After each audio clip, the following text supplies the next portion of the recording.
I now call to order the regular session meeting of the Board of Commissioners of the City of Tarpon Springs on Tuesday, June 14th, 2022 at 6:30 p.m. Roll call, please. Mayor Vaticiotis? Here. Vice Mayor Lunt? Here. Commissioner Carr? Here. Commissioner Eisner? Here. Commissioner Kulyas? Here. Good evening, everyone. This evening, we're going to have the invocation by Reverend Christina Spouty, pastor at the Unitarian Universalist Church here in Tarpon Springs. If we may all stand, please, and then at the end of the invocation, turn and pledge allegiance to the flag. Thank you. Spirit of life and love, spirit of justice and mercy, known by many names, among them God. We are gathered this evening to do and witness to the work of making a community, of running a community, of building a community, of stewarding a community.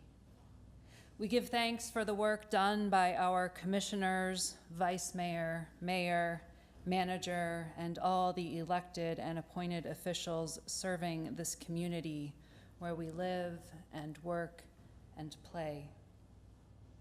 May you be grounded in values of both civics and faith, however you might define that, to include those who might be called the least, the lost, and the last, for all are our neighbors and siblings. May you be mindful to provide resources for those with few, if any, means, to ensure care is available for all in need of it, to remember those who cannot vote, the homeless, the children, the earth, the creatures, as they too are your constituents. May you be reminded to continue to ask questions from a place of curiosity. May you continue to be granted the wisdom and courage to support this community as it grows and changes. May you remember that you are held by and accountable to this community, whose care you are entrusted with and who trusts you to act justly. Spirit of life and love, spirit of justice and mercy, I ask that you offer your presence to these leaders and servants tonight and always, that their minds may be stilled and their hearts opened to the work before them this and every day. This we pray in the name of all that is good and right and true. May it be so. I pledge allegiance to the flag of the United States of America and to the republic for which it stands, one nation, under God, indivisible, with liberty and justice for all.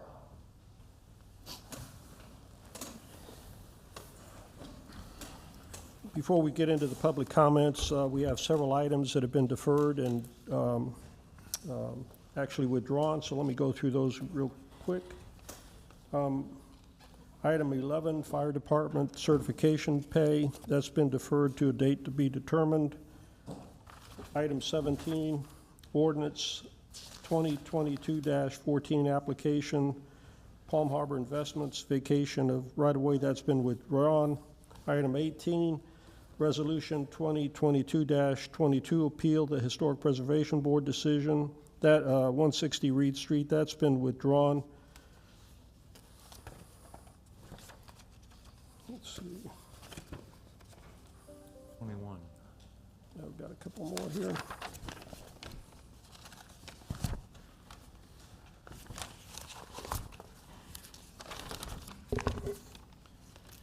Resolution 2022-15 application, conditional use for Hotel Hill Street and Roosevelt Boulevard, that's been withdrawn. That'll actually, there's a new application, and that'll be coming to the commission on July 12th, and I believe to the Planning and Zoning Commission, if I've got the date correct, June 30th. I know that's of interest to many residents.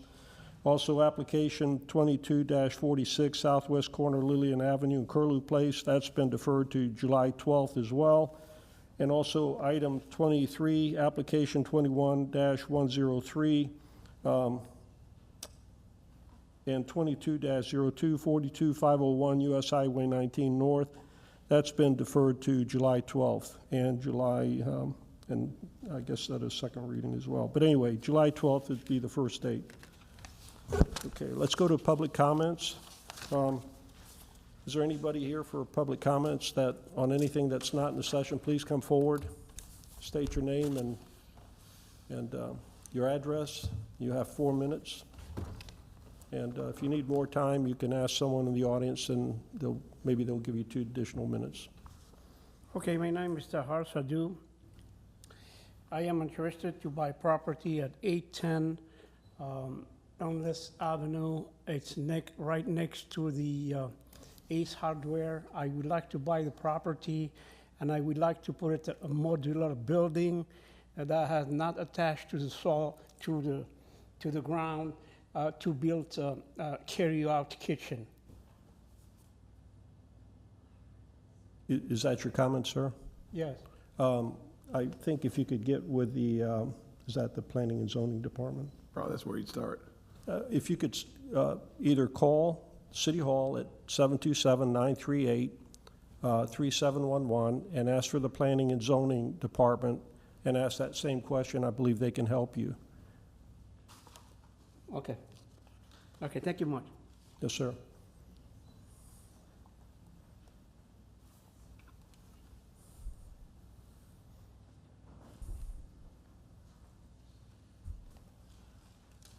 Mayor, I was the guy here last time complaining about illegal parking on sidewalks. The chief has fixed some of them. I have to give him credit for that, so don't hit me in the head when I'm not looking. Florida State Statute 316.1945, stopping, standing, or parking prohibited in specified places. Number 2 on the list of about 25 or 30 places is on a sidewalk. Now, today I turned in 19 locations with 25 illegally parked automobiles. That's just right around this area right here, and I rode out to Fred Howard Park and back to my condo. 25 illegally parked cars. There's got to be 150 in Tarpon Springs. 316 does not give any exceptions for anything. It's not okay to park on half the sidewalk or a quarter of the sidewalk. And where a sidewalk goes through a driveway is still a sidewalk. The people at dispatch last Thursday told me they are not going to send an officer to a house where the car is parking in the driveway where it blocks the sidewalk. A sidewalk is a sidewalk. It does not disappear when it goes through someone's driveway. Okay? Now, police officers take an oath to enforce the law. I think they need to enforce 316.1945. There's a lot of people in Tarpon Springs that use the sidewalks that I'm sure don't particularly care about dodging around illegally parked automobiles. Right? You wouldn't like it. Imagine if you're in a wheelchair. Imagine if you're using a walker, crutches, a cane, a leg brace. I saw a guy the other day with a leg brace from above his knee all the way down to his foot was 2 aluminum canes. Now imagine that guy having to walk around illegally parked cars. And if you walk out into the street to get around an illegally parked car, you're breaking law 316.130-3. You're not supposed to walk in the street where there's a sidewalk present. So it's pretty common sense to me that sidewalks need to be clear from one end of a block all the way to the other end of a block for people to use that sidewalk. It's pretty logical to me. What about you, Chief? Mayor, you think that's logical? As soon as you finish your comment, I'll have something for you. I'm done. Okay, thank you very much. I'll shut up and go sit down. No, that's fine. We appreciate hearing from residents. The city manager, of course, we can get Chief Young to get with the city attorney and get this discussed and then get back with a gentleman with some kind of an opinion or action similar to what Chief Young did before. I think this is a little different now. He's introduced a different dynamic into the situation. Is that okay? Yes, and if anybody else wants to talk to the chief and call him about this situation and continuing situation with this, feel free to call them, but we will do that. Right, thank you very much. Anyone else with public comments?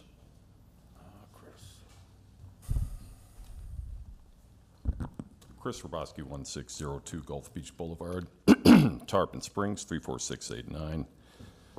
So the last time I spoke to you about the Anclote Harbor project, I had mentioned the exorbitant cost that the lawsuits are costing the city. And I had an opportunity to speak to Mr. Clay Colston, who has a lawsuit in this regard, and he is open to a settlement. So instead of having the city do the indefensible, which is defend a development order that was given to them in direct violation of the comprehensive plan of this city, and each of you knows that that's true, why would you continue to allow your city attorney to go on with this charade as if the previous board had done something correctly when you know they did not? You can put this thing to bed. Now, of course, they're going to tell you that the Morgan Group's going to sue the city, but you already have 2 lawsuits about this matter. It's already costing the city money. And so you need to get with them or some attorney and get some advice on how to proceed here. You can do a settlement, and it doesn't say that the Morgan Group is not allowed to build in Tarpon Springs. It says bring us a project that will meet the comprehensive plan, that will abide by it. That's all you'd be doing. If they want to come back with something, build it somewhere else, as long as it fits with the comp plan, then this board can pass that. Until that happens, you're stuck with the city defending the indefensible. You all know that that development order was given in direct violation of the comprehensive plan of this city, and therefore it's incumbent upon you as a community working together for what the residents want.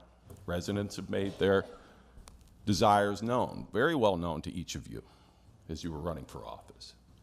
Time has come, and I know there's an item that's coming up from the Friends. Between now and then, you need to get all your options on the table. I mean, first of all, did anybody ever check to see if the Morgan Group's ever sued a city? Ever? Not very good business if they have. Of course, they sure go around threatening commissioners for not recusing themselves, so maybe they would. I doubt it.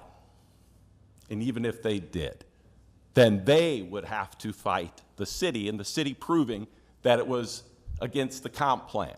The city now doing the right thing for the right reason. The city saying, hey, no, they can bring their attorneys and take us to court, and we'll prove that this is in violation of the comp plan. And there's no way they can prove otherwise, because there are so many violations. So they would be foolish to take the city to court. So seriously consider all your options. Find an attorney that will tell you honestly your options. That's what you need to do here, and get this done quickly. You can have a special session.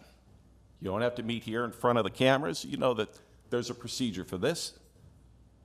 This needs to be done, and this needs to be done right away. Otherwise, this other issue is going to come in front of you, and you're going to have to decide then. You're going to say all that stuff, or you're just going to let them move forward as if they did nothing wrong. You know what the right thing to do is here, every single one of you. Do it. Thank you. Thank you, Mr. Roboski.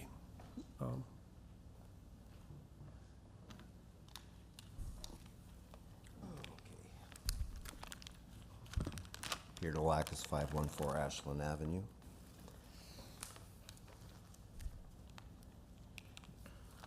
Readings for today. Psalm 112. Praise ye the Lord. Blessed is the man that feareth the Lord, that delighteth greatly in his commandments.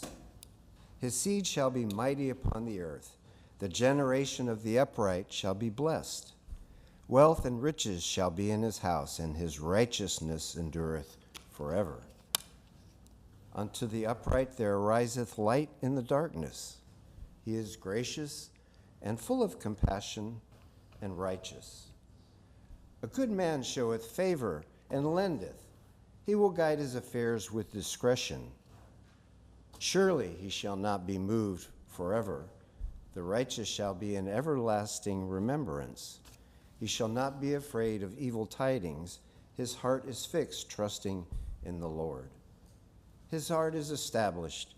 He shall not be afraid until he see his desire upon his enemies. He hath dispersed, he hath given to the poor. His righteousness endureth forever. His horn shall be exalted with honor. The wicked shall see it and be grieved. He shall gnash with his teeth and melt away. The desire of the wicked shall perish. Now, before I get on to what I really want to speak about, which is Distant Avenue and a vision, I do have to say that Chris is passionate, but he does not speak for the concerned citizens of Tarpon Springs or the Friends of the Anklote. I have no idea, nor does my attorney, Jane Graham, who's here, which is not for this, but for another issue coming up later. It's just coincidental that this popped up, and I want to clarify before the board, being that y'all are aware that we filed a petition for a stay of appeals, of permits and things of that nature, which I believe will be heard on July 28th. June. And, correction? 28th. June 28th, thank you. I'm thinking ahead. And as you're most likely aware by now, we have filed our reply to the petition that Morgan had responded to, which was a reply to the order from the court to combine the cases. But again, that wasn't what I wanted to speak about, but I wanted to clarify those are two separate issues, two different organizations and people, and we have nothing to do with Clay Colson, as they have nothing to do with what we're doing through the concerned citizens. Now, Distant. I'm sorry I missed the meeting when y'all spoke about it. I did read a little bit about the paper. I know there's trepidation about opening up the gap, but as I spoke about before, on the south side of Distant, there are things the city can do right now. You can put in stop signs at all those intersections to help with the traffic, but you need to put the gap through. And I've explained before, you're opening up an opportunity to connect directly to St. Petersburg College in various fashions. And I've spoken about it before. I don't know if Commissioner Donovan gave it to Paul Smith, the CD about the sports complex that we did back in 2009. It's still there. That is a viability. You put fields out there, you have tournaments. Soccer, lacrosse, football, baseball. You want to help the kids, you want to help the community, look at putting in the sport complex. You got to look at that as a vision of a whole area. And I know the concerns of putting traffic through a neighborhood, but in a way you already have traffic going through a neighborhood. But I think you can really unleash the potential of that area by looking at a vision of what could be accomplished for the whole area there. Thank you. Thank you, Mr. Delikas. Is there anyone else on public comments? I don't see any. Mr. Jump, is there any public comments from remote access, Zoom or telephone? Mr. Jump? If anyone would like to speak on this item.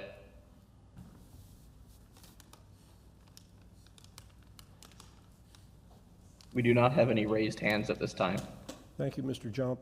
We have 14 emails to be read into the record this evening on public comment.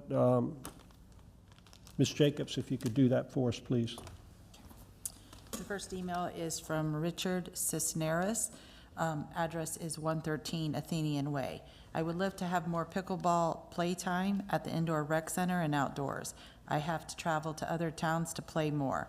Many of my fellow Tarponites would like dedicated pickleball courts, 6 if possible.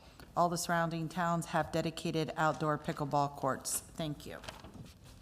Next one is from Rick Cisneros, also at 113 Athenian Way. Hello, Board of Commissioners. Thank you for allowing us time to share our concerns and interests. My wife and I moved to Tarpon Springs less than a year ago, and we love everyone and everything about it.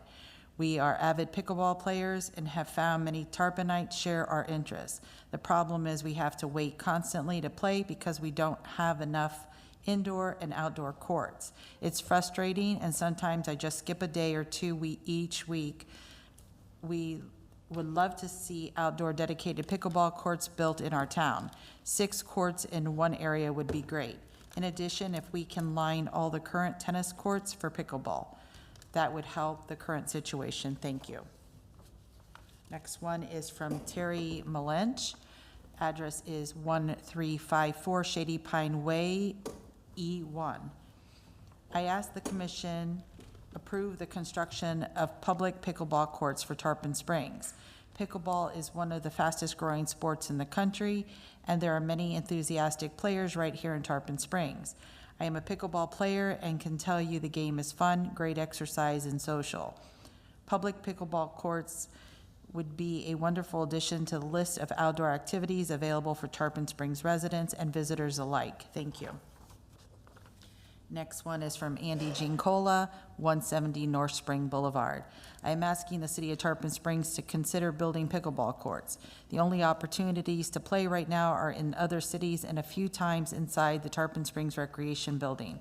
Pickleball is the fastest growing sport in the United States over the last 3 years.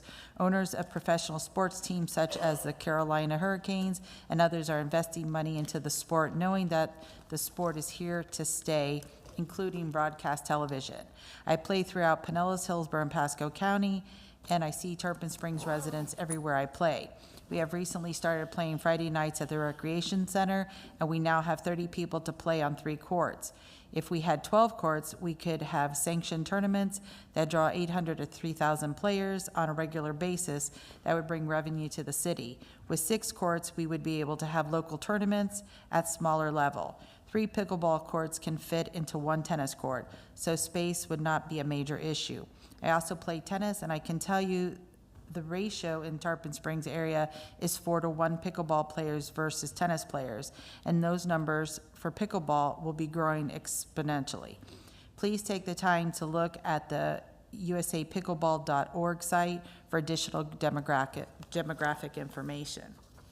Next one is from Annette Schroeder, 2656 Keystone Spring Road. Pickleball is a growing sport across the country. I live in Tarpon Springs but have to drive to surrounding communities to play pickleball. Pickleball courts in Tarpon Springs are in great demand. Next one from Becky Archer, 1012 Lake Avoca Court. We are in need of pickleball courts in the city. The courts that they use from the basketball courts at the community center are not in good shape, and it's filled to capacity most of the time. Pickleball has grown all over the country. It would bring people in from all over who would play and possibly stay and have lunch, etc. It would bring revenue to the city. Please consider this. Thank you. Next one is from Zelina Chase, 2105 Catch Court. Please consider creating pickleball courts for public use. Thank you. Next one is from Marty Giancola, 170 North Spring Boulevard. Please install pickleball courts for our residents. The number of Tarpon Springs residents who play and the exponential growth of the sport warrants serious consideration for this upgrade in our town. Next one is from Amanda Amlaw, 170 North Spring Boulevard. I think Tarpon could really benefit from adding pickleball courts around town. It's the fastest growing sport, and every time I drive by any of the tennis courts in town, people are gathering to play. Pickleball tournaments have become extremely popular and would bring in people from all over to Tarpon Springs. Next one is from Eric Armand, 313 North Gross. Please install pickleball courts. These would be a great addition to our community. Next one is from Wilma Burns, 164 North Spring Boulevard. It would be a great addition to Tarpon Springs to have pickleball courts available. Next one is from Lauren Amon, 313 North Gross Avenue. We need public pickleball courts near downtown. Next one is from Ian Sachs, 751 Salt Lake Drive. We need outdoor pickleball courts, public pickleball courts. Last one is from Kim Mai, 1389 Cell Harbor Circle. Pickleball is the fastest growing sport in America. After playing on beautiful outdoor courts in Michigan for a couple of months, I was surprised at the lack of courts in and around Tarpon Springs. I tried playing at the rec center there, but it's so poorly lit and only available at limited times. People of all ages are now enjoying the sport. Please consider adding courts in Tarpon. It's a way to stay healthy and bring in people from surrounding areas, possibly spending money on the downtown restaurants and shops. Please consider this. Stay with the times. Thank you. Mayor, that's all of the emails we have for Thank this you, evening. Ms. Jacobs. Okay, we're going to move on to proclamations. We've got a presentation this evening. Mr. LaCourse, if I could have Chief Young come forward. Yes, Chief Young.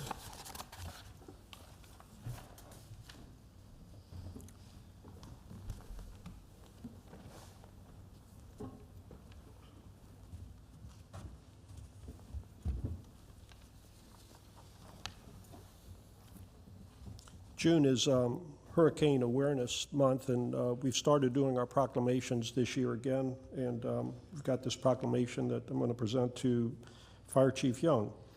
Whereas Florida hurricane season officially begins June 1st and ends November 30th, and whereas Hurricane Awareness Month was started to spread awareness of the dangers and hazards of hurricanes. Being aware is not being prepared, and history has shown that by knowing vulnerability and what actions to take can reduce the effects of the hurricane disaster, and whereas we're better prepared than ever before for today's storms, our technology, forecasting, and models have improved, and we have new ways of disseminating vital warnings and storm tracking information. Still, it is never too early to prepare. And whereas we enter hurricane season, let us renew our commitment to responsibility and let us unite in common purpose to safeguard our families and community.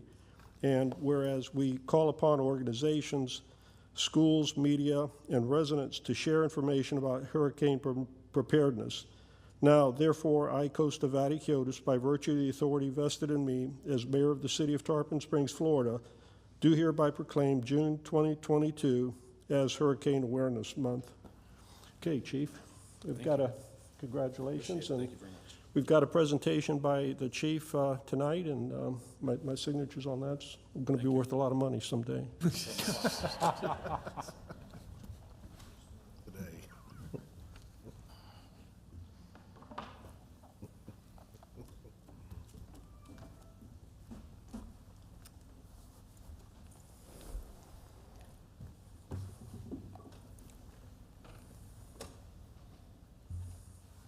All right, good evening. I have a short presentation here like every year. To start off with the great time of the year that we all get stressed out a little bit because of hurricane season. So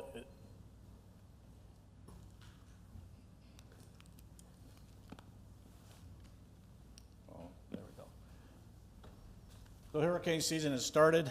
We just had a group of people from Public Works, Police Department, Roads and Streets, and the Fire Department go down to the Governor's Hurricane Conference, as we do each year, to get updates, learn a little bit more what we can do to make things a little bit safer. This is our team that went down this year. So they came back with a lot of good information, and we'll be having meetings here shortly to disseminate kind of what they went over and what they learned to bring back to us. This is just a little graph of what the hurricanes looked like last year, and all the different tracks, and how we kind of skirted around one of them, especially the Elsa was the one that came closest to us. I think that's the one that got us most nervous last year, but we made it through, thank goodness. So here's the NOAA predictions for the hurricanes, 14 to 21 named tropical storms this year. 6 to 10 of those will become hurricanes. And they're projecting 3 to 6 major hurricanes. These are category 3s and above are considered major storms. These are above average numbers. There is some talk that I heard from the hurricane conference, what they brought back, is that they are looking at changing hurricane season starting June 1st to moving it up to May 15th. So that may, because of the storms, we're starting to see them earlier. So they did it, used to be June 15th, believe it or not. They moved it to June 1st years ago. Now it's possibly going to move to May 15th, so we'll definitely let you know. Here's the names. Alex was used already for a little storm that kind of made us all a little nervous when it started down there in the tropics, but luckily it stayed away from us. I don't see too many people's names up there that we have to be worried about. So on this, no, nobody. Mine's not up there, so that's a good thing.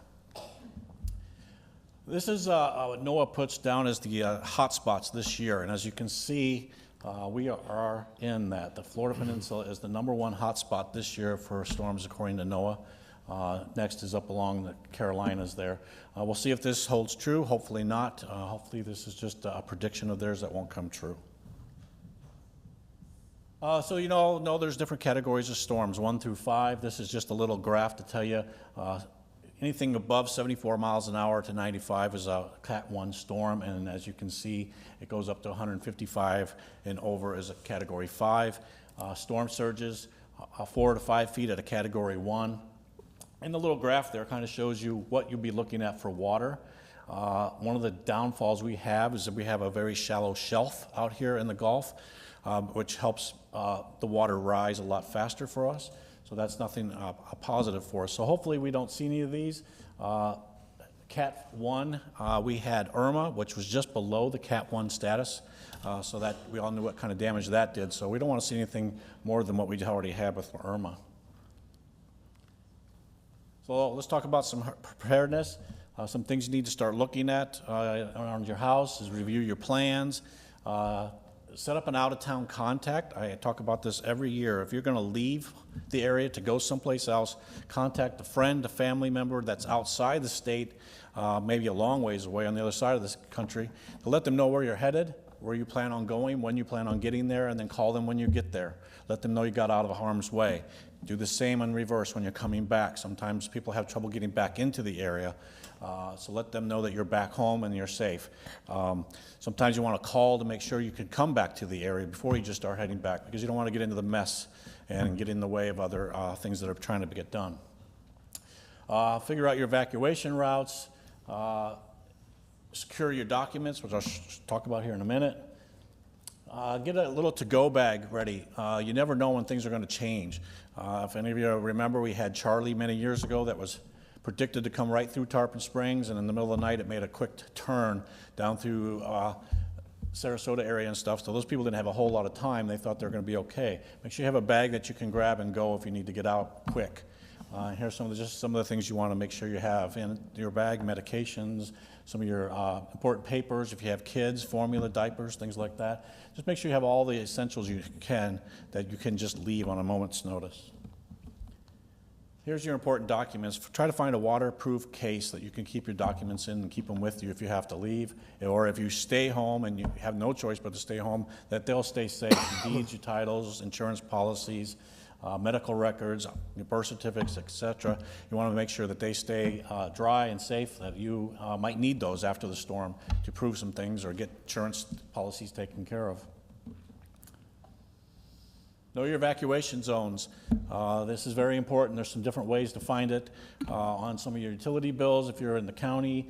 The Ready Pinellas app right here is a free app that you can download on your phone, and anywhere you're at any time, it'll tell you what evacuation zone you're in at that point. You just put your address in, and sometimes it'll just do it by GPS, and it'll tell you exactly that you're in A, B, C, whatever. Most of Tarpon Springs is an A, B zone. The flood zones have changed this year, so make sure you get one of the new hurricane guides or go on the app to see what has changed for you. In fact, hurricane guides are in the back here. I set a bunch back there, but you'll find them at the library, City Hall, Public Safety Building, and throughout some of the communities. There's some phone numbers you can call at the county if you have questions about your zone, but it's very important to know what you need to do if they call that zone to evacuate. Again, here's your zone, know your zone. There's just some of the levels of the zones. Whoops, sorry. Right here, that just tell you how much water you can expect. An A zone could be up to 11 feet of water. Believe it or not, that's most of Tarpon if we get a strong surge storm. Water is the biggest problem, not the wind. It's water that does the most damage and causes the most lives to be lost. Hurricane shelters. Again, we like to make sure everybody understands that Tarpon Springs does not have a shelter anymore. It was about 2 years now since we lost the shelter because of the zone it was in. So the closest zones for us, Carwise Middle School in Palm Harbor, right off of Alderman, Palm Harbor Middle School down off of Tampa Road, and then Palm Harbor University down off of Alderman near Omaha Street. Those are our shelters that if you need to go to a shelter, try to plan ahead so you don't have to go to a shelter. Try to just get out of the area. Shelters are not your first choice if you can help it, but if that's where you need to go, please go, be safe. Special needs. We have a special needs program in the county. If you or a loved one needs special care or has issues of getting out of town and need to go to a shelter and you need help, please call Pinellas County Emergency Management or call the fire department.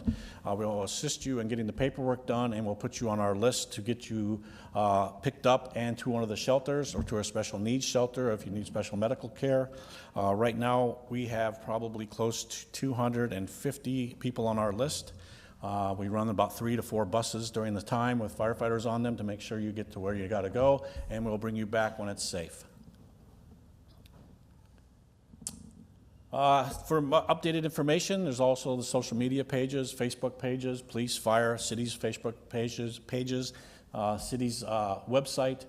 You also, if you download or go on, you can get the app Alert Pinellas. Some of you may have that. It's a free app or information. If anything is going on, you'll get a special alert on the phone or on our email, however you want it, and it'll let you know what's going on and what you need to be aware of.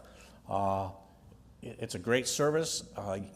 It's gone off a few times just recently for me for some storms because I have a different thing on it, but it's a great thing. We've actually used it in the city one time for a water line break on a certain part of the town. So it's a great app just to kind of keep informed. So with that, Mayor, I have done my presentation, and I'll be happy to answer any questions. Thank you, Chief Young. Any of the commissioners have comments or questions? Vice Mayor Lunt? No.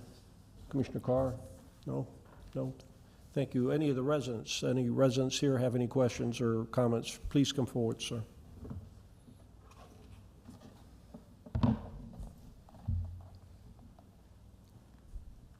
With an 11-foot surge, how far inland would that go? It depends on where you're at. If you're in A zone, you're probably going to be affected. That could go quite a ways into town because we also have the bayou, so those will fill up with water, okay. And that could go. The highest point in Tarpon Springs is really out by the middle school. It's like a high ridge right there. That's probably the area that would be the driest in town. Thank you. Mm-hmm. Okay. Anyone else? Any comments or questions from anyone in attendance? Thank you. Mr. Jump, any comments on remote access? If anyone would like to speak on this item, please raise their hand. We have no raised hands at this time. Okay, thank you, Mr. Jump. I know we don't have any emails, so let's move on with the agenda. Next item is the consent items. And item 1, satisfaction, release of liens. Item 2, attorney's fees, Trask Dagenhall, invoice June 1st, 2022. Item 3, special events, Seafood Festival, Rotary Triathlon, and Hippie Fest. Item 4, increase file number 210136, utilizing state of Florida alternate contract for fuel card services. Item 5, increase file number 170113-C-CM, Florida Department of Corrections for food products and supplies. That's for the golf course. Item 6, award file number 220127-C-AS, cured in place pipelining services. Item 7, award file 220137-C-AS, laboratory testing services utilizing City of Plant City's contract. Item 8, award file number 220136-N-AS, single source purchase of sulfuric acid. Any commissioners wish to pull any of these items? None, okay. Let me go to public comments. Are there any public comments on the consent agenda?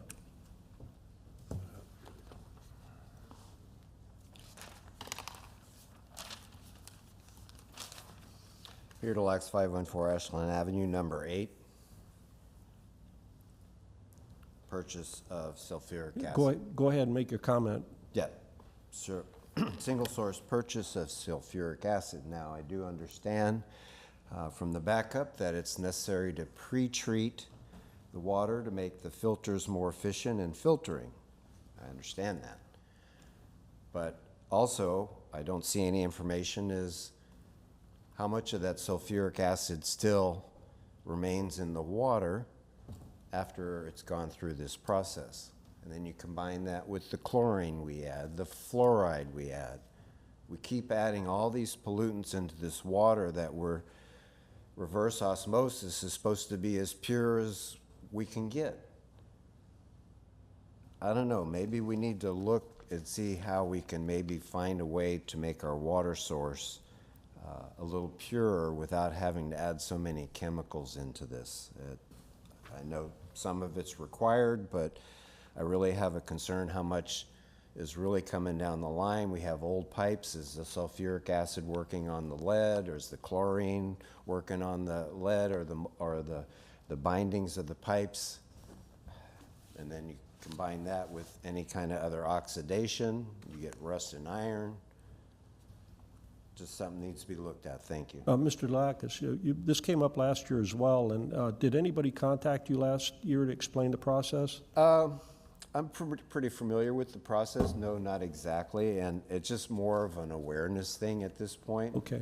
So the board can maybe at some point look at how we can modify our water system in such a manner that we can reduce the amount of chemicals we have to put into it. That kind of is my objective. It's not so much personally me.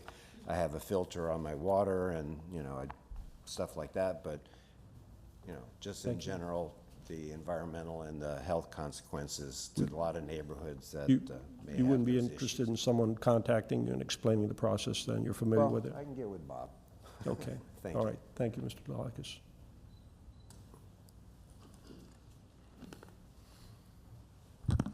Chris Roboski, 1602 Gulf Beach Boulevard, Tarpon Springs, 34689. And yes, this is about the Trastagno invoice for June.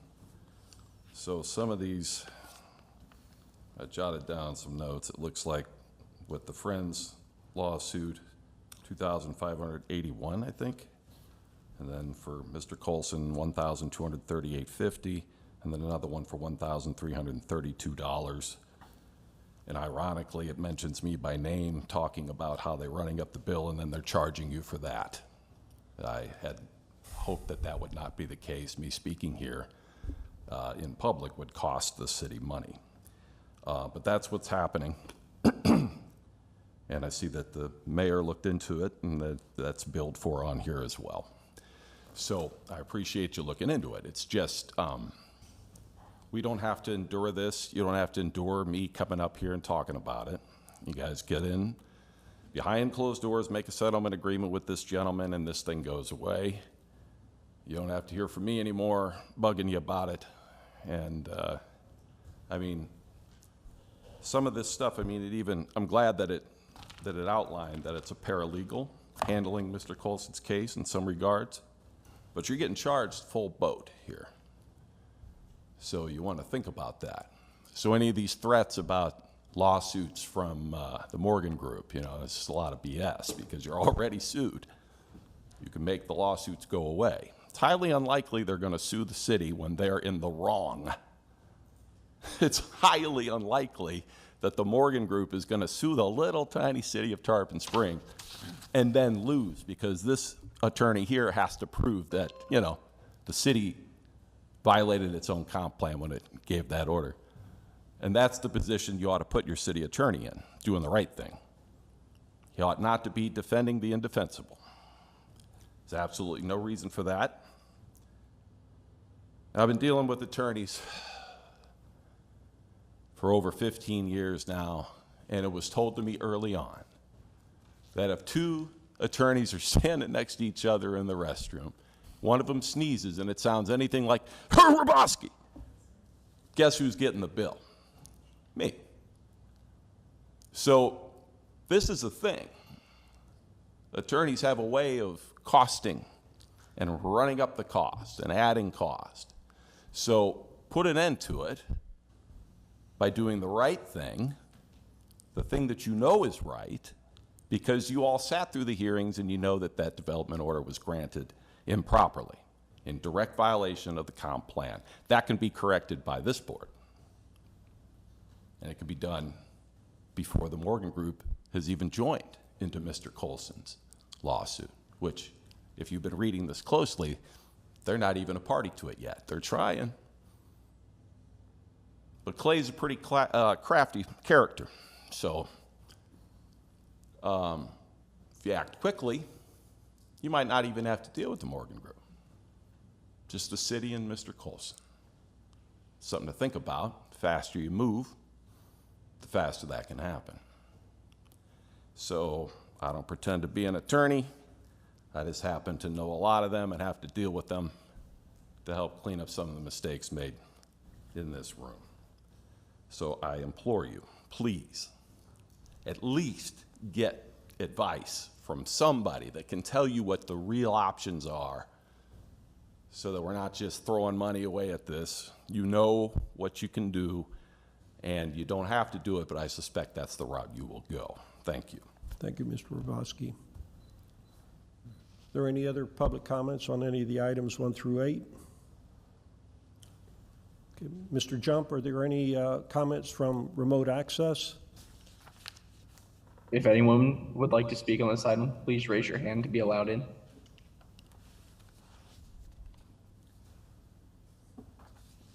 There are no raised hands at this time. Jump. I'd like to have a motion on approving items 1 through 8, please. So moved. Second. Roll call. Commissioner Kulyas? Yes. Commissioner Eisner? Yes. Commissioner Carr? Yes. Vice Mayor Lunt? Yes. Mayor Vaticius? Yes. Let's move on to this special consent item agenda. Item 9, Habitat for Humanity lot purchase proposal, 711 North Diston Avenue and 1315 East Boyer Street. Mr. LaCourse? Yeah, I'll go ahead and have Renee go ahead and start, and then this, just to start real quickly before Renee goes, you know, our partnership with Habitat for Humanity and building homes has been going on a long time, and this is a case where we're bringing you 2 parcels that we feel the best use is to continue our partnership and deal with Habitat for the new homes. And I'll let Renee go ahead and start, and then I'll come in at the end. Thank you, Renee Vincent, Planning Director. Good evening, Mayor and Commissioners. So before you, and it's in your agenda backup, is an offer from Habitat for Humanity to purchase, it's a combined offer to purchase 2 parcels that are city-owned. One is 711 North Diston, the other one is 1315 East Boyer Street. And both of these have been acquired through some type of code enforcement action in the past. Both had single-family homes on them which have been demolished. So they're both, I'll say they conform with the zoning that they're in. They're buildable lots from that standpoint. So Habitat has submitted an offer to purchase them. In your agenda backup, I've given you a map to show you where they are. Just some additional information for the record. The other associated costs that the city has expended through the code enforcement, settlement of liens, and actual demolition, attorney's fees, and things of that nature are a little over $20,000 combined for both of those. So that's funds that the city has expended with regard to these lots through the process. The offer to purchase, the combined offer for both lots together is $80,000. And then there's in the backup, there's a fairly substantial proposal and explanation from Habitat about how their process works, how they make them affordable, and there's a lot of good information in that. I think Ken Rush is here this evening, so he can answer questions about that proposal if need be. And then pursuant to Section 2-126B of our Code of Ordinances regarding you may convey these parcels to a tax-exempt charitable organization, which Habitat for Humanity is, at less than appraised tax value, as long as you have an affirmative vote of 4 members of the commission. So with that, I'll stop and answer any questions, and I believe, yes, Ken is here, so thank you. And let me just add to that. This is usually more than we accept for these properties. Habitat had a time when, you know, their funds were limited. We usually just recovered our costs and some other things. Luckily, they've come into some sources of money, obviously with what's going on, to be able to purchase these properties. And the offer of $80,000 is due to that funding that they've got. But what I want to get with is obviously you'll decide where it goes, but my suggestion with this money is that it be reserved and be used for property in the future that we're looking at, either for preservation or other, that money be taken and used for acquiring land that we can either preserve or use for something that we're purchased. That's what we're able to do with the funding that they got. So they'll get a home in the property rates, which are high, and they'll get 2 prime spots, 1 spot right next to a school, which is prime for family. We're a partner in doing this because obviously we're giving them a lesser value than that, and we're also obtaining money where we can purchase lands in the future for the city's use. So in my mind, it's a win-win-win for all in this situation. Okay, thank you. Let's go to the public first. Are there any public comments concerning this item? Ms. Vincent, you said the applicant is here? Yes, Ken Rush is here. If there's any questions, or would you please come forward and make some comments? Yeah. Ken Rush, COO at Habitat for Humanity, Pinellas County in West Pasco. First of all, just wanted to address the mayor and the commission. Thank you for the consideration of the purchase. As you all know, and we all know, real estate is a hot commodity. And for Habitat to continue its affordable housing program that we have, it makes it very difficult for us to find affordable property to build on. And we still want to continue to build throughout our entire service area, which includes Tarpon Springs. These lots will be matched with someone who wants to be a resident of Tarpon Springs. I don't see any problem with that whatsoever. And we are looking at an opportunity to provide homeownership at an affordable 0% interest mortgage to deserving families who go through a rigorous program with sweat equity hours, 25 education classes, about a year long, to become a homeowner. So I'd be more than happy to entertain any questions from the commission at all. Thank you. Let's do the public comments first. Absolutely. All right, is Thank there you. anyone else that's got public comments? No, Mr. Jump, anyone on Zoom, remote access? If anyone would like to speak on this item, please raise your hand and you'll be allowed in. And we do not have any raised hands at this time, sir. Okay, let's go to the commission. Commissioner Carr, you've got your light on. Yeah, thanks, Mayor. I just want to say this is a great opportunity for the city to partner with Habitat for Humanity. I attended the ribbon cutting a few months back here, about a block or two away from City Hall. Really is a quality house. The homeowner was super excited to be a part of the community. This gives us an opportunity to get these properties back on the tax rolls as well, too. In both of these neighborhoods, the neighborhoods complained tremendously during code enforcement. The code enforcements were dragged out for many, many years. These, I think, are going to be great assets to the neighborhood and help build the neighborhood up as well, too, with a new home. Again, the homes themselves are super quality, and I really enjoy the fact that the Habitat for Humanity is going above and beyond, trying to find the best residents for these houses for Tarpon Springs and providing a great product. So I think this is a great opportunity. We don't have many options to do affordable housing as a commission, but this is really one of our opportunities to really give back in some type of way to provide affordable housing. So thank you. Thank you. Are there any other commissioners' comments? Mr. Eisner. I too support this wholeheartedly. I was at the ribbon cutting as well. I've contributed some of my time and effort in painting and caulking in some of these places. I enjoy the smile on the people's face when they actually get to take the keys, and they're literally, it's a sign of tears that are coming down. So what you're doing is God's work, and I really appreciate your help and your concern for others. And thank you. And anything we can do to help, we're here for you. Thank you. Thank you. Vice Mayor Lowe. Yeah, I want to come down to saying I'm in full support for anything Habitat is doing. I think they're doing a fantastic job. I've been to a couple of openings so far. Families are pleased, neighbors are pleased, everybody's pleased. So that's excellent. One small thing, the proposal summary has a small error in it where it says you're going to develop the lots into 4 single-family homes. I'm sure that's just a typo. I'm sure it's just 2 homes. All right, thanks. Okay, thank you. Commissioner Kulyas.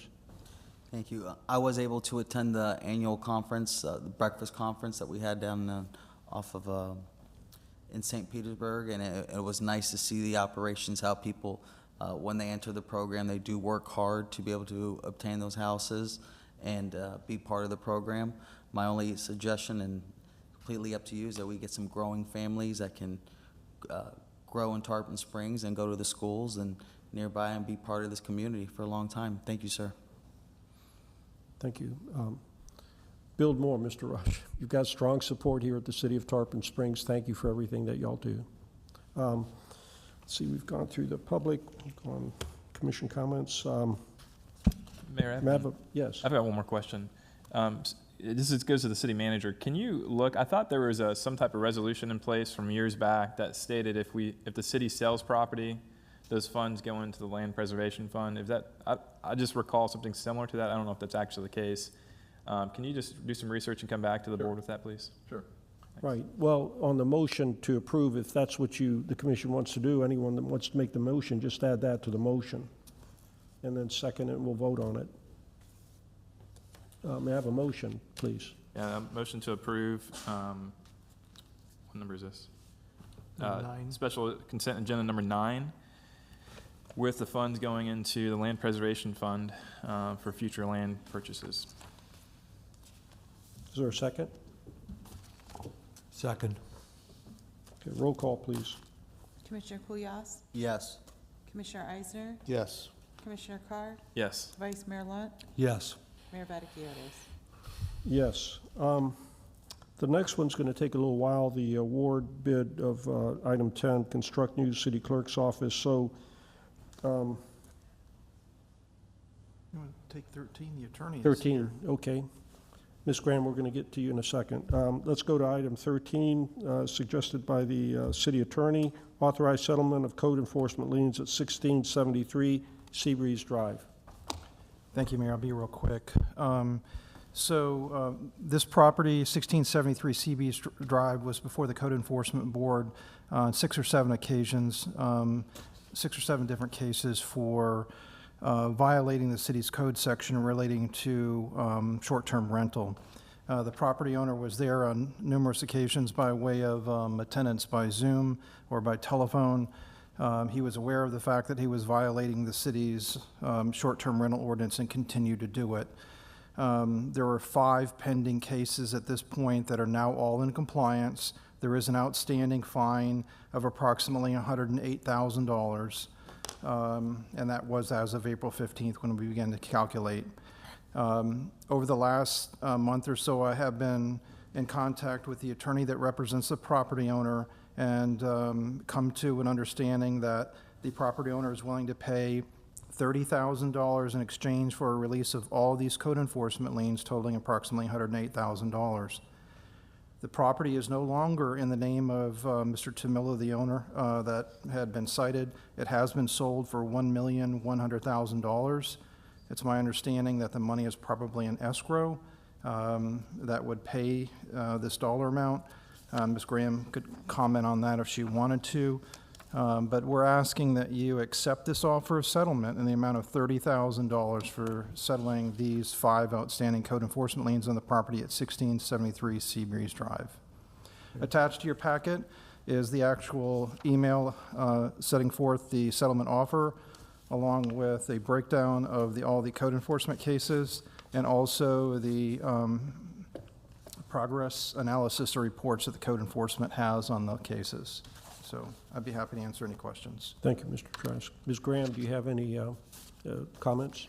Good evening, Mr. Mayor and Commission. First of all, congratulations and welcome. Nice to see all of you up there. I'm here representing Mr. Tamillo tonight, and all I can say is I have had lots of conversations with City Attorney Trask. They have been constructive conversations. We've come to an agreement of $30,000. You have in your 87-page packet a two-sentence email from me, but I assure you that there's quite a bit behind that. I can tell you that, actually, I won't go into any more detail unless you have any other questions, but I do think that it's in the interest of the city and my client to settle this. Okay, thank you, Ms. Graham. Are there any other public comments concerning this matter? Mr. Jump, is there anything on remote access as far as comments? If anyone would like to speak on this item, please raise your hand and you'll be allowed in to talk.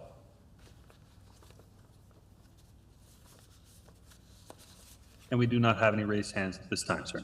Okay, do any of the commission have questions for either Mr. Trask or Ms. Graham? Yeah, I do. Mr. Vice Mayor Lunt. So, the property was recently purchased. Was the amount of the current liens known at that time? And was the full amount of that placed into escrow? The amount was not known at that time, but there is an amount of money in escrow. So they didn't put an amount certain in escrow, they just sort of picked an amount out of their air? That's something that I would have to confirm with my client at this point. Oh, so you're not sure? Right. All right, thank you. Commissioner Eisner. So my question, and this has come up before, I just don't understand why we keep coming up with penalties of $100,000, $80,000, $70,000, and then we wind up settling for $30,000 or $20,000. I can understand if there's a value and a valuable reason for it, but this particular case has 96 separate pages of complaints from, Beth Hughes sending out just hundreds of emails, the clerk having to deal with it. We have so many different people involved with this. This is not a one and done type deal. And if you don't have any penalty, then what we do is we set a precedence that it doesn't matter if it's $100,000, if it's $500,000, we're going to settle for something lower. So what is the purpose of setting these targets? Which is my big question. The crime doesn't fit the punishment, or I should say the punishment doesn't fit the crime. I'm not even discussing the fact whether I see most of the penalties were for out-of-state cars, but most of the comments, and I read a lot of them, your client seems to be arguing with Beth, our code enforcement, that other people have out-of-state plates. So does he feel justified that he has been using this as an Airbnb and has out-of-state plates, and everybody else on Seabreeze that has a legitimate guest? If I invite someone from Maine and they're staying at my house, I should get a fine because he's got a Airbnb. It was like every single email that was sent was argumentative to just bother our code enforcement and to tie her up in just what I would call a waste of time of city funds. So my comment to you is, why should we reduce this to $30,000 when we've been constantly harassed? This is not a one and done. 90 pages we're talking about. Yes, Commissioner Eisner, if I could go into detail to respond to that. First of all, I have numerous letters which I have sent to City Attorney Trask. The most important thing that you should know is that the $108,000 number that you're looking at is mostly comprised of the final code case, which totaled around $99,000. Now, that final code case, there's an issue with notice because the notice of order imposing penalty and lien was dated June 21st. It was returned to sender on July 12th, and it was only delivered to agent for final delivery on July 19th. Now, my client actually was out of town. He was in South Carolina taking care of his father who has esophageal cancer. My client does not dispute that he had violated the previous cases. I would argue that most of the documents that are in that packet that you've been provided with are actually irrelevant to the issue at hand because most of it is about this notice issue. Now, Mr. Trask and I had gone back and forth, and what my client had done is he had provided a printout of the dates where he admitted that he was out of compliance, and he came to 53 days. And that is where the city and my client came to an agreement which totaled $26,000 for this final case. Now, as far as the other cases, we came to an agreement of $30,000 to settle everything else. There are a number of other issues that we could get into, which, if you want to, I can, involving selective enforcement, which I don't think it's really helpful to get into those details now, but my client does have valid issues involving selective enforcement, one of which is that during the hearing in front of the Code Enforcement Board in May, he had a gentleman. First of all, he wanted to appear by Zoom. He could not appear by Zoom. So even though Mr. Trask had said that he had appeared at Zoom at the prior hearings, he was not allowed to appear at Zoom at that hearing in May. A gentleman who he knew appeared. There's actually a question as to whether it was even his agent or not, but he did try to speak to some issues of selective enforcement as a defense. He was silenced. And there is case law that says that selective enforcement is a valid defense to code enforcement violations, and that would be a due process violation. So, I mean, that gives you a little bit more of a detail of why we are here and how we got here. Mr. Tomillo sold the property. He will not be back in Tarpon Springs. This will not be a repeat violation. And the other thing I would say is, as far as the fine itself, which in May had been levied at the amount of $500 a day, something else that Mr. Tomillo had done is in a letter that I had sent to Mr. Trask, he had looked at all the dates that he had rented out the property and averaged the amount of money, which was around $300, and we recalculated that. And so we think that $500 a day is not, it goes beyond the gravity of the violation itself. And so, I mean, that, I could keep going on, but all I can say is, you know, we have gone back and forth. We think that $30,000 would be a fair amount. We had originally argued for less. And the other thing is that to wait to have this heard tonight, we have actually put in jeopardy a potential appeal of the Code Enforcement Board. There's another issue involving a misreading of a policy, which I will not get into right now. And so we think it's best for the city to do the agreement for $30,000. Thank you, Ms. Graham. Mr. Trask, you're invited to jump in anytime you want, or if you don't have anything right now, let's go to Mr. Carr, or Commissioner Carr. Hold on. I'm sorry. Yeah, Sorry, I Commissioner wasn't- Eisner, you're not done. I was Okay. waiting for, so you make mention to a number of situations, and I read some of the cases that state he didn't get some of the notifications, and I can appreciate that. But we have a system that when somebody is actually out of the country, traveling for work, they have medical issues, I can buy that.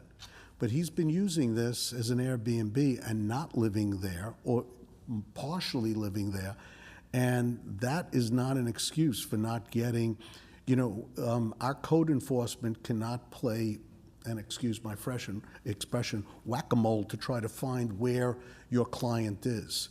And that's what I'm reading has happened here. It's not that he just didn't get it. He's nowhere to be found. He's also responded in here that he was refusing to come before the code enforcement and be heard because of whatever reasons he came up with. So this is not a one and done type thing. This is an ongoing process. I know you made mention of a difference between a $300 income, which it's illegal because we don't have Airbnb on that street, and he's being charged $500. But what do you do when you have someone who's constantly breaking the law? We don't lower the fee for law breaking. We raise it to try to get you in compliance. And now we have it in compliance, and you say he won't be here anymore because he can't make a profit off of it by selling the property. It's not an Airbnb, it's a house you live in. So I disagree with what you're stating as the reasons for why this got to where it is, and I don't agree that it should be a $30,000 settlement. I have further questions. Hang on. Commissioner Eisner, was that, do you want an answer to anything, or? Well, I don't know if she can answer it to me. I don't know if you want to, address what I just said. Well, with due respect, Commissioner Eisner, I would say that my client, he admits that he did wrong. He has not been profiting off it now for some time. And there are numerous issues which I mentioned which he will be willing to litigate. And as again, it is in the best interest of the city, we believe, to settle this. As far as, the issue of punitive versus curing, I mean, I do understand your position. What I would say to that is the $30,000 is actually based off the total amount of $500 if you do the breakdown. What we had originally asked for is around $15,000, which was based on the $300-ish. But the $500, the $30,000 is based on the total amount. You have many, many pages that I read through, and it seems like it was a cat and mouse game for quite some time. And I just read, not that there was any apology in it, there was not a situation, let me just explain what I'm saying by not an apology. He was singling out other people on the street that had out-of-state plates. When you do that, you're not admitting that you're incorrect. You're trying to bring other people into your problem. Commissioner Eisner, I would say the following. First of all, I think that the fact that you have been provided 87 pages of those emails without my file of the letters that I have sent Mr. Trask is somewhat prejudicial. I think that you are that you have not been given the full picture. My client does have remorse. I had put that in an email, in a letter.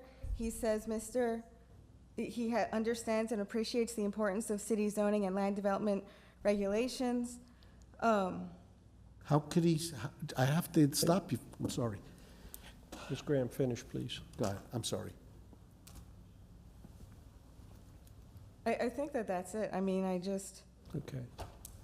What I'd like to do is, if there's something more substantive, I would ask a courtesy to let the other commissioners have an opportunity. By all means. And Vice Mayor Lund, if you just wanted to finish up your comment. Yeah, I just have two clarifications. So your client is Mr. Tamillo? That's right. That's your client. The house has been sold, has it Yes. not? So the new owner of the house is not your client? Right. Does the lien not transfer with the property? So the bottom line is that the lien is still attached to the property, and they would have had to have escrowed the funds to be able to provide marketable title at the sale. So basically, you're representing somebody who no longer has an interest in this property.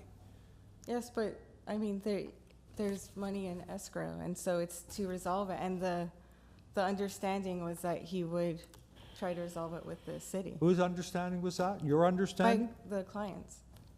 So your client's understanding with you was that he could resolve this at a later date.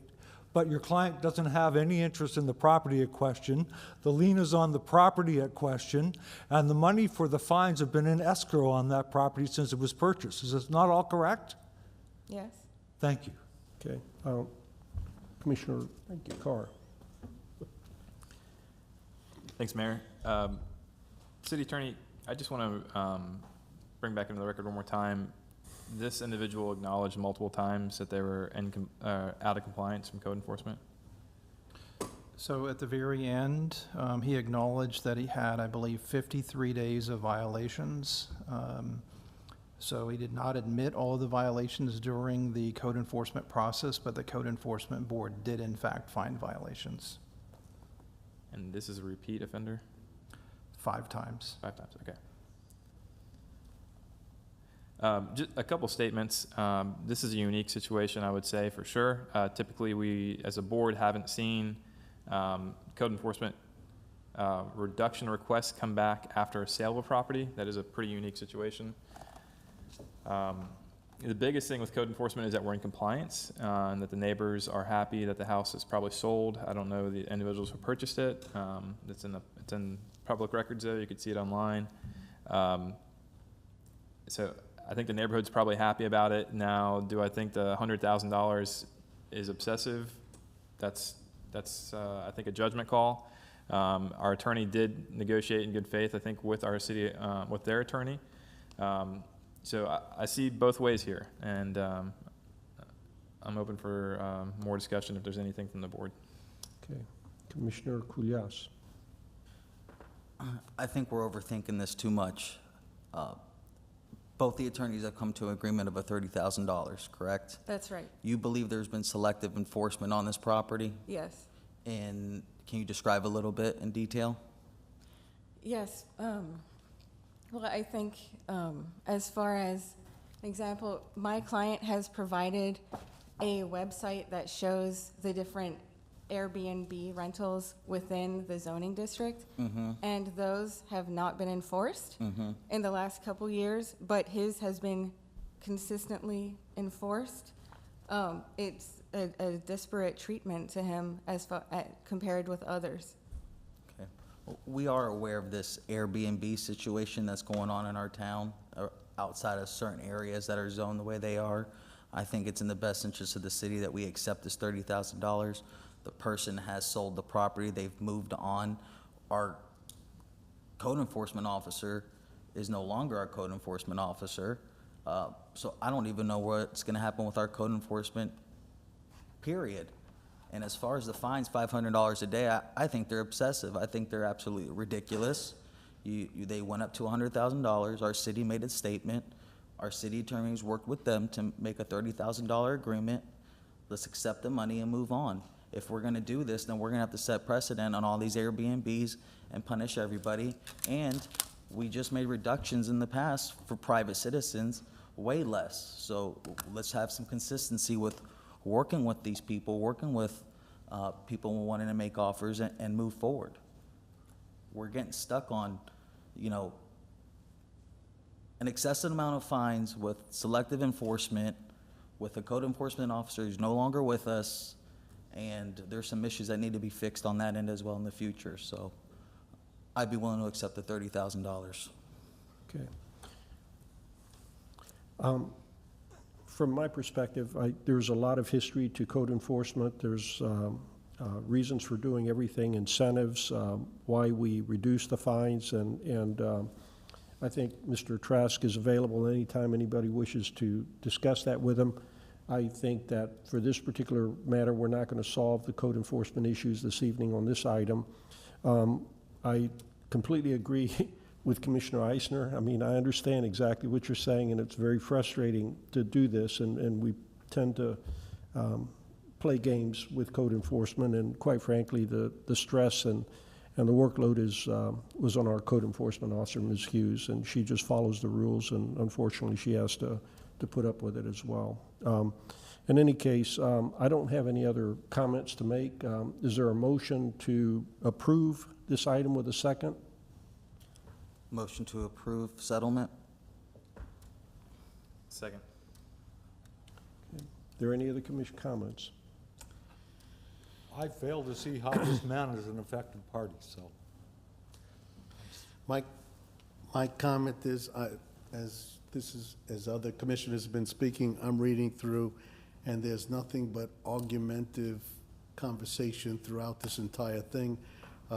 People are involved, the city clerk's involved, so many people involved. I mean, I'll go along with it, but in the future, we need to work on this to decide how we're gonna handle this, because I am honestly, I understand the other commissioners thinking that, we should just move on.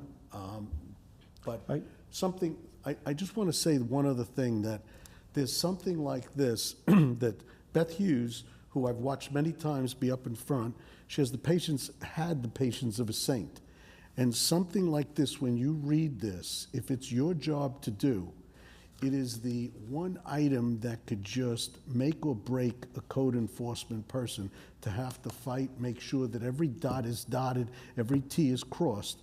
And we've lost her, and it could very well be that we lost her for not only this type of case, but for other kind of cases. So I don't want to commend people and pat them on the back that we've negotiated for a lower cost. The cost that we had is we lost Beth. All right.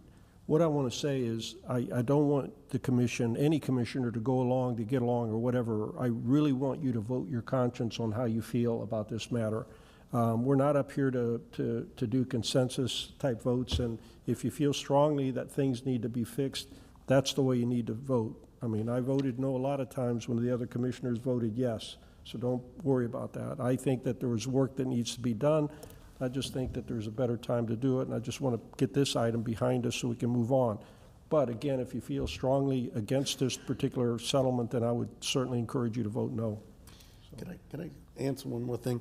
I mean, I just want to read one line where it says here, we're not aware of any complaint initiated by this person against so-and-so for short-term rental. What about 2 other advertisements for short-term rentals on Seabreeze? So again, he's not addressing his issue. He's blaming others. I'm doing okay because you're doing wrong also. Right. Why aren't they picking on you? This is not somebody who's agreeing to solving anything. I So understand. that's my complaint. Okay. If I could, Ms. Graham, is it substantive? it's just something I do want to draw your attention to. You might read those emails and communications and not like my client, and you are 100% you're entitled to that opinion. I do want to just make sure you are aware that the number of 26,000 is something that actually Lisa Mercier and the Code Enforcement Board recommendation, they had actually mentioned that the minimum could be the 26,594, and it's looking at the number of days that were in violation, so that would be $500 times 53. And so I do want you to know that he, in this settlement, is actually paying the maximum amount, what the city asked him to do, based on the dates, and which actually corresponds with 16209 Florida statutes for administrative fines, where the fine is based on for each day the repeat violation continues. Mayor? Thank you, Ms. Graham. Mayor. Let's end it there. Let's end it there. No, sorry, Commissioner Eisner. Roll call, please. Commissioner Kulyas? Yes. Commissioner Eisner? No. Commissioner Carr? Yes. Vice Mayor Lunt? No. Mayor Vaticius? Yes. I do want to commend the two. I'm serious. I want to commend you two for voting no. That's what you need to be doing if you don't agree. Thank you very much. Still want to read my sentence. Thank you, Commissioner. Okay. All right. Let's move on to ordinances and resolutions. Item 14, Resolution 2022-19, Hope Day. Mr. Trask, if you could read that by title. Mayor Commissioners, Resolution 2022-19, a resolution of the Board of Commissioners of the City of Tarpon Springs, Florida, establishing June 18 as Hope Day in Tarpon Springs, recognizing and honoring the pioneers and founders of the city, and commemorating the importance of the traditions that define Tarpon Springs and cherish the city's hope for the future. That was a reading of Resolution 2022-19 by title only.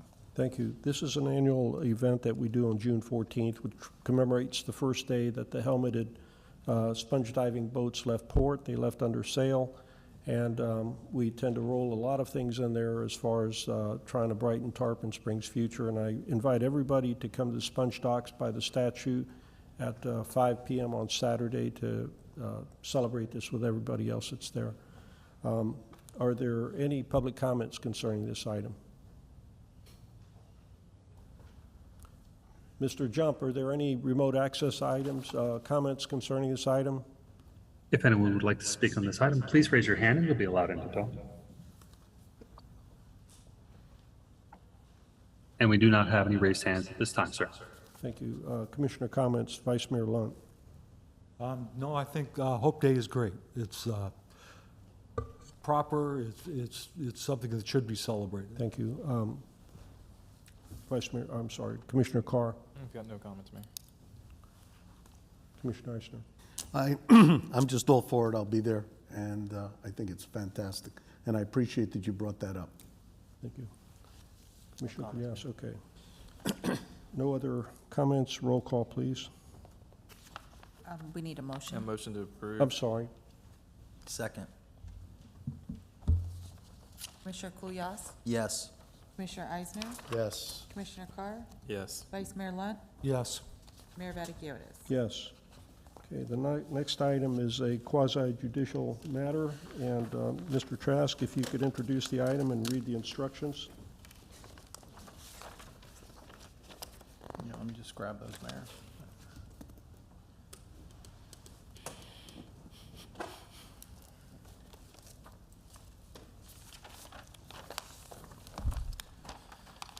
This is Resolution 2022-16, a resolution of the Board of Commissioners of the City of Tarpon Springs, Florida, approving application number 2240, requesting conditional use approval to allow for a commercial recreation use, guided kayak tours at 1060 North Pinellas Avenue in the T5D transect zone of the special area plan, providing for findings, providing for conditions, and providing for an effective date.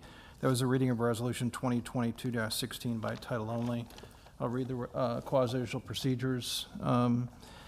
This is a quasi-judicial proceeding where the Board of Commissioners acts in a quasi-judicial rather than a legislative capacity. At a quasi-judicial hearing, it is not the board's function to make law, but rather to apply law that has already been established. In a quasi-judicial hearing, the board is required by law to make findings of fact based upon the evidence presented at the hearing and apply those findings of fact to previously established criteria contained in the Code of Ordinances in order to make a legal decision regarding the application before it. The board may only consider evidence at this hearing that the law considers competent, substantial, and relevant to the issues. If the competent, substantial, and relevant evidence at the hearing demonstrates that the applicant has met the criteria established in the Code of Ordinances, then the board is required by law to find in favor of the applicant. By the same token, if the competent, substantial, and relevant evidence at the hearing demonstrates that the applicant has failed to meet the criteria established in the Code of Ordinances, then the board is required by law to find against the applicant. With that being said, anyone that wants to speak on this item, if you could stand up and raise your right hand, I'm going to go ahead and swear you under oath. Anyone that's going to speak? Thank you. Do you swear that the testimony you're about to give is going to be the truth, the whole truth, and nothing but the truth? Mr. Delacus, are you? Okay, thank you. All right, Mayor. Okay, Ms. Vincent, is the applicant here? Okay, is there any new information that's come forward since the P&Z board on this item? No, sir. Okay. I'd like to ask the Commissioner if they've had any ex parte communications concerning this matter.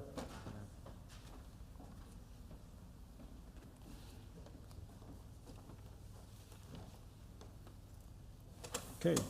Ms. Vincent, with your okay? Yes. Okay. Ms. Vincent, please make your presentation. Thank you. This is application 22-40. This is a conditional use application for property located just on the Anclote River, across from where the old Pappas restaurant used to be. This is the location of the site on North Pinellas Avenue. It's vacant now. It's kind of casually been used for parking through the years.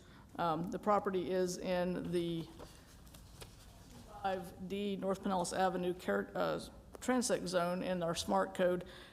We don't really have recreation uses called out as a use really anywhere in the SMART code, so we've been handling these by way of just treating them as a conditional use and bringing them to the board. So the proposed use is appropriate to the property. It's basically it's guided kayak tours. They'll store the kayaks there. You won't be able to bring your own kayak and go, launch there. It's for guided tours. So this is the property with the orientation being north here. They do intend to clean the property up. The parking will be along here. They'll just store the kayaks on site. and just kind of some conceptual plans. Do we want to add some landscaping to the site, clean things up a bit. They have a nice write-up in their business plan about how they want to, increase pollinators on the property, bring birds and bees back to the property, and just generally make it more conducive to the area. As I said, this is in the special area plan. It's in the Sponge Docks Character District. Tourist-oriented uses are part of the intent of this district, so that fits. For the review criteria for the conditional uses, obviously conformance with the Land Development Code, is the use appropriate to the property in question and compatible with the area, consistency with the comprehensive plan, no adverse impacts to historical or environmental resources, and no adverse effects to property values, and there's really no public facilities that need to be provided for this type of use on the property. And it's a nice use on a vacant property as it sits today. Staff recommendation is to approve Resolution 2022-16, granting a conditional use approval for the operation of a commercial recreation use in the T5D Transect District. We do have 3 specific conditions. The kayak launch shall only be used for guided kayak tours and not available to use by the general public. Jet skis and other motorized watercraft shall not be permitted, and all applicable state or county permits shall be obtained for access to the Anclote River.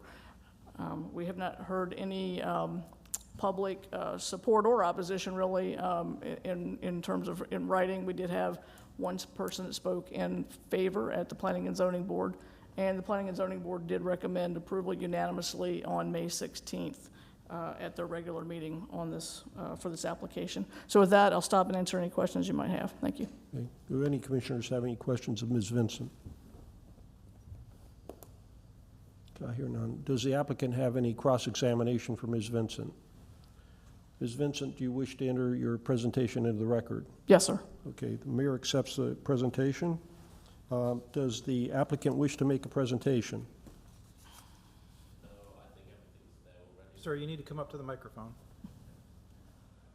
Just come up there, state your name and address, and say no if that's what you want. So my name is Austin Wood. Address is 3471 Pinehurst Drive, Holiday 34691. The planning and zoning team have done a great job in the last 3 or 4 months working with everything. Everything's been described really, really well. It's 3 tours a day, guided tours per day, 9 to 12 people per tour.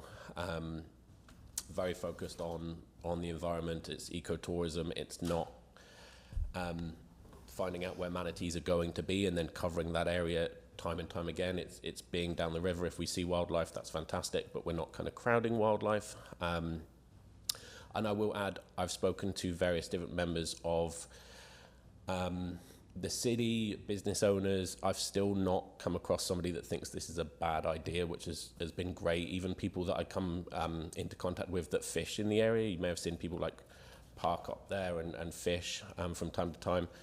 I've kind of let them know that we're moving in, and they're supportive too. That was my only concern, that we'd get some pushback from people that would have used it in the last 10 years, say. But they're still really supportive, which is great. Thank you.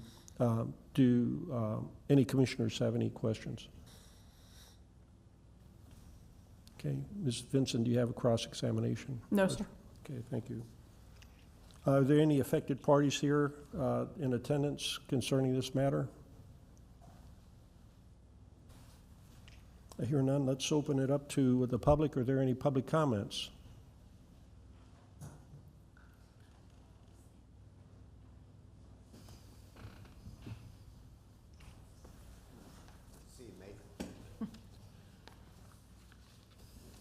Here to Lax 514 Ashland Avenue. This is what I've been talking about for years. You've heard me. Ecotourism. And if you looked in his packet, ecotourism is defined commonly as responsible travel to natural areas that conserves the environment and improves the well-being of local people and involves interpretation and education. I know Austin's a little new to this. He's a little shy maybe, but I'm going to toot a horn for him. They are with Nature's Classroom Institute, which is a Montessori school that focuses on education, and you set up a place in Palm Harbor at Camp Wailani. And I remember reading about setting up the campsites. Also in here, I'd like to point out the route will consist of mangrove exploration, discussion about invasive species such as Australian pines, a trip through some of the narrow areas, and tours around oyster bars. And also he mentions that it will also add a small number of jobs to the tourists to help keep the river clean. Because I know when I kayak, I take a bag and I'm picking up bottles, or you wouldn't believe sometimes some of the things you find. But I want to comment a little bit more on your staff report. Appropriate to the property in question.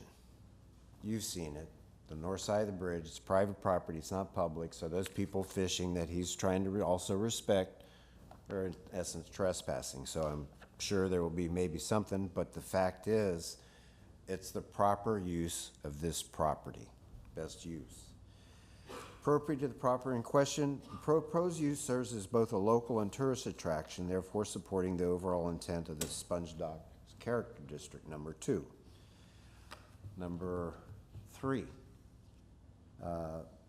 consistent with the goals, policies, and objectives.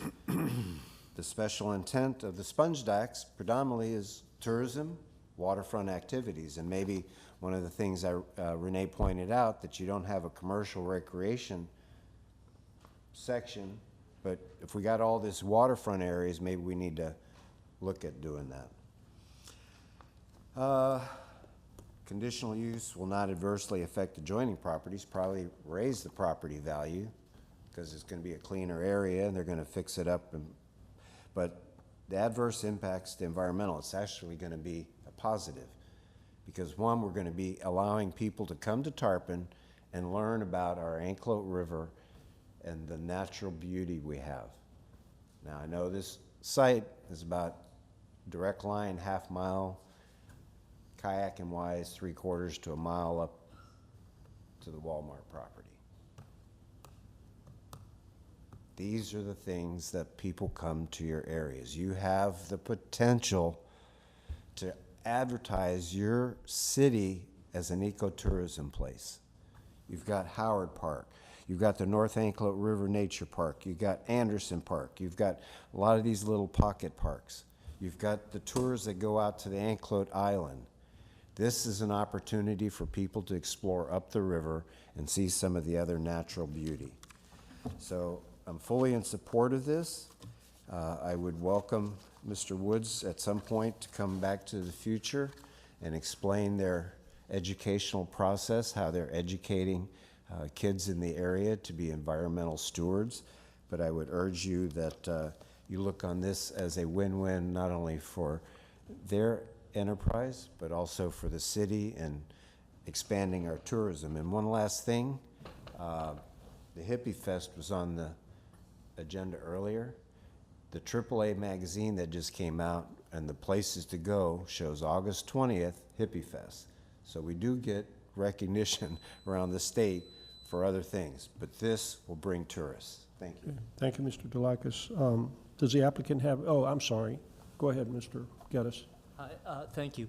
David Ballard Geddes Jr. I live at Georgia Avenue at Palm Harbor. I may be ill-advised as to how the proper use of this property has been used in the past. I have accessed the Anclote River as, you know, canoe drop-off point in the past as you know, a civilian. Would that be denied me?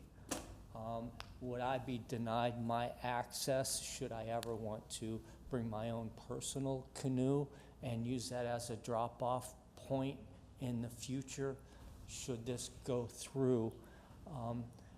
I like having access to the river, and I feel as though this would deny me my liberty to use a canoe at that particular point. Would it be just solely used for the rentals only and deny me that right? Thank you. Right. Mr. Trask, it's not appropriate for me to answer. No, sir. Okay. I'd answer, but I can't during this process, Mr. Geddes. Just hang on a second. You'll get an opportunity once we get done with public comments. Are there any other public comments of anyone attending? Mr. Jump, is there any remote access comments? If anyone online would like to comment on this item, please raise your hand and you'll be allowed in.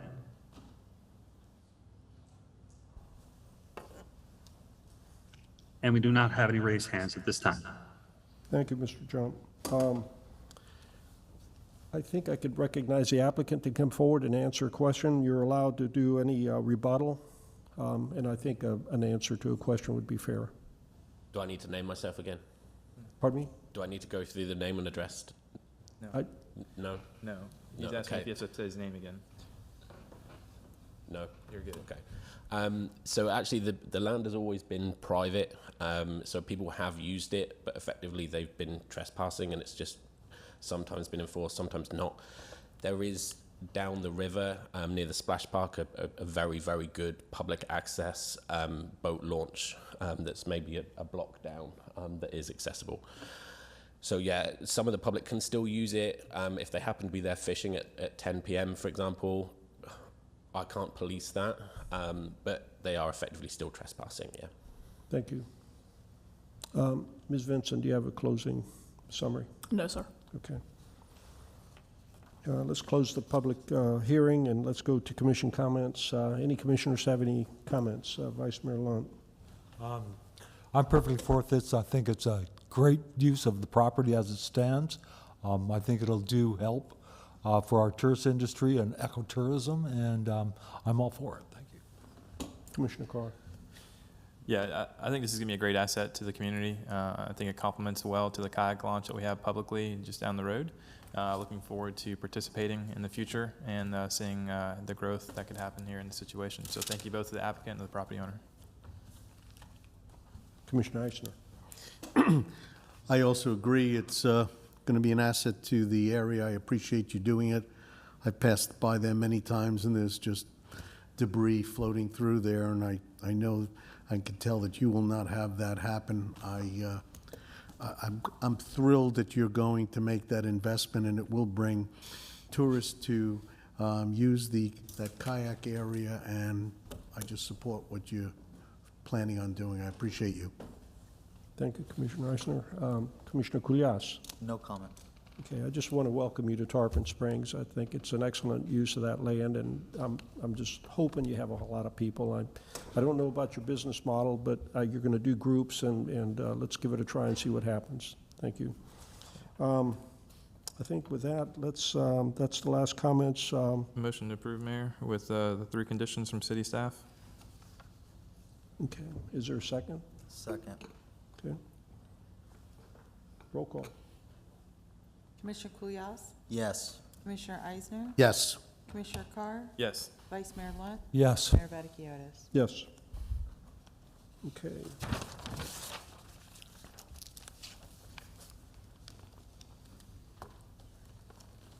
Move on to, does any commissioner wish to take a break? No? Okay, let's move on to item 16. Mr. Trask, if you read it by title and introduce the instructions and swear everyone in. So this agenda item number 16 is the application 22-34 livery stable. This is, the applicant is Kokalakis. It's 100 and 108 North Ring Avenue.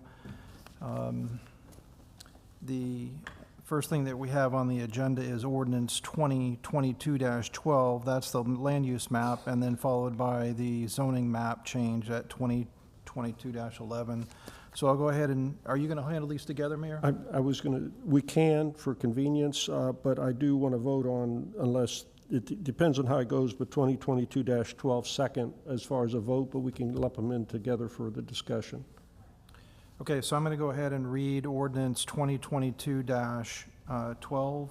It's subparagraph A on the agenda. Ordinance 2022-12, an ordinance of the City of Tarpon Springs, Florida, amending the future land use map for 0.32 acres more or less, or real property, located at 100 and 108 North Ring Avenue. at the northeast corner of Ring Avenue and the East Orange Street from land use designation RU Residential Urban to land use designation CRD Community Redevelopment District, and amending the Sponge Docks and Community Redevelopment Area Special Area Plan to include said property within the Downtown Character District, and amending all maps within the Special Area Plan to reflect the expanded boundary, providing for findings and providing for an effective date. There'll be a second reading read after county review. This was published in the Tampa Bay Times by title with a map on April 27th, 2022. Okay. You want me to read the quasi-judicial procedures? So this is a quasi-judicial proceeding relative to the zoning ordinance, where the Board of Commissioners acts in a quasi-judicial rather than a legislative capacity. At a quasi-judicial hearing, it is not the board's function to make law, but rather to apply law that has already been established. In a quasi-judicial hearing, the board is required by law to make findings of fact based upon the evidence presented at the hearing, and apply those findings of fact to previously established criteria contained in the Code of Ordinances in order to make a legal decision regarding the application before it.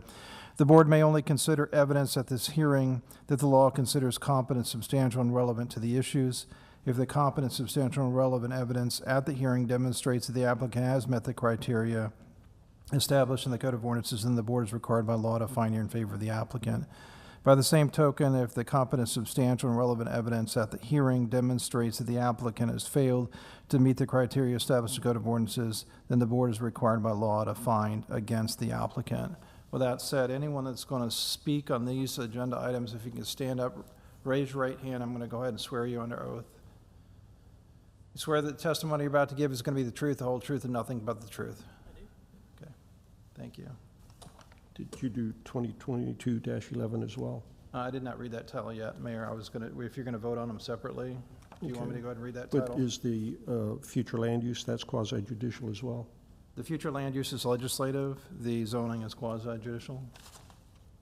Well, you're going to do them together, take all the information, We'll everybody. do them together. Yeah, and then you're going to vote on them separately, Following, okay. so. Is the applicant's here, is Vincent? Vokalak is here, Okay. yes. Is there anything new that's been added to this package that wasn't available to the P&Z board? No, sir. Okay. Is there any commissioner that wishes to report any ex parte communications? Okay. Then, Ms. Vincent, Commission, Ms. Vincent, go ahead and make your presentation. Thank you. This is application 22-34. The property is located at the northeast corner of East Orange Street and North Ring Avenue. It actually consists of two parcels. There's a single-family house on this parcel that was moved back in 2015 from across the street in association with the Ring Avenue apartments, townhomes being built. And then this is the livery stable building. I think most people know, recognize it in town. It's a two-story masonry vernacular, built at the time as a commercial structure, but for the last many years it's been a single family, operated as or maintained as a single family home. So the request tonight is to amend the land use and the zoning on the property. Currently it's in residential urban, which is a residential only land use district. And the proposal is to take it into the CRD, the Community Redevelopment District designation.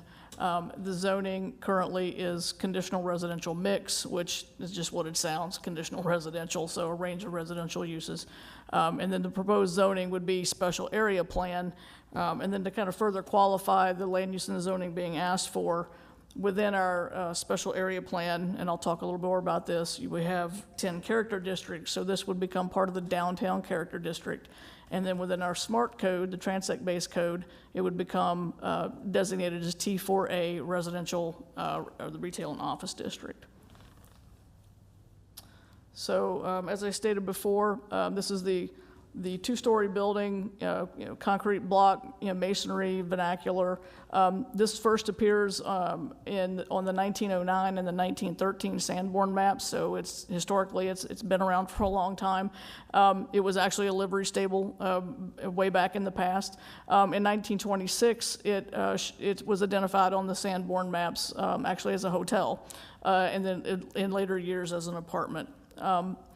As I stated, the single-family home here was moved from this area when the Ring Avenue townhomes were being developed. Both of these are contributing structures in the historic district.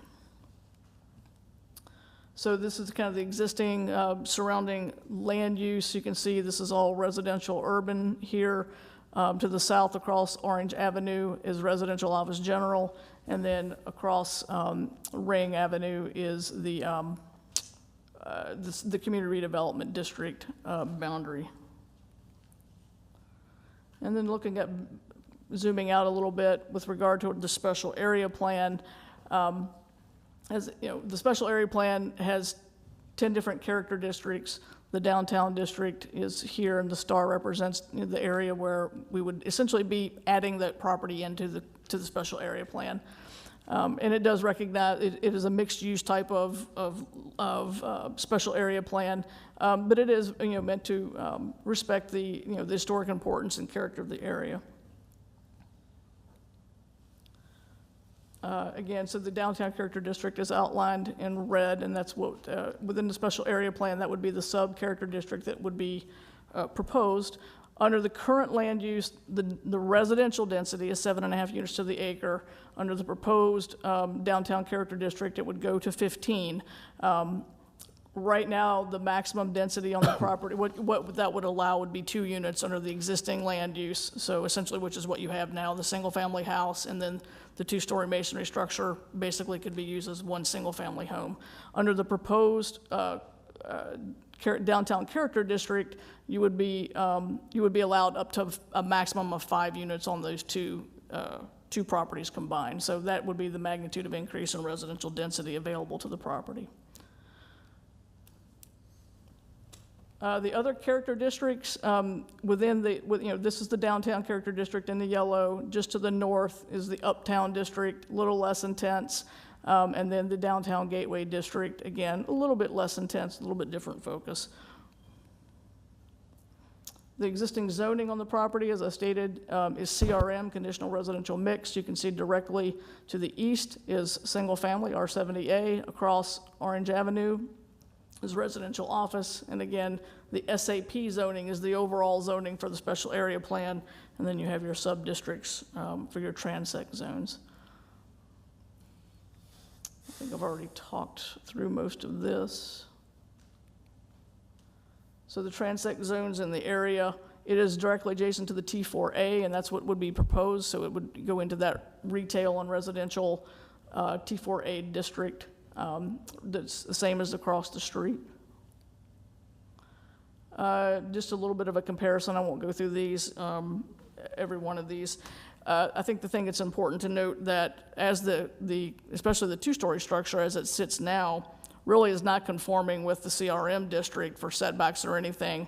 Under the proposed T4A, it becomes conforming for its setbacks, which is nice.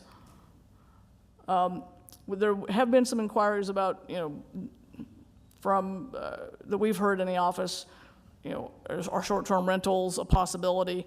In the T4A transect, you could do short-term rentals, but it would have to be, you'd have to get a conditional use, so it would have to come through another hearing process in order to do that. Mr. Kokolakis may speak to what his intended uses are. At this point, I think he's just looking to be able to get something besides, one single-family, home in a 4,000+ square foot commercial building. So under our review criteria for the land use map amendment, basically you're reviewing it for consistency with the comprehensive plan policies and consistency with the countywide plan. This will go to Ford, Pinellas, and to the countywide planning authority to actually. It's a land use map amendment that they will have to approve as an addition to what they call it as an activity center on their map. The rezoning criteria, again, you're looking for consistency with the goals, objectives, and policies of the comprehensive plan. Is it appropriate to the property in question and compatible with existing and planned uses in the area? Does it provide for orderly development, looking at growth patterns in the area and the ability for the city to provide public facilities? Will it adversely impact or exceed the capacity of the city to be able to provide public facilities? So based upon this and all the review criteria in the presentation, as well as the more extensive review analysis that's in the agenda backup, the staff recommendation is to approve ordinance 22-12, amending the future land use map from residential urban to CRD, and designating the site in the downtown character district of the special area plan, and to staff recommendation was to approve 2022-11, amending the zoning atlas from CRM to special area plan and designating the site in the T4A transect of the SMART code. So the Planning and Zoning Board reviewed this on May 16th, and they did recommend approval by unanimous vote. There was one member of the public who did speak in favor of the application at the hearing. So with that, I'll stop and answer any questions at the appropriate time. Thank you. Thank you. Does the commission have any questions for Ms. Vincent? Commissioner Eisner. Just a quick question. Is there a difference between the CRD and the CRA? Yes, that's an excellent question. So the community redevelopment area is a separate plan, and that is also what is associated with the redevelopment trust fund in the TIF district. So by expanding this for the special area plan, which is different, you will not be, this property won't become part of the TIF district. It won't get that benefit, nor will the city get that benefit, frankly. But, so they're two separate things. Did that answer? Yes, I was just curious if they get the extra funding that we supply. They cannot, no. Okay, that was one of my questions. So Yeah. you answered two questions. in one Okay. day. Thank you. That's it. Okay. Any other commissioner questions? Okay. Mr. Kokolakis, do you have any cross-examination for Ms. Vincent? Any questions for her? Okay. Ms. Vincent, do you wish to enter your testimony into the record? Yes, thank you. Okay, Mayor accepts it into the record. The applicant, Mr. Kokolakis, if you'd like to come forward, if you have a presentation. Good evening, Mr. Kokolakis. Good evening. Joe Kokolakis, Buena Vista Drive, Dunedin, Florida. I don't have a presentation, frankly, because this is a work in progress. And I want to thank staff for guiding me through this process, because what we're trying to do is preserve a beautiful building that I think is integral to the heritage of Tarpon Springs, especially, that little neighborhood that we got there that we've been working on, where my office has been for the last 33 years. That building, for a long time, has been something where we've all passed it and kind of hoped something interesting and something cool and something that would contribute to the neighborhood could be done with it. We're, have all sorts of concepts in mind, but rest assured that every one of those concepts will preserve the integrity of the building itself, will, serve as a kind of a catalyst that will add to an already, quickly growing downtown and Tarpon Avenue. And I'm open to ideas and suggestions and anxious to work with staff to put something special there. Thank you. That's it. Are there any questions from the commission for Mr. Kokolakis? I have a couple. Go ahead, Commissioner Kulyas. Hi, Mr. Kokolakis. The livery stable, right now it's considered a single-family home. What do you expect to be doing the build-out for? Do you have a certain amount of units for that one livery stable? Well, I thought, right now, its most recent use was a single-family home for the family that owned it. And my thoughts are that it could serve as a quaint little hotel. I had Ed Hoffman do some schematics, put together some sketches with Bob that showed a large kind of lobby area and an 8-room hotel. I'm currently working on a 79-room hotel in downtown Dunedin, and the management group out of Charleston, South Carolina was interested in even managing something as small as 8 units. They currently manage one as small as 11 units in downtown Charleston. That's one idea.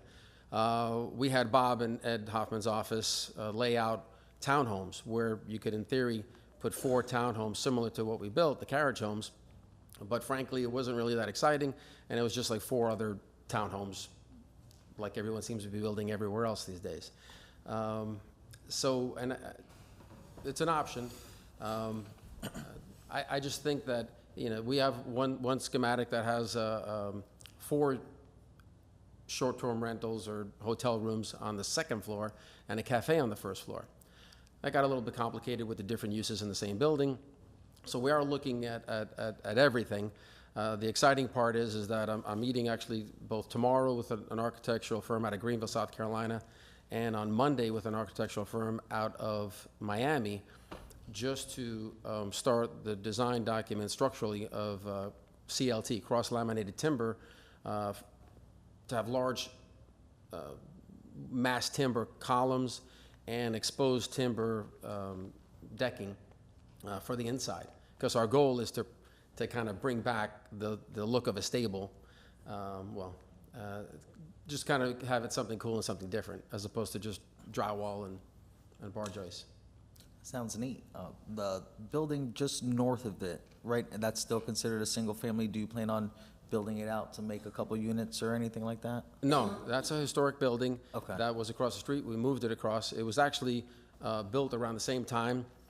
Both buildings are block buildings. Both buildings are constructed with masonry units that were formed on site. They actually cast those blocks on site and built both the single-family home. So that's going to stay as it is. Okay. Now, the parking situation, because those are very tight roads. Or do you plan on using parking on the east side of the property?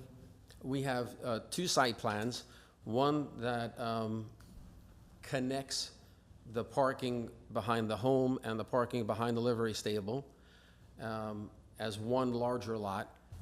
But that I think had access off of Ring. And then we have a second layout that has the parking off the alley, coming off the alley, which actually generated, I think, more parking spaces. Thank you. I have no further questions. Okay, thank you. Mr. Kokalakis, you mentioned the single-family home's going to remain as it is? Correct. Okay, I want to thank you for saving that house and moving it from the Pondakis house. He's a childhood friend of mine, so thank you, yeah. Any other commissioner comments? None. Ms. Vincent, any cross-examination for Mr. Kokalakis? No, sir. Okay. I should have asked for this ahead of time. Is there any affected party here that feels that they're adversely affected by this project? We're going a little out of order here. No? Okay, thank you. I think we're going to close go to public comments. Are there any public comments? Thank you, Mr. Kokalakis. I wasn't sworn in. Anita Prose, 901 Bayshore Drive, Tarpon Springs, Florida. You swear the testimony about to give is going to be the truth, the whole truth, and nothing but the truth? Thank you. This is a historic home. We all remember Phil Demas. That was his mother's home. He was quite a character in our community for many, many years. And years ago, when they had Louisi's Bar down on the corner across from the train depot, they used to ride in from Pasco County on their horses. We've got old pictures, and if you do all the old research, you'll find that out. And they would tie their horses up out front. How many times they would have fights in Leuci's Bar, and the sheriff would come in, and the police chief, and they take them to that place, to the stable, the house, to sleep off the drunkenness. And a couple of times I have read in the back history doing the research when there was cattle rustling up in Pasco, they knew where the guys would go to sleep. And then through the years, a lot of the sponge divers came to Tarpon. They had no home to go to. They used to go there and sleep and live.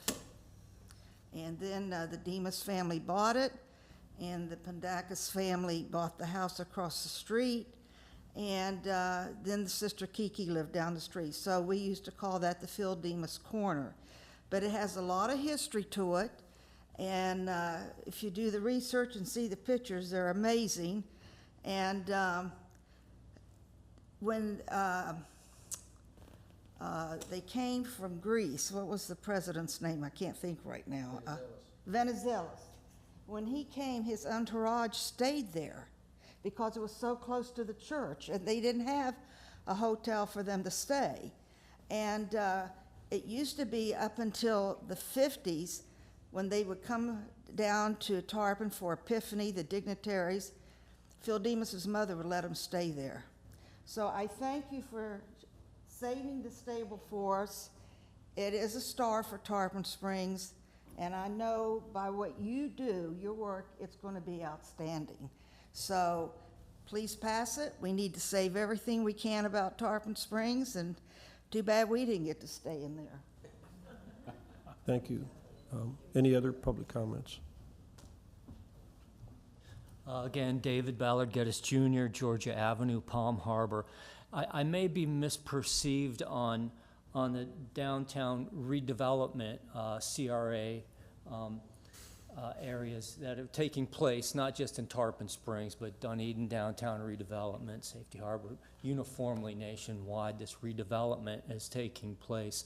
Once a property is taken in with this redevelopment process, will it ultimately subject that property to a transfer of development right, third-party assessments, and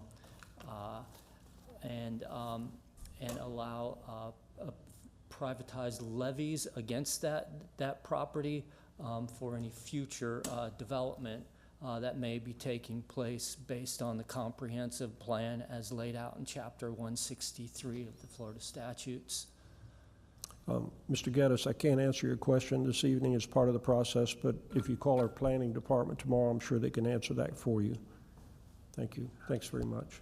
Are there any other public comments this evening concerning this item? Mr. Jump, is there any remote access comments concerning this item? If anyone online would like to speak on this item, please raise your hand and you'll be allowed in to talk.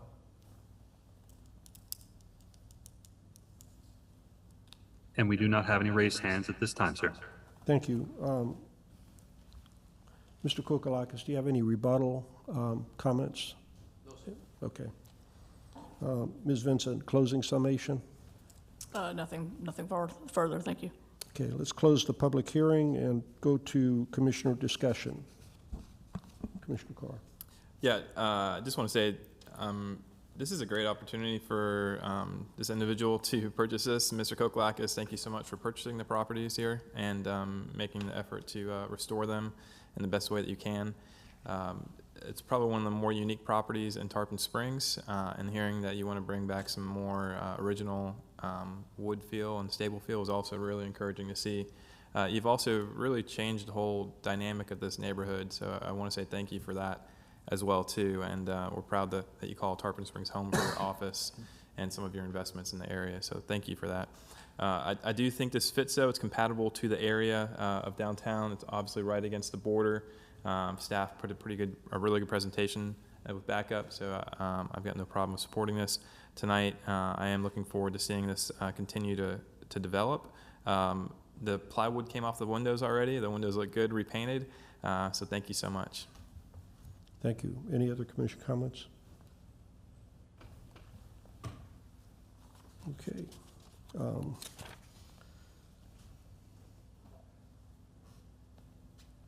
Mr. Trask, I'm going to turn it over to you. We've got one still outstanding item, right? Go ahead. Right. So I'll go ahead and read the ordinance relative to the zoning, and then you decide which one you're going to vote on.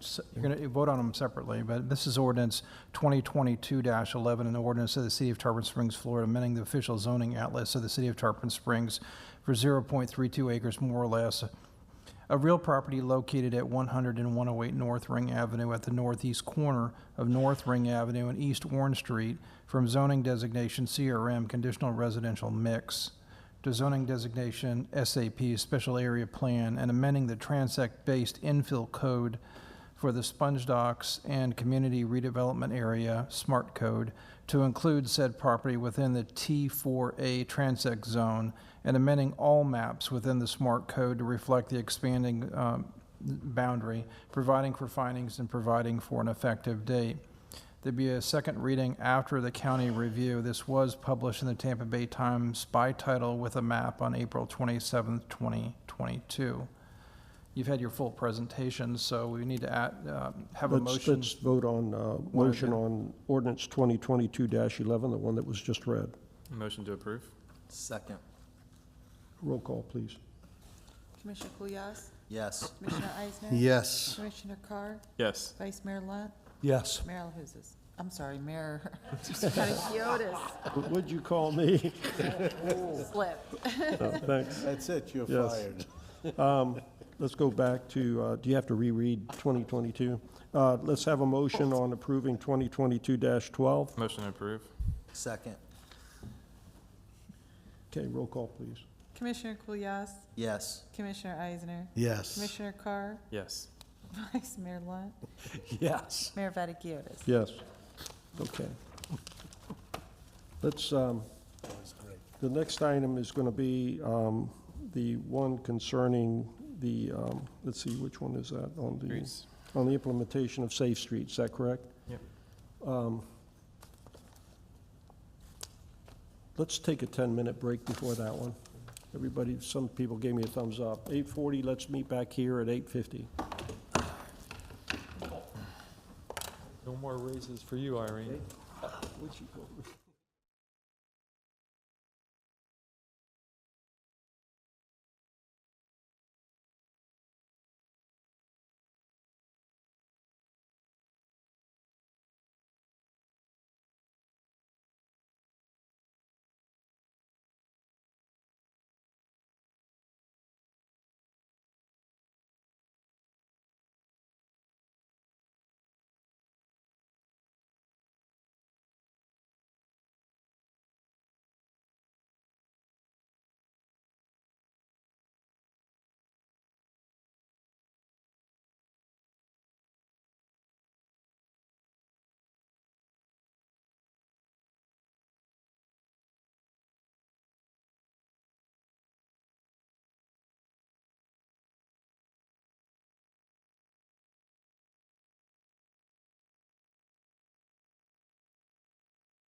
We're going to reconvene the meeting.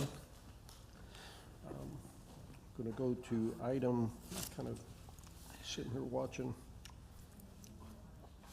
Item 19, Resolution 2022-20, supporting implementation of Safe Streets Pinellas Action Plan. Please read the resolution by title, please. Thank you, Mayor. This is Resolution 2022-20, a resolution of the City of Tarpon Springs, Florida, supporting the implementation of Safe Streets Pinellas Action Plan, adopting a Vision Zero policy to eliminate transportation-related fatalities and serious injuries, providing for conflicts and severability, and providing for an effective date. That was the reading of Resolution 2022-20 by title only. Mr. LaCourse, may I go to Ms. Vincent? Yes. Ms. Vincent? Thank you. Again, this is Resolution 2022-20, supporting the implementation of the Safe Streets Pinellas Action Plan and adopting a Vision Zero policy to eliminate transportation-related fatalities and serious injuries. So back in 2021, Ford Pinellas adopted a Safe Streets Pinellas Action Plan. And this action plan provides a path for Ford Pinellas and its partner agencies, which would be all of the municipalities, to work towards a vision of zero deaths, zero traffic deaths and injuries by 2045. So they have been reaching out to various local governments looking to get resolutions of support and implementation.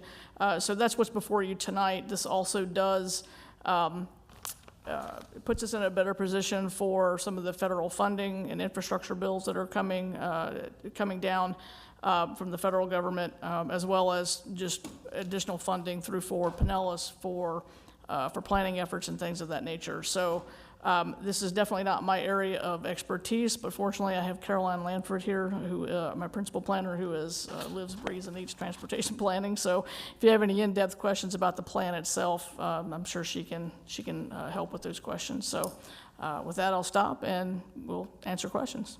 Okay, let's go to the public first. See if there's any questions from the public concerning this matter. I hear none in the audience. Mr. Jump, are there any remote access comments concerning this item? If anyone online would like to speak on this item, please raise your hand and you'll be allowed in to talk.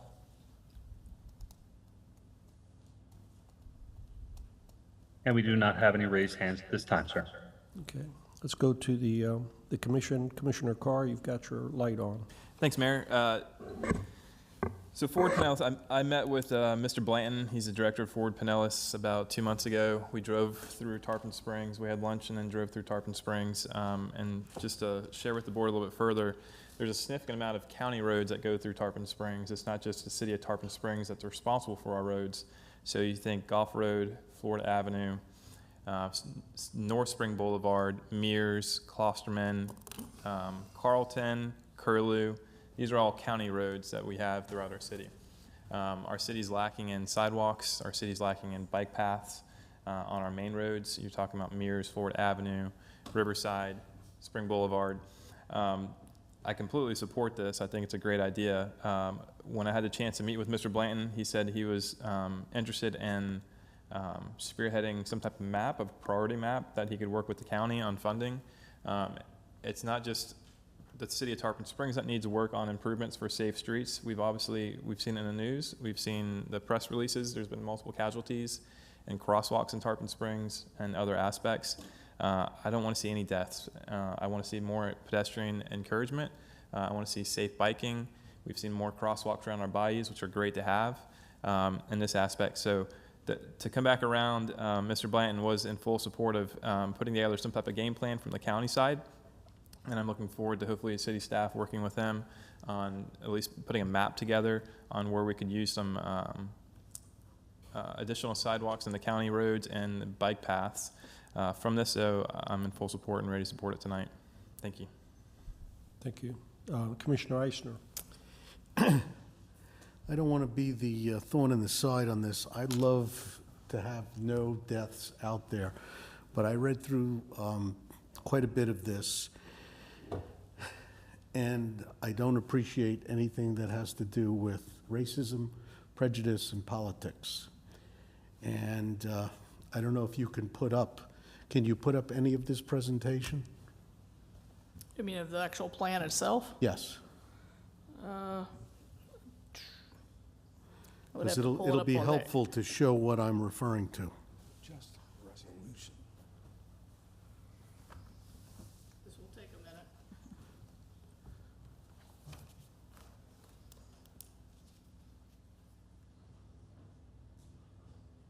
You could start off with the title, Safe Streets Action Plan Pinellas.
Do you want me just to go ahead? Yeah, please go ahead and ask. Please, while- okay. and I'll- So, the start of this has people live here, not cars. So the P is in red, the E is in orange, the O is in yellow, the P is in green, the L is in blue, and the E is in purple. And I don't know how else to read that, but colored people live here, not cars. That's what this states. I'd like to point out that this was a child's art project. I didn't hear what you said. That cover art was selected from a child's art contest. So why was it put in here? It was children, getting children excited about transportation safety. Okay. Let's go to page 25. I'll come back to the resolution in a minute. I know you're going to tell me it's child again, but on the left side, they have a picture. It's a red background showing conservatives. Then it shows, the first picture is a picture of Donald Trump. The second three pictures are of what, I don't want to make this my interpretation. That's why I wish it was up so you could see your interpretation. It looks like three white people underneath the Donald Trump. On the right-hand side, it's a blue background showing Democratic with four black people, and then there's a young black kid in the middle, standing in the middle of the road in a hoodie, and I don't know what the message is, but I know that when I'm behind the wheel of a car, I don't target people, whether they're black, white, Hispanic, or anything. So I'm going to go back to the original resolution, which I hope you're following me with this, where it says, whereas people of color, people with lower incomes, and people walking and biking experience a disproportionate risk of severe injury and death from traffic crashes. This is not something that is equal opportunity. I don't have a prejudice bone in my body. I didn't grow up with one, and I don't single out anybody. And when you portray something like this to me, I have issues trying to want to take this from an open-minded situation. So if you read through it, I don't want to bother everybody for the day here, for the evening. There is many things in here that are all tailored to targeting people of color, and I don't believe that's true.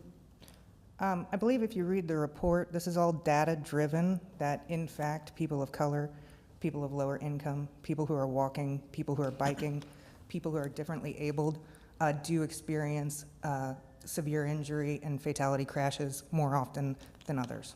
So is that because Donald Trump is on the left side? Sir, again, that was an art don't project wanna- that kids came up with. I'm not forward Pinellas. That's just an art contest. Let's just leave this at, this is a Forward Pinellas document. I understand that, And and I that's can't what I'm- change it. I understand who it is. I don't support it. I don't support this, and I'm not attacking you, believe me. I'm annoyed when I saw it. I don't want to sign anything like this. I Okay. thought this was atrocious to send out to people. I understand kids wrote this, believe me. And I also understand who teaches kids as well. This was not an equal opportunity document, period.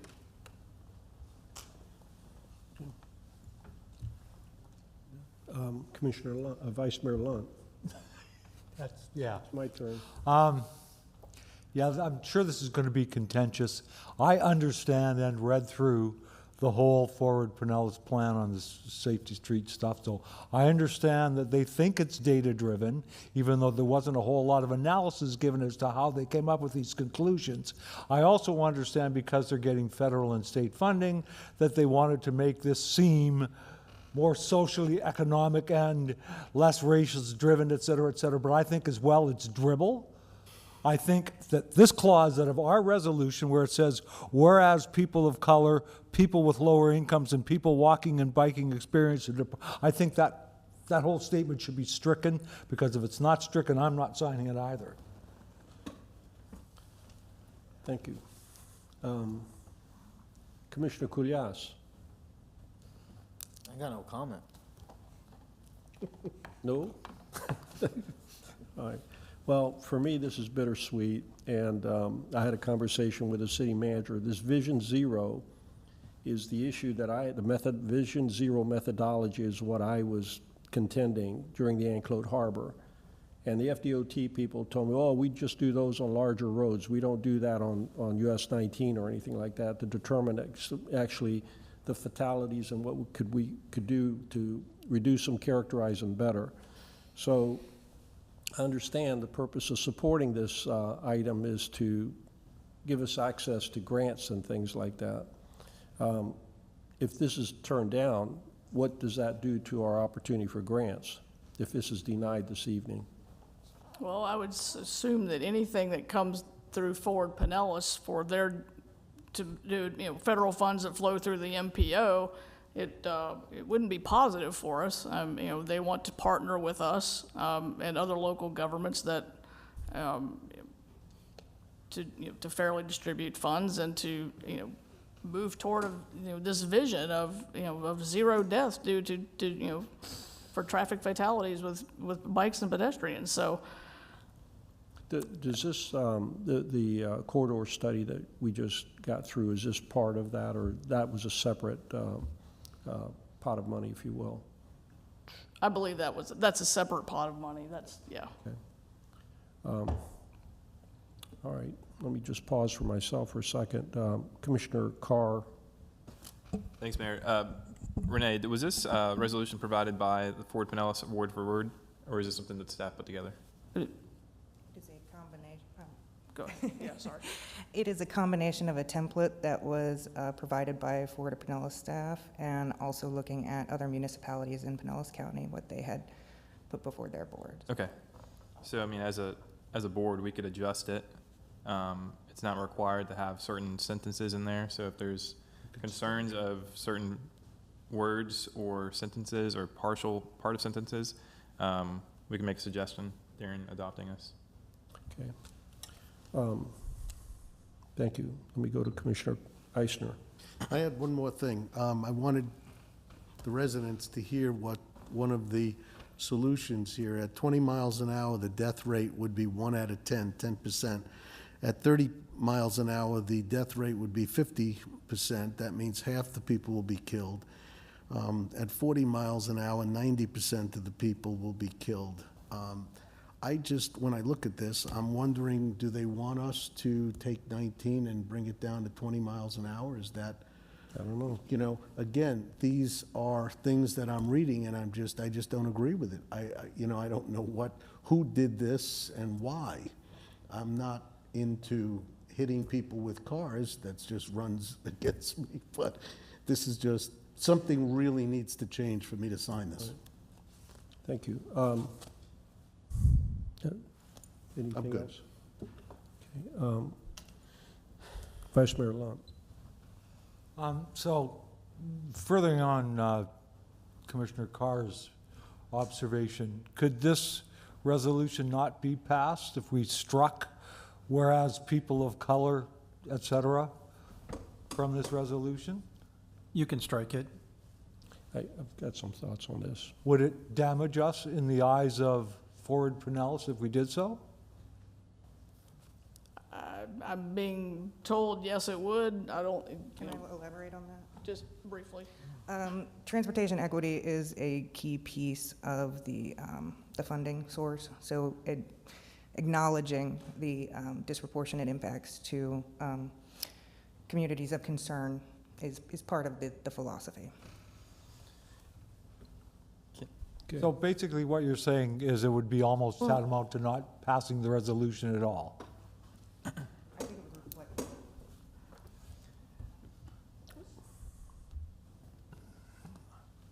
No further questions.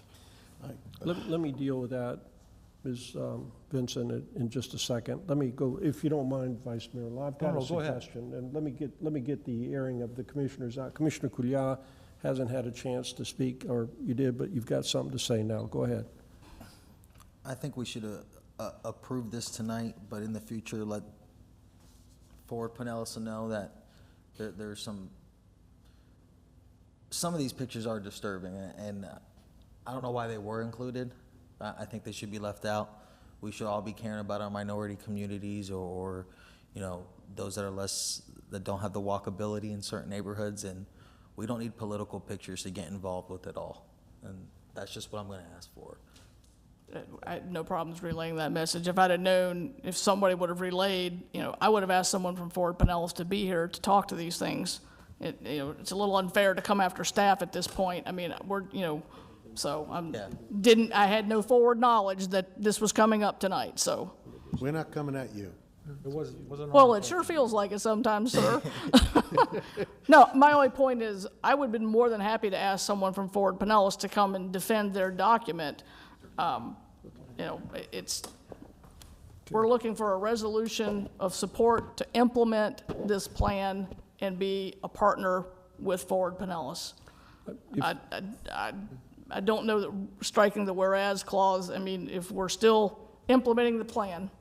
Why don't we, let's finish the comments. Commissioner Eisner, you had your light on. Go ahead. Yes, there's just another line here. It just states, whereas the city prioritizes safe and reliable transportation for everyone, regardless of mode of transport, age, ability, gender, race, income, or other social factors.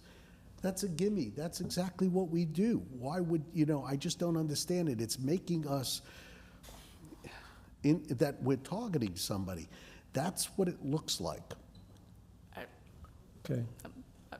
Commissioner, I'm sorry, do you have? I'm good. Thank you. Commissioner Carr.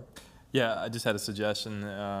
If there's concern of the people of color portion of this, whereas that we potentially could change it to a minority community, would that be sufficient to still hit the target for what is needed to apply for grants? Communities of concern.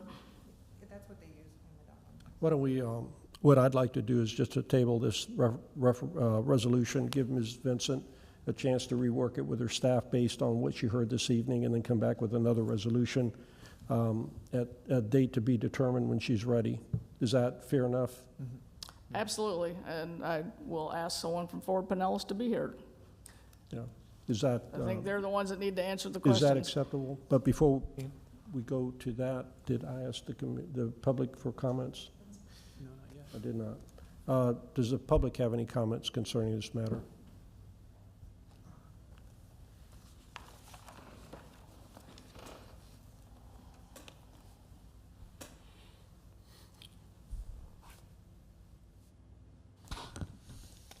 Peter Lax, 514 Ashland Avenue.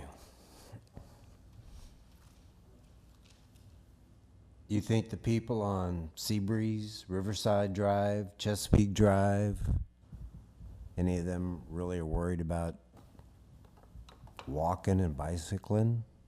They got their cars.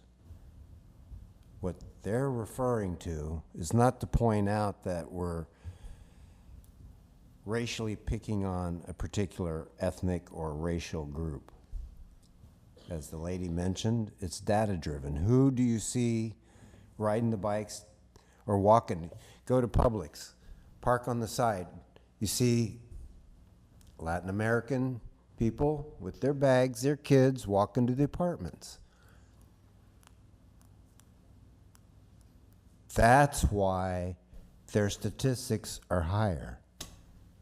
It's not that they're being picked on or looked at more. I didn't have a chance to go through it, but there's a whole bunch of diagrams by age, incomes, property values. Same thing going on like what we're talking about, distance, safety through that area. Because more people are relying either on public transportation, walking, or riding bikes because they don't have the means to have cars or operable cars all the time, can't afford Ubers. So I think you're picking on a little part. Yeah, I kind of looked through, and what's in the backup is hard to see. I can see where you're saying there's some political ideas possibly in the presentations that were selected, but maybe that's how the young kids are seeing it. So we have to see that that's their eyes seeing it. It's not your eyes or our eyes. That's some kids' eyes, how they saw it. So I think there's a lot of substance in this plan. The plan overall is to try to make our streets and our transportation networks safer. And I think that's the goal you have to look at. If you want to write your own letter, or the commission would like to prepare a letter to forward Pinellas saying we've approved this resolution, however, we have concerns about how certain things were put in the presentation, you have that option also. But you need to focus on what this is trying to do. Thank you. Thank you.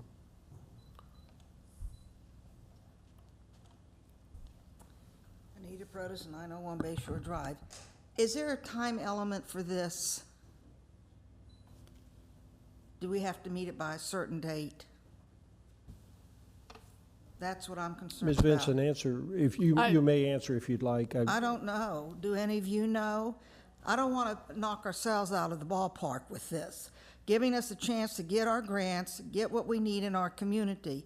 If we're late with it, or we hack them off some way, we'll be out at the door. And that's what we've got to look at. And I agree with everything that Peter DeLacus is saying. Don't faint, Peter. But we've got to look at it another way. What time element we have, if we get them mad, are we going to hurt ourselves? We can support it and later on write a letter and say what we really didn't appreciate in the wording. What the children see today is what they hear on TV, the news, and what they say when they draw these pictures. And that's the way it is. But let's not hurt ourselves by saying, let's come back or write them out and say, we don't like what you're doing. Because there's too many people in this county that want it. There is an upcoming funding opportunity that through Forward Pinellas, directly related to the Safe Streets Pinellas. It would be a planning grant opportunity to look at Tarpon Springs. So that is due, I think that application process wraps up in like September. So we have if we want to be, a potential partner, and I know Mark's looking at me like, what am I talking about? I haven't even had a chance to talk to him today. We literally met with Forward Pinellas today about it, or just got a briefing on it. So there's a little bit of timeliness to it, but July 12th would be the day we'd bring it back, and Okay. that's plenty of time. We're not worried about the time we can meet a September grant. We met lesser, but Yeah. the 12th, and again, we need to bring them here to defend their document, and so we'll try to set that up for July 12th. Thank you, Mr. LaCourse. Let me just finish up with Mr. Eisner. Thank you, Mayor. A number of people have spoken about kids, and we're not trying to attack kids by any means. I just want you to know it wasn't kids that put this thing together. It was adults that put it together. And I don't care if there was Trump there, Biden, or Obama. I wouldn't take a political statement from anybody for any reason. As far as the time limit, this is something that this action plan is to have zero traffic and deaths by 2045, so we have a little bit of time ahead of us. I can't help but explaining. I don't target people. I don't think anybody in Tarpon Springs targets minority. There's many ways that we can help people that are with bicycles or walking in the streets. It's not about picking on a specific ethnic group, and once you do that, you kind of lose me. So I'm sorry I have to say that, but I would like to have this changed so it's acceptable for all, that we could all accomplish. Nobody wants to have children killed. Nobody wants to have people killed. I've seen too many people hit on 19, and I'm all for trying to make safe streets, but I don't want to do it in a political manner. Okay. I think everyone's, I'm sorry, did I? No, I'm good. I'm good. Thank you. I think everybody's opinion is very important here. I think you've heard some concerns. And so what I'd like to do is, first of all, we need to go to Zoom. Mr. Jump, is there any remote access comments concerning this matter? If anyone online would like to speak on this item, please raise your hand and you'll be allowed in to talk.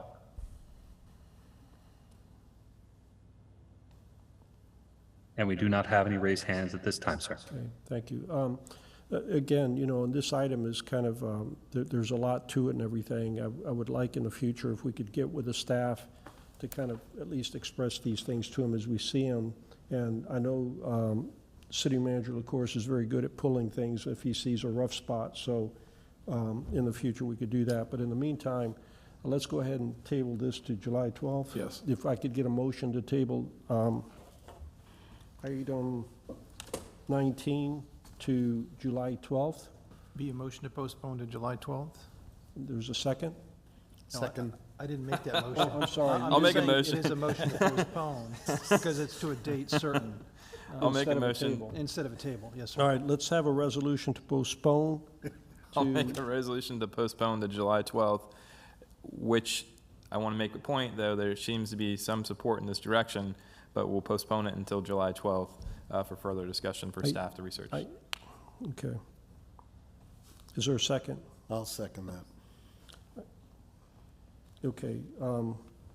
Before we close the discussion, in this particular item, there's too many kind of important things that were said that I want to get ironed out, that's all. I mean, I don't want to do anything on the fly and changing one word to another word and Band-Aiding this stuff. I think that the staff needs to just I understand what the staff is doing. I mean, there's no issue. We inherited this thing, the boilerplate on it.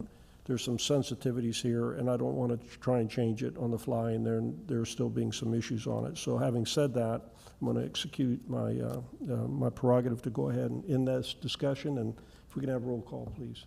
Commissioner Kulyas? Yes. Commissioner Eisner? Yes. Commissioner Carr? Yes. Vice Mayor Lunt? Yes. Mayor Vaticius? Yes. All right. Let's go on to item 20, Commissioner involvement in matter not concerning business, city business. I brought this matter forward for one reason only, and this was something that was going to be done one way or the other, but the only other people that would have brought it forward were charter officials, and the fact that it involves a commissioner and the commissioner's right evaluations, performance evaluations of charter officials, I wanted to avoid any appearance of a conflict of interest or any issues later on if there was a performance issue and something would be pointed back to this. So I wrote I gave the commission a heads up on June 6th that this was going to be coming forward. I wrote another memorandum to introduce this evening, and I asked the commission to actually get the backup for it that came in as part of the public records request.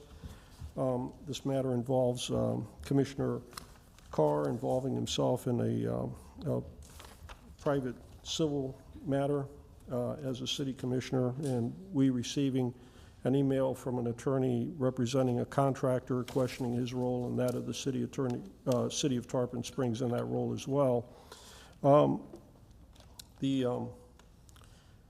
To be clear, I know that there was some reference to a public ethics violation, and I've got that in my memorandum, and I know Commissioner Carr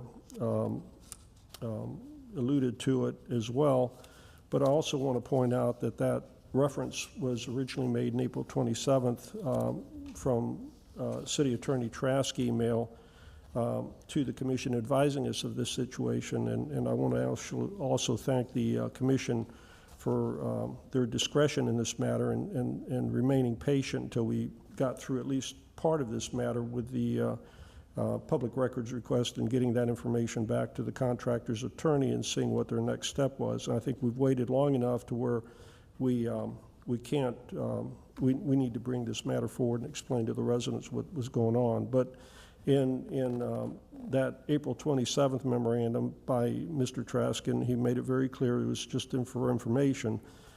He states, while it appears that Commissioner Carr meant well by trying to help a resident with an issue he felt he could help, with, it was not a city matter and couldn't be considered a misuse of public office. Florida statute and refers to statutes 112.316. No public officer, employee, or agency of local government or local government attorney shall corruptly use or attempt to use his or her official position or any property or resource which may be within his or her trust, or to perform his or her official duties to secure special privilege, benefit, or exemptions for himself, herself, and others. Also, the only other thing I want to read this evening for people so they'll understand why this was a serious matter, other than what's in the backup, is the redacted version of the attorney that, the email from the attorney, the contractor's attorney that was sent to us. And it was to, it was addressed to Mr. Carr. As you've been advised, my firm is representing redacted. Concerning this matter, all correspondence should be directed to my attention, as you have been previously advised. You have made it clear that you are not an attorney and are therefore not able to provide legal advice or representation, and that you are not, in fact, representing the redacted. If you don't represent the redacted, then why are you involving yourself in this private matter and writing demand letters to my client as though you were the family's legal counsel, redacted? You also did not answer the question about the City of Tarpon Springs' role and why you are using official government resources to involve yourself in the private civil contract dispute. The below request is renewed for a clear statement on the role of the City of Tarpon Springs in this matter, and a clear statement of whether you are purporting to act in your official capacity with the agency and approval of the city, or whether you're acting outside the scope of your official position without the authorization or knowledge of the city. Your email statements are a significant variance to the actual facts of this matter, and it is apparent you have merely accepted the representation of the redacted and assumed that they are true. That does not constitute an investigation. Your behavior is not appropriate, and for that reason, I'm copying the City of Tarpon Springs attorneys on this email. Perhaps they will see fit to counsel you about the proper conduct of a government official in a private civil dispute that is completely unrelated to government business. Please be advised that your repeated publishing of untrue and defamatory statements about redacted to a member of the media is reckless, and such conduct exposes both you and the City of Tarpon Springs to legal action. Perhaps you are not aware that your statements constitute per se defamation, but it is reckless for you to publish such statements without knowing the truth or falsity of those statements. We are conducting public records requests regarding this matter, and you are directed to preserve all documents and communications regarding these matters. Attached is the request delivered to the city clerk yesterday, which has been acknowledged and received. Please govern yourself accordingly. Sincerely, and it's signed by the attorney. And I also want to mention that in this activity with the emails between Commissioner Carr and these individuals, the city was not copied. No one in the city was copied on the emails, yet there is a reference in here by the city attorney that a television consumer advocate reporter was copied on the emails, which is what the basis of the attorney's concern is as far as, I assume, bad publicity. That's all I want to offer this evening. The rest is in the backup. Public records are available through the city clerks. I know Commissioner Carr has provided some backup, and in fairness, I'd like for him to make any comments if he wishes to, or if you wish to answer questions from the other commissioners. I don't know what you would plan to do here, if you have planned to do anything. I'm happy to make some comments, for sure. And I've provided a memo. I'm not sure if the rest of the board has read it or not. It came in today, so hopefully you had a chance to read it. Yes. For the record, I would like to go ahead and read the summary points and then a quick just background on the situation itself. This is also in the backup on the city website. The summary point number 1, I would never put myself, family, or the city of Tarpon Springs intentionally at risk for any lawsuits. There was summary point number 2, there was no personal gain to myself or family from an email I sent. Number 3, I was not aware advocating for a resident or assisting with a request to help was a misuse of power as a city commissioner. Once the city attorney advised me that I should not be involved in the situation, I immediately notified the resident in a very brief phone call, letting her know that I will be stepping away from the situation immediately. Number 5, I sent an email to the attorney representing the business on April 27th, 2022, right after my phone call with the resident, notifying the attorney that I am stepping away from the situation fully and have notified the resident that I would not be able to help with their matter any longer. In no way did I ever say that I am representing the resident in any legal matter to any parties. My intention was to help the resident, which as a commissioner, I receive requests often to do so. There was no intent to request any special privilege or benefit during this process for myself or for a resident. I want to give a little more background of why this resident reached out to me and a little more about the resident itself. My grandmother passed away in a house fire January 23rd, 2020 in Tarpon Springs. I assisted my mother, not as a commissioner, but as a son and a private resident, and took the lead working with my grandmother's insurance company and cleaning out the house and gutting the inside primarily from smoke damage. During this time, I gained a significant amount of knowledge in the business and insurance world pertaining to remediation of house fires. It was an emotional and difficult time getting through the renovation and ultimate sale of the new home, the ultimate sale of the home to the new homeowners. But I learned a lot during this process. Fast forward sometime in early 2022, I received a call from a resident whom I met once requesting my help. This is not uncommon as a commissioner to receive an email or a call for assistance to help. The resident knew somehow that my grandmother had passed away in a fire and that assisted in building the house back. In the backup, I posted an article from Bay News 9 that referenced my name and referenced the loss of a relative in a house fire. This resident had been displaced from their home for over a year when reaching out to me. They have a special needs child and a senior in high school. When she called me, she was in tears from the whole process of being displaced from their home during the pandemic and stress of everything that was happening. As a commissioner, we receive requests often from residents or businesses for help. I agreed to meet the resident at their home where they had the fire in early 2021. I'm not positive of the date when the fire happened. I had met with the resident at least 3 times for multiple hours to review paperwork after my full-time job workday was complete, during which I usually spend time with my wife and 2 young children. I drafted an email to the business requesting the resident be credited for these items the resident had said they paid for, or that the resident said the business didn't complete. I was not demanding or flexing in any way, or trying to misuse my power provided me from the citizens of Tarpon Springs.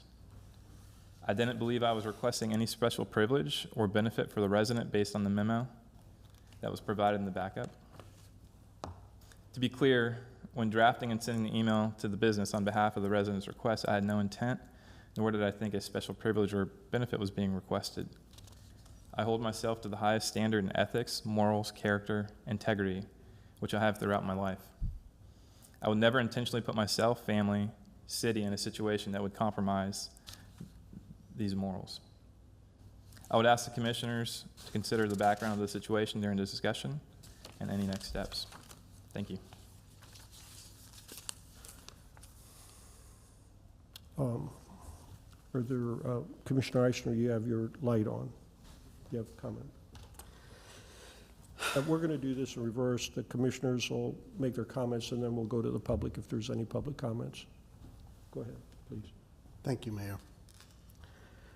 I don't take any honor in saying what I have to say, but integrity is not just a word you use in a sentence, it's the way you carry yourself in life. It's how you run your business, it's how you work with people, it's how you sit as a commissioner.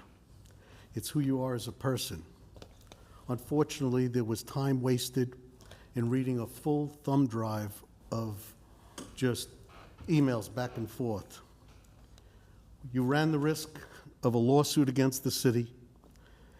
Unfortunately, you showed no integrity, no regard for your fellow commissioners, not for our time, not for our integrity, and all we have now is shame of the people that, not that are here, that know us, but the people that don't know us that'll be reading this for time to come.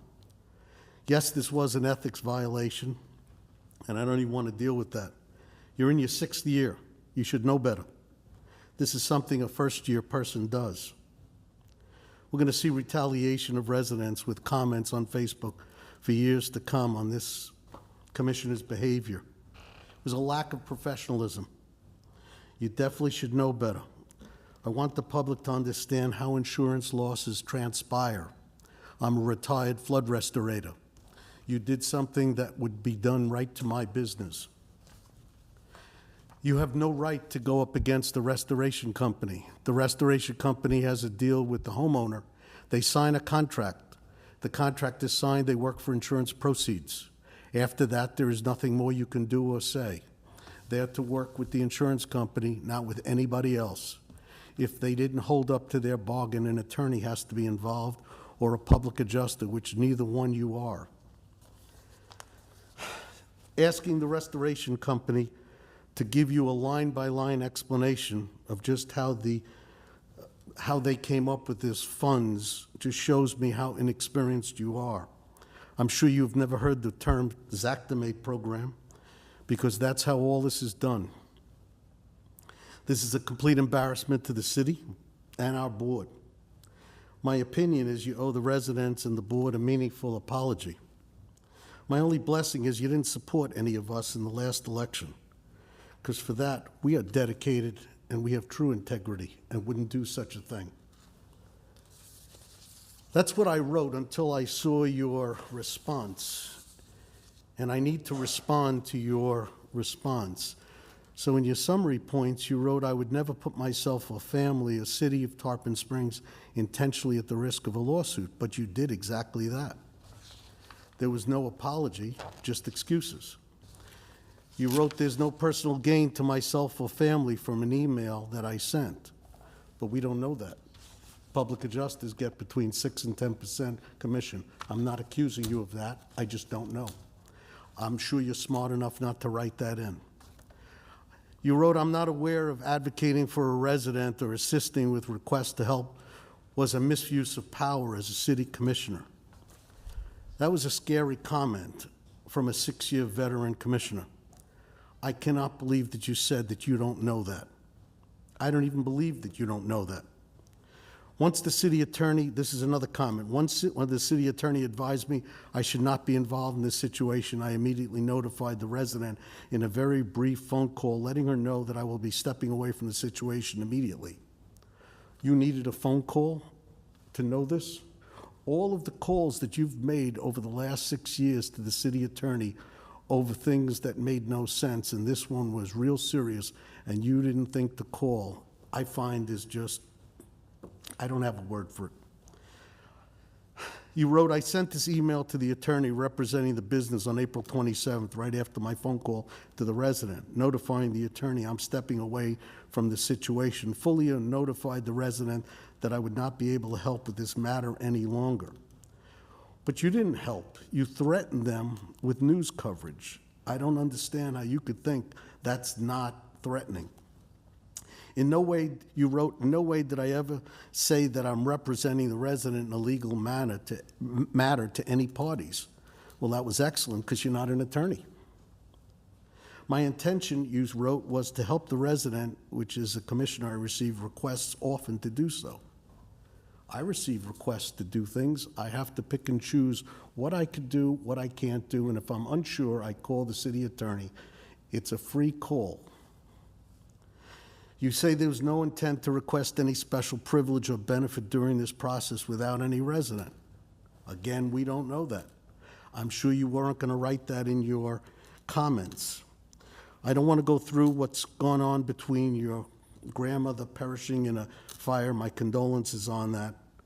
But handling one claim versus my thousands of claims does not make you an expert at this. I wouldn't do what you did, and I've handled hundreds of these. If a resident calls me and tells me they have a headache, and I recommend an aspirin, that doesn't make me a doctor or a neurologist. You wrote here, as a city commissioner, we receive requests from residents, and you said you did this for free. But again, these comments are not, we don't know that. You wrote that you didn't flex your demands, but you did. You called the news. You wrote, I was not aware that I could not send an email to a business or an entity on behalf of a resident. I didn't believe I was requesting any special privilege or benefit that a resident, based on the memo the mayor portrays. So you're trying to throw this back on the mayor's lap, that he attacked you for something. That's a scary comment. You did what you did, and you should be facing the music with an apology. You wrote, below is the paragraph I believe the mayor referenced multiple times in the memo, and backup information. The link will take you to the entire statute, which covers additional areas outside the matter. To be clear, when drafting and sending the email to the business on behalf of the resident's request, I had no intent, you write, nor did I think. That's where you should have put a period.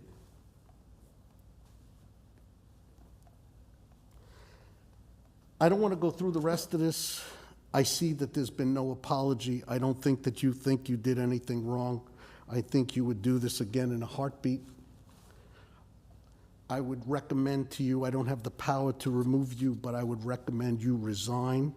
You have a lack of integrity. You've brought embarrassment, and I think you will continue to bring embarrassment to this board.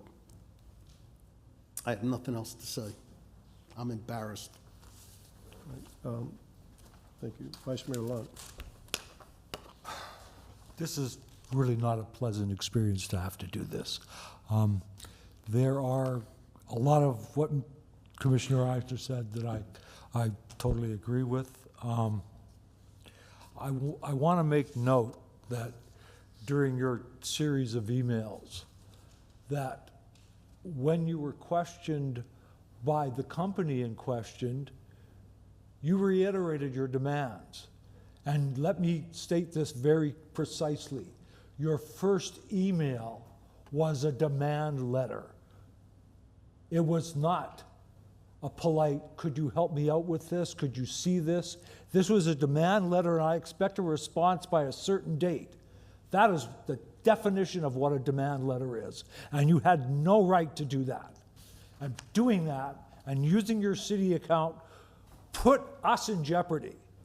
Now, the reason we haven't been proceeded with any other legal ramifications, I firmly believe, is because they're waiting to see what the board does. So the board really doesn't have any right to do anything but admonish you. I mean, unfortunately, that's the case. You're an elected official. But if I were in your shoes, I'd accept the responsibility and resign, because I think you very, very much damaged this board's credibility. And I don't think it's over if you don't resign. I think what's going to happen is they will sue. They've already invested in legal help already. They have the ammunition, and why not? Just carry it one step forward. It's just a matter of a couple of filings. It's just, I'm really disappointed. For this to happen with somebody that's actually in their 6th year of doing this.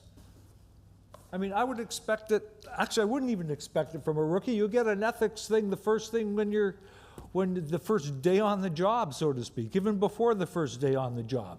You need to realize that there's rules and regulations that govern you, and that you just can't willy-nilly use your position. And don't tell me you weren't trying to use the position, because there was every opportunity for you not to sign this and push this through a city account. It's just atrocious that you would do that. And attach it to a demand letter. And then repeat that demand the second letter. The only time you backed off was when the lawyer got involved. And that's unfortunately just not acceptable, and that's all I have to say. Okay, thank you. Commissioner Kulyas. Here, Commissioner Carr, I'm going to hand you our organizational chart. I just want to respond back to your summary points. I would never put myself, family, or the city of Tarpon Springs intentionally at risk of a lawsuit. You did, in fact, put the city in a potential lawsuit through extortion and defamation. You wrote a demand letter requesting a refund or credit return for a resident to a private company. Can you show me where in our city's organizational chart it shows we as commissioners and our scope of duties and work is to represent or negotiate for residents to third-party companies and organizations? There's nowhere on that chart. Did you ever talk to our city attorney about advice prior to you sending out letters for a private citizen to a company or a third party not related to the city? And these are 2 questions, if you could respond back to, I would appreciate. Is this the tip of the iceberg? No. Have you done this before in the past 5 years since you've served on the board? No. Have you ever represented the citizens on private matter disputes or issues that is outside our scope of work and duties as Tarpon Springs City Commissioners? No. If a public records request is asked, requesting all your emails be sent out from personal and city emails, would there be any situations in which you use your city position to step outside your scope or work for influence? I just want to clarify something. All my emails are public. You're welcome to request every email you want to request. This isn't a trial right now. So I stand by my comments. Thank you.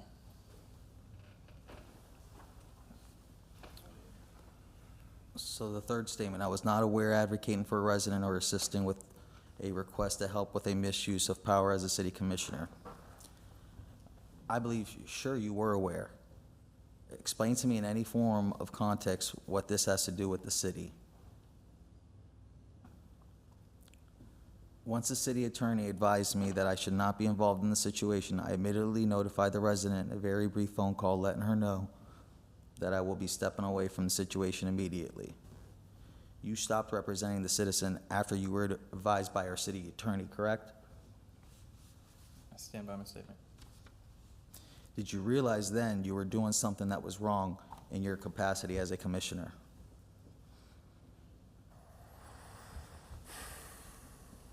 You know, what's more disturbing to me is you don't think you've done anything wrong. Do you believe you've done something wrong, and are you willing to publicly apologize to the residents in our city for your unprofessional behavior? Again, I stand by my statement. In line 6, you said, "In no way did I ever say that I am representing the resident in any legal matter to any parties." Did you send an email stating that you were a city commissioner and on behalf of the private citizen you were asking for a refund or credit from a third-party contractor in this civil dispute? I'm not going to answer questions further. I stand by my statement. There's public records. You've got everything you want to see. I tried to help somebody. Why did you use city letterhead in your city commissioner title?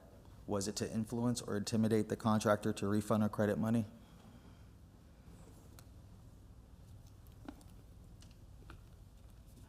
Why not send a letter to the contractor as a private citizen and not as a commissioner? You also stated that you had no intent to gain, no personal gain or anything like that. But I believe when he CC'd the news reporter, that was all the gain they wanted, was the gain of being an activist in the community, as a commissioner, being there fighting for the residents, and any potential future political aspirations. So there's plenty of gain when we sit there and we're activists towards certain things that are outside of our scope of work. So I do believe that was a gain right there. Are you supposed to receive some type of payment or privilege or gain from the citizen you represented in funds or credit once it's returned or given? No. The resident you represented is about our age, mid-30s. Why didn't you let them handle their civil matter by themselves? Again, you're making statements that aren't true right now. So you've read my statement. You have my statement. You have the backup. This isn't a court. I'm not under interrogation, am I? So No, these are this just isn't a simple trial. yes or no questions, Commissioner. It's just time for you to make a statement. And this leads right into my next one. I was requesting any special privilege or benefit for the resident based on the memo the mayor portrays. Why are you deflecting your behavior and pivoting this issue onto the mayor as a memo he portrays? The mayor didn't write the letter. He didn't represent a private citizen in a civil issue, but you did. You called the mayor while he was a commissioner divisive, and now you accuse him of portraying something that is factually correct. Why are you bringing the mayor into this? Here's the minimum I believe this board should do. Make the resolution about the ethical behavior and keep it in Commissioner Carr's political file. This issue needs to be addressed properly, and we as a board need to send this up to the Commission of Ethics for them to review and make a ruling, because this is not a decision for us to be making. I ran a campaign on fair and open government and breaking up a network that cared for their pockets or interest. I've seen other times where you've taken a favor towards your family issues or other disputes, in which I saw one property that was supposed to be turned into potentially the new entertainment area is now a junkyard right on the trail. So with that said, being on the board means we are civil servants here to serve the people. Serious ethical implications arise when we use our position as a position of power against people or corporations. When that happens, the public trust has been compromised. I look forward to working with you, but it's unfortunate you use your city position and city letterhead to extort this company. If this was any one of these other commissioners up here, opposition would be after us. Based on your actions, I believe you should resign.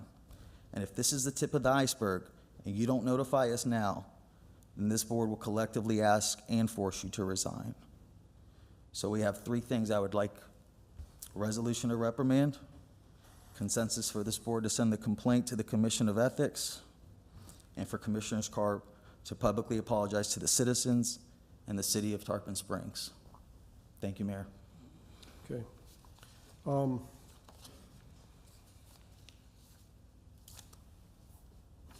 Let's see. Commissioner Carr, do you have anything to add to any of this, or? A couple short items. I stand behind everything I said as truthful in my statement. There's not a whole lot more to add other than I truly felt I was serving a resident in this situation that was in dire need, that she expressed to me. There's no self-gain, no self-interest in this, nothing to benefit me individually or my family. This is an unfortunate situation for sure. I would hope that the board would believe my words. fully stand behind my words. I'm telling the truth. Like I said, I'm a man of integrity, morals, and I have a big heart for our residents, and this is the reason why I got involved.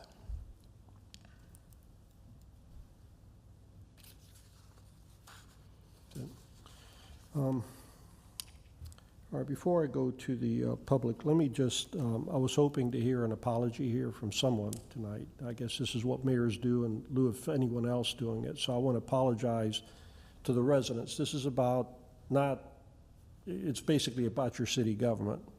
And I know there's one issue here involving one individual, but it's still your city government. And no matter how this goes, it doesn't end well. And it certainly reflects badly on the city government. So I want to apologize to the residents of Tarpon Springs on behalf of the city. And you don't deserve this. I'm not sure what we can do about it right now. We're still going to be waiting for a lawsuit. That hasn't changed. We haven't heard from the attorney. He may still be looking at the public records that he received. He may decide he's not going to do anything.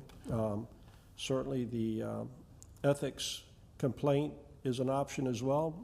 Whether the commission does hear anything here, anyone could do that as well. The contractor could do that. The contractor's attorney could do that. And as far as the resolution of reprimand, I wrote that, again, for the same reason that I didn't want the city attorney involved in this, which would normally have done this. But I did ask him to take a look at it and just to make some observations, and he did. And I took his suggestions with that. And then I forwarded it to the city clerk so she could put it in the proper format. Now, we also had this conversation between myself, the city attorney, and the city manager back late April. And it was regard to what should we do. And we had this discussion of misuse of public position. And there is that word corruptly that's in there. I guess in Commissioner Carr's words, he used the word intent quite a bit. And I would suspect that maybe he did, maybe he didn't. But to give him the benefit of the doubt, I wanted to do research to make sure that I understood what that misuse of position was. And before I actually moved this matter forward this evening, and along with the resolution, again, I'm not an attorney, but I'm very experienced at this, former city manager and commissioner a couple of years, and in my background in research, I understand English quite well, and I understand the cases that were written, and I did find a couple that convinced me that this certainly satisfies probable cause of an ethics complaint if it would go forward. So I was comfortable with bringing this resolution of reprimand forward that basically states that you're being reprimanded for acting inconsistent with the state standards based on Statute 112, Part 3, which covers the standards of behavior for public officers, which commissioners are, as well as I myself, which I'm actually a commissioner as well, but I've just got some additional duties as mayor. So this commission owes you an apology. I'm hoping tonight's the last we've heard of it, that we'll hear of it publicly. If not, we'll be talking about lawsuits, I guess, in the future.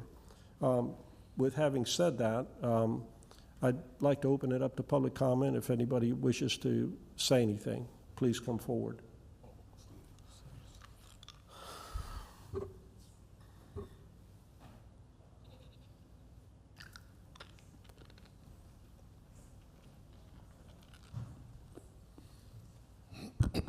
Chris Rabowski, 1602 Gulf Beach Boulevard, Tarpon Springs, 34689.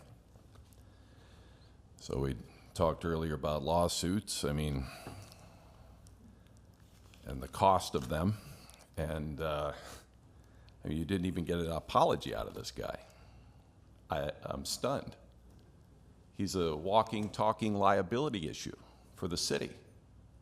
Just like Mr. Eisner said, he would gladly do it again. Absolutely. He doesn't think he did anything wrong. I think he knows he did something wrong, but he just can't admit it. He clearly knew that he made a demand. So he lied to you about that, Mr. Lunt. He lied to you about that. You knew that was a demand. He knew it was a demand. That wasn't a request or a polite request. He's lying. So when you got a liar who's also breaking the law, the ethics law, he needs to be removed. It'd be nice if he would do the honorable thing and resign, but he will not. He's a narcissist. Clearly. Only cares about himself and what makes him look good.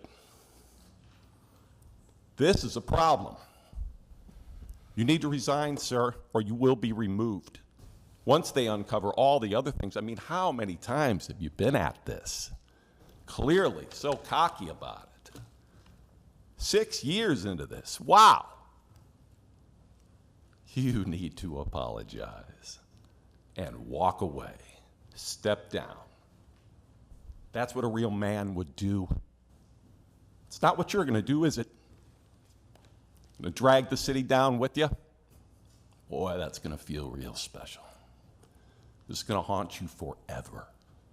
You will never hold another elected office, ever. You're done, washed up. Just walk away, save a little bit of integrity, and do the right thing here. And admit to these people what you did was wrong, and that you knew it.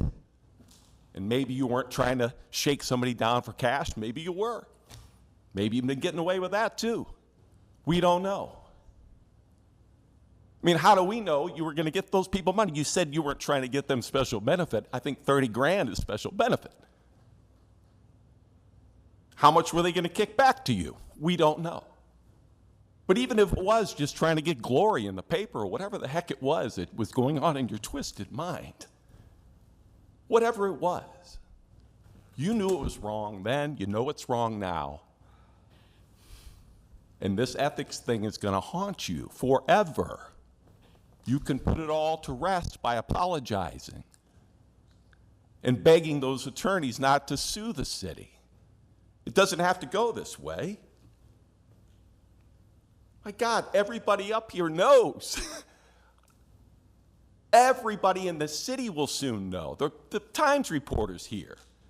You can't run from this, man. You're done. Absolutely everyone is going to know.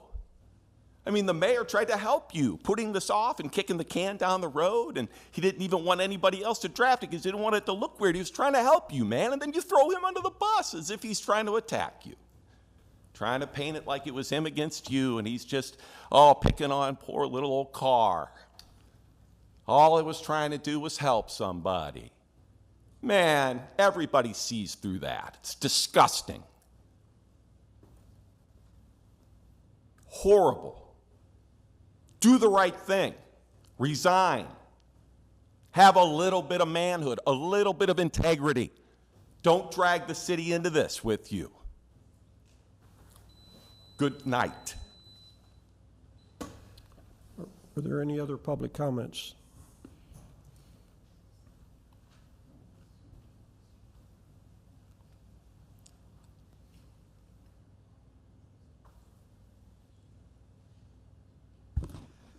Beardalakis 514 Ashland Avenue. In the email from the attorney, it says, as you have been advised, and then later, all correspondence should be directed to my attention as you've been advised. So obviously, somehow you were advised before this April 27th email. But what I want to kind of go to is a couple of things. One, remember when I first came on, Mr. Hubbard had a whole bunch of us here, the new commissioners, people from all the boards, and we went through a sunshine law and an ethics seminar. Now, I don't know if y'all got the same thing. Commissioner Lunt mentioned he got something for ethics, so somewhere along the line, there is ethics education. Now, in your email that you, or your memorandum, on the end, you were referencing this section, misuse of public position, and you claim in your thing you're not getting any benefit. However, let's clearly read the rules, what it says here. No public officer, employee of an agency, or local government attorney shall corruptly use or attempt to use his or her official position or any property or resource which may be within his or her trust or perform his or her official duties to secure a special privilege, benefit, or exemption for himself, herself, or others. This section shall not be construed to conflict with section 104.31. So, by writing for this resident, you're getting a benefit for them.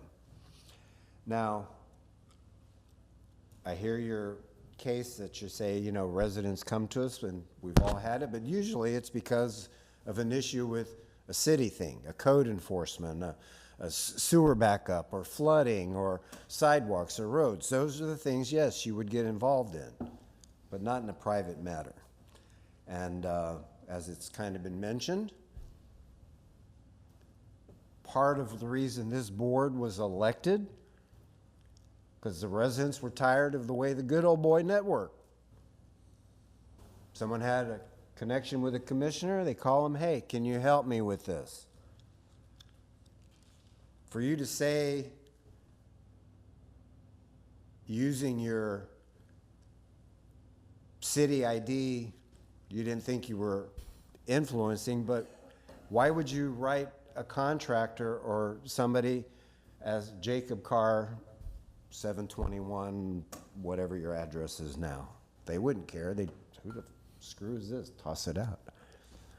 So, since I have a minute left, I want to go to the resolution, which in the resolution there's a statement, Commissioner Jacob Carr is hereby reprimanded for acting inconsistent to the standards of conduct for public officers as prescribed in Florida Statutes Chapter 112, Part 3.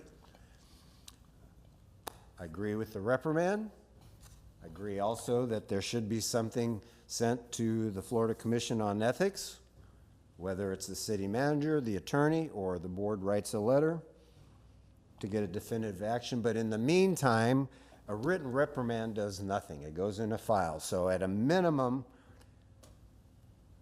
if you're not going to resign, that seems apparently some of your fellow board members feel you should, at a minimum, you should strip him from his seat on the Tampa Bay Regional Planning Council and any other organizations that he may be on representing the city. Thank you. Thank you. Are there any other public comments?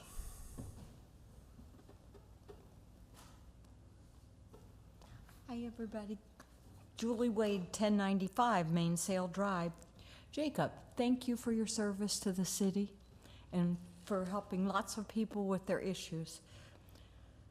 Commissioners, Mayor, thank you for your services. But these personal, speculative attacks against a fellow commissioner, and especially the tone of some of these, are unwarranted. And we don't like to hear that kind of talk. And I know some of them are from the audience, but that's just not necessary.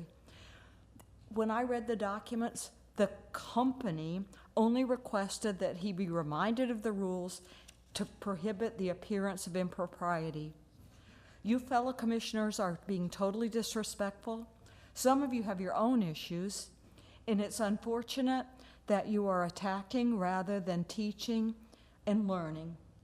Name calling is not helpful, and threatening and rudeness are not helpful. There have been a lot of issues. This has been brought out. The people didn't threaten to sue. They just asked that he be reminded of the rules.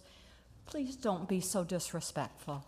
You can smile and shake your head, but other people have legal issues that we haven't addressed in public, so I think you'd be well to be careful of that as also.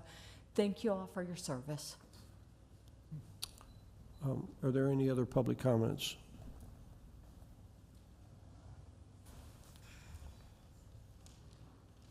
Anita Protus, 901 Bayshore Drive. Mayor, I would like to make a statement to the attorney. We went through a grand jury investigation here when Tom Koulianis was mayor, when they fired the police chief, when they went after the city manager, and they went through after other government officials. My concern tonight, because Tarpon has been watched very closely, that we don't bring the state attorney back in here and have these problems. We almost lost our charter. I think Mayor Evacuation can remember some of this and read about it.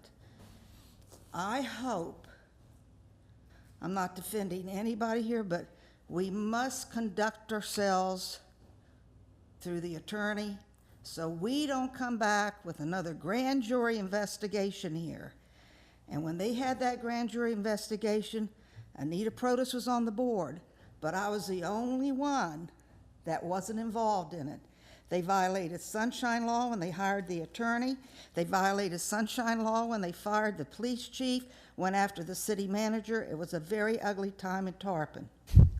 And the Tarpon people have finally gotten over it. We have to make sure that we do things the right way and in a mannerly way so we don't have them coming back into Tarpon. That was a very hard time for our community. But Tom Koulianis, Evie Lelekas, Tony Samarcus, and I forget the other commissioner's name, they stayed on the board till the end of their term because they didn't have that much longer to go. Just find out about it, protect our community, that the state attorney doesn't come back in here because you don't want to have to go through that. Thank you. Are there any other public comments? Yes, ma'am. Sharon Landrum, 45 West MLK, Tarpon, 34689. Good evening, Mayor and Board of Commissioners. I had absolutely no intention of speaking tonight, but I wanted to thank you all for bringing this information to our community, for bringing Zoom back to our community, for letting us speak through Zoom. And I just wanted to thank all of you for enlightening the community about what is going on kind of behind the scenes. Thank you. Okay. Thank you. Are there any other public comments? Are there any remote access comments, Mr. Jump? If anyone online would like to speak on this item, please raise your hand and you'll be allowed in to talk.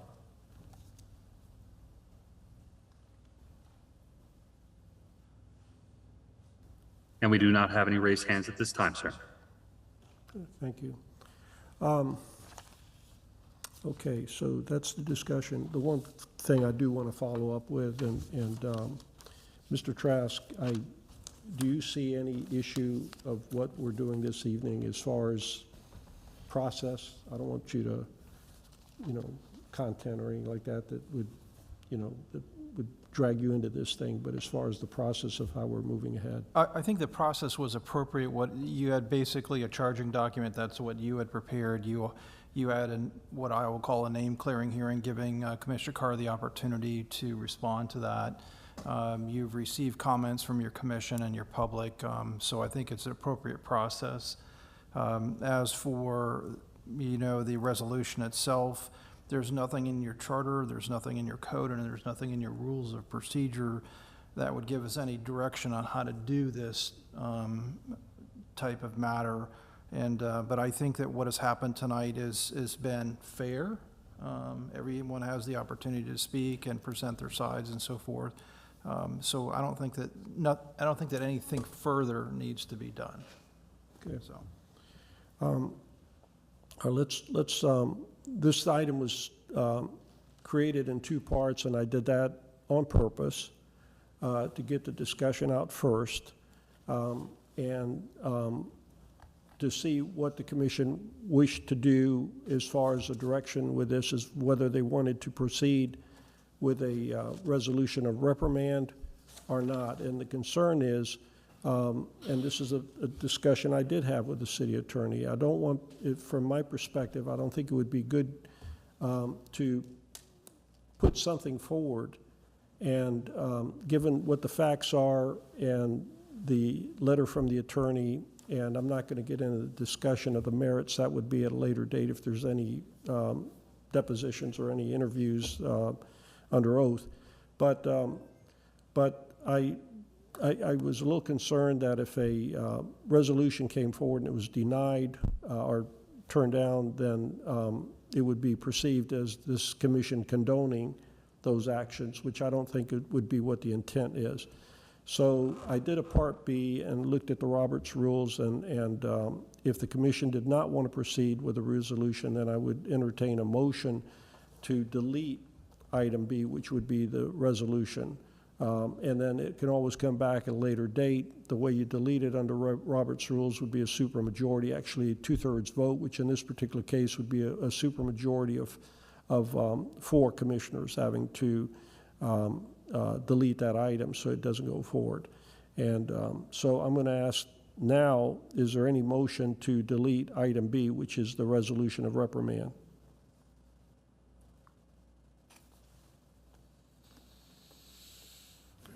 Okay, hearing none, let's proceed to Part B. Mr. Trask, if you could read the resolution by title, please.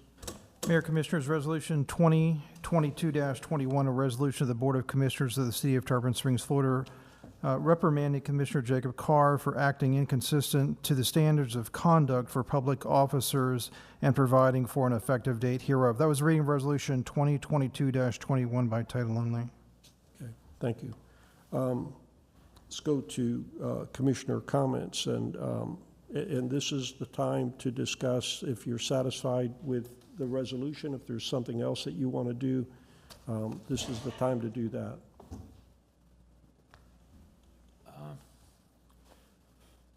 Does this resolution stop us from taking any further action, or is there No, any further action that we can do? No, I made it clear that this resolution does not delete an ethics violation complaint or the attorney coming and filing a lawsuit, which is out of our control anyway, so.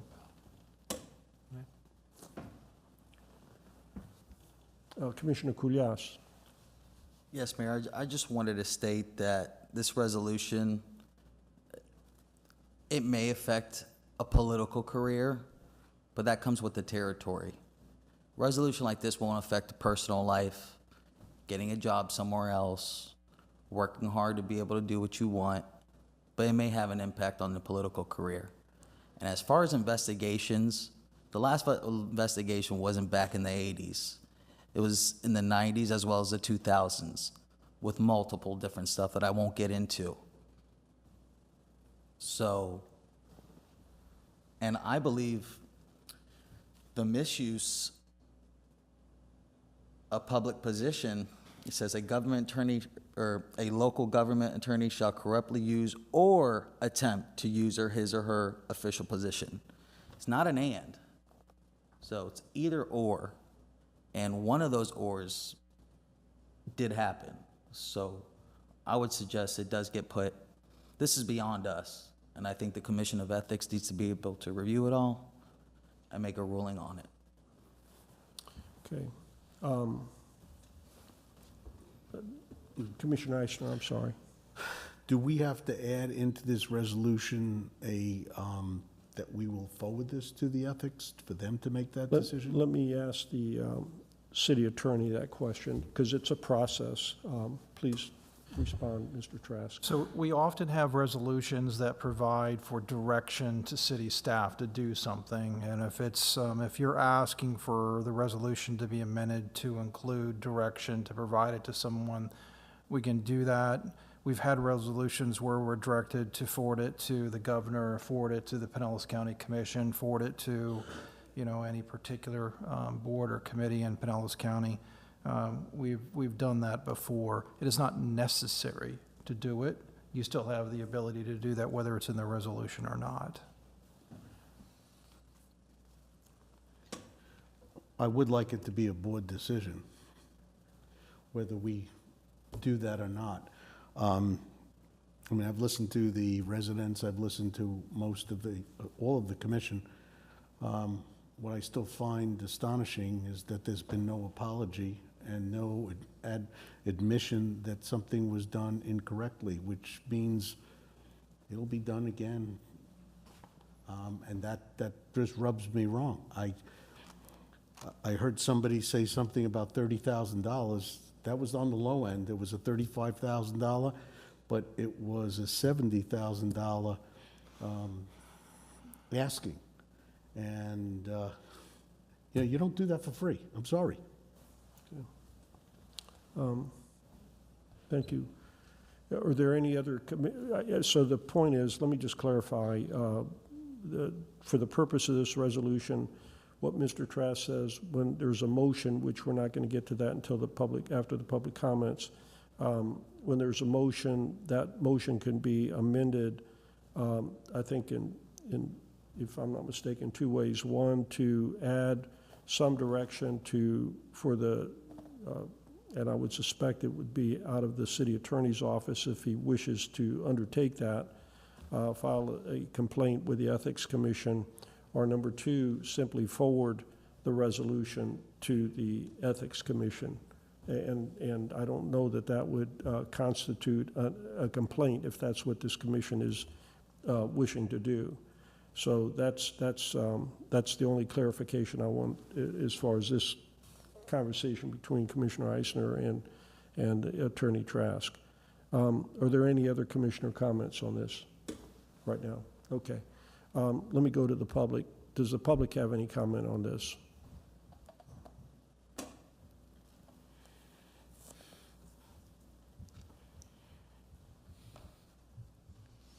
Peter Lax, 514 Ashland Avenue. I know some of y'all are new,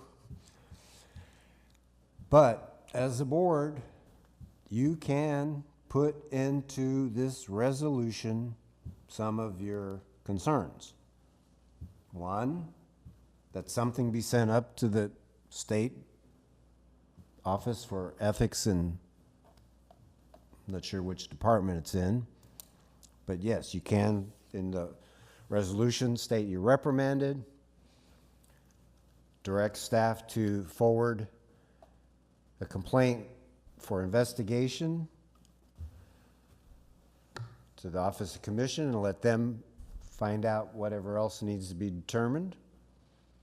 But more importantly, as I said before, you have the power in your resolution to remove Commissioner Carr from any boards that he represents the city on. Because if you're worried about integrity and how it looks to the rest of the public, you're going to send him to Tampa, to the Tampa Bay Regional Planning Council, where everybody from the whole region is going to look and say, oh, this is who they sent up here? Nothing, I mean, I know Commissioner Carr's tried to do what he thinks is best, but at this point, it's what you guys think is best for the city, its reputation, its integrity, its transparency. So at a minimum, reprimand on paper, send something up to the Florida Commission on Ethics and let them do their investigation. They may come back and say everything is all good. It was an innocent mistake. I don't know. I'm not going to prejudge that. But take it into a neutral hands.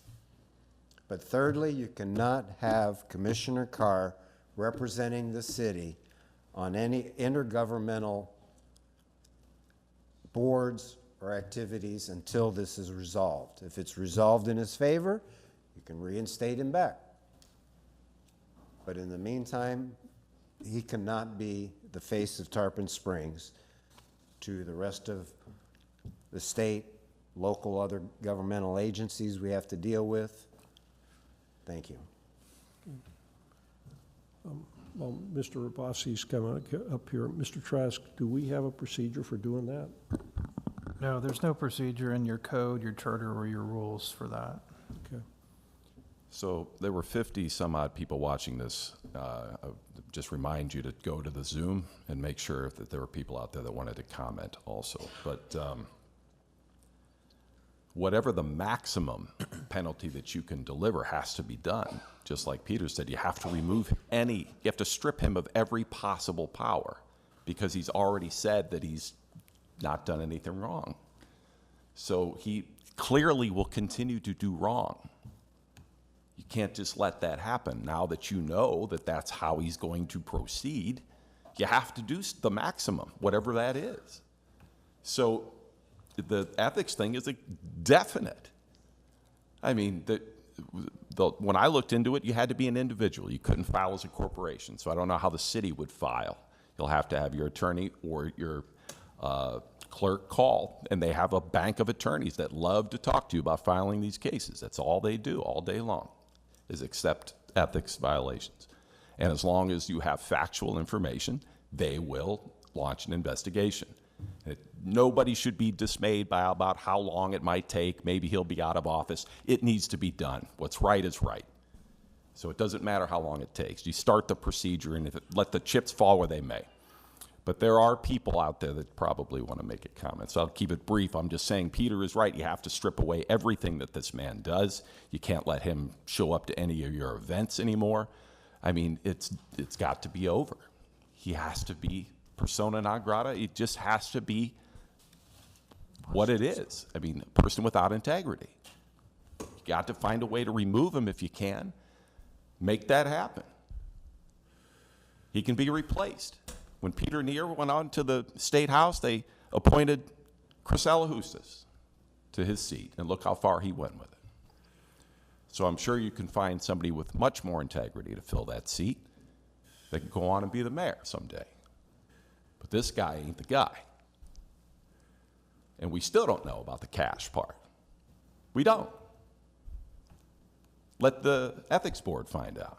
Let them investigate. Hopefully that's not true. But somebody's got to find out. I mean, it goes back to that word you used before, culture.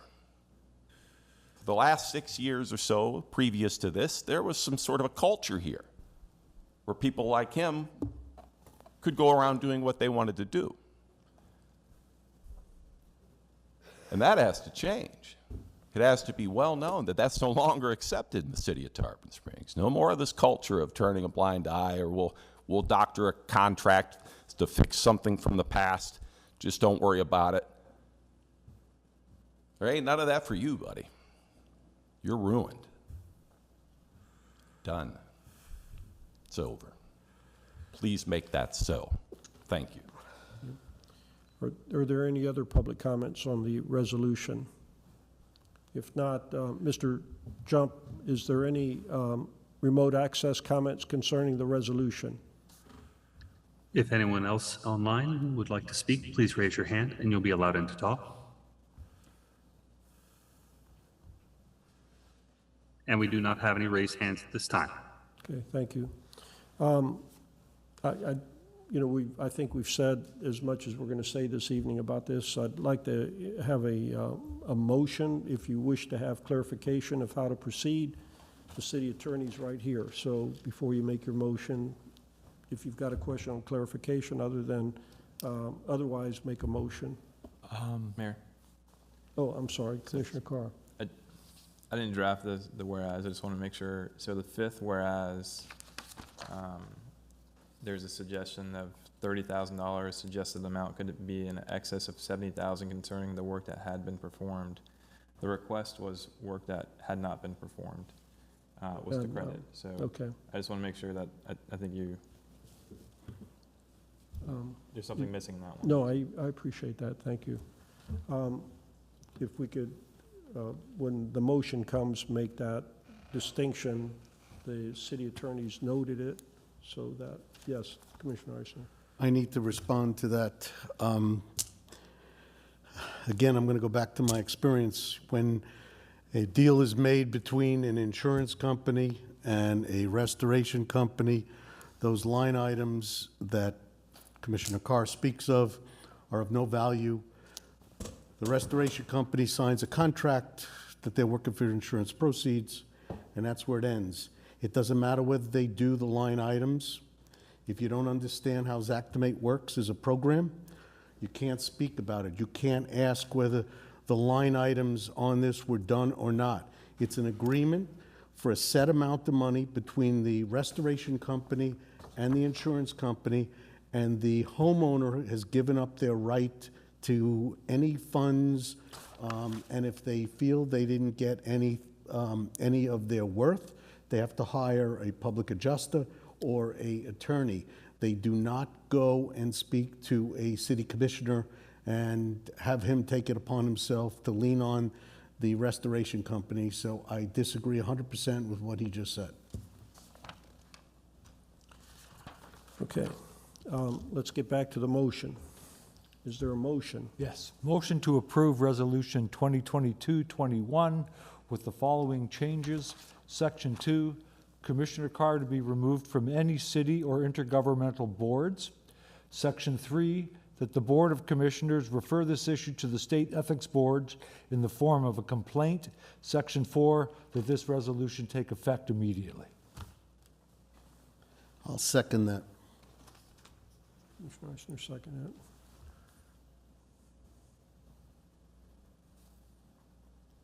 Mr. Trask, do you see any, I'm just asking the city attorney, I don't want this to be an issue later.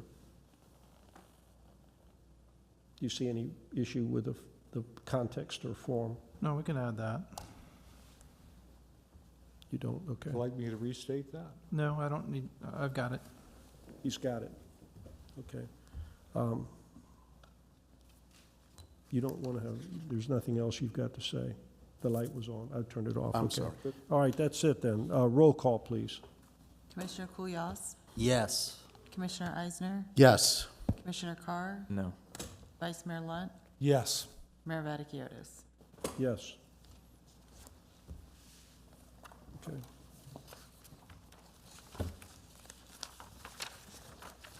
That ends the ordinances and resolutions. We'll now return to the special consent agenda. We'll start with item 10.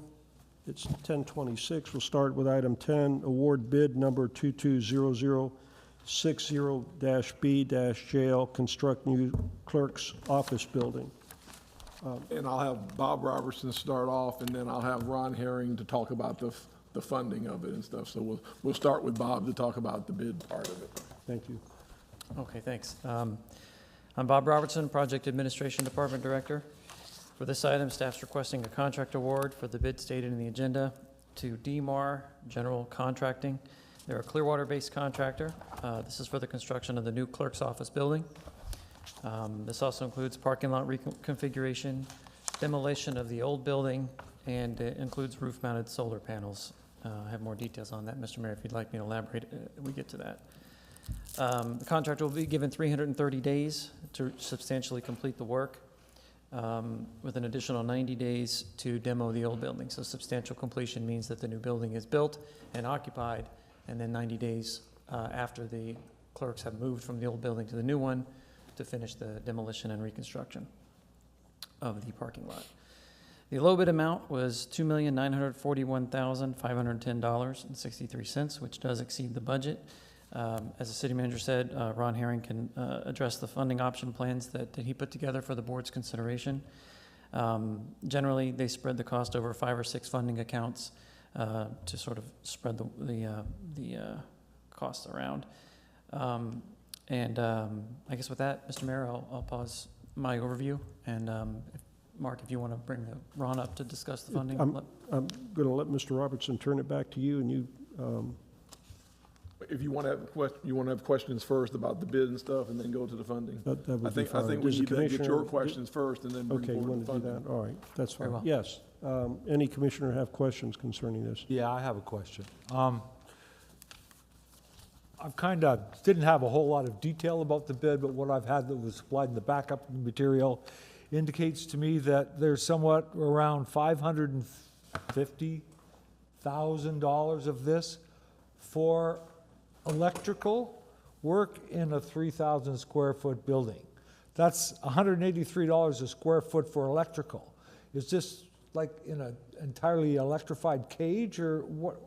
This is, I mean, I'm not a contractor, you know, and I have limited construction experience. That just seems to me to be pretty excessive for my knowledge of what the city clerk's office needs for electrical work. Well, there's a couple ways I can answer that. we don't really know, and we don't get into how a contractor puts their bids together. And maybe they have to sub out electrical, whereas another contractor, they self-perform the electrical, so their costs are lower. So where they save money in one place, maybe it costs more in another. We don't get into those details with them. But I also would add that we're adding roof-mounted solar panels, and that has some additional electrical costs that may or may not have affected that bid price. All right.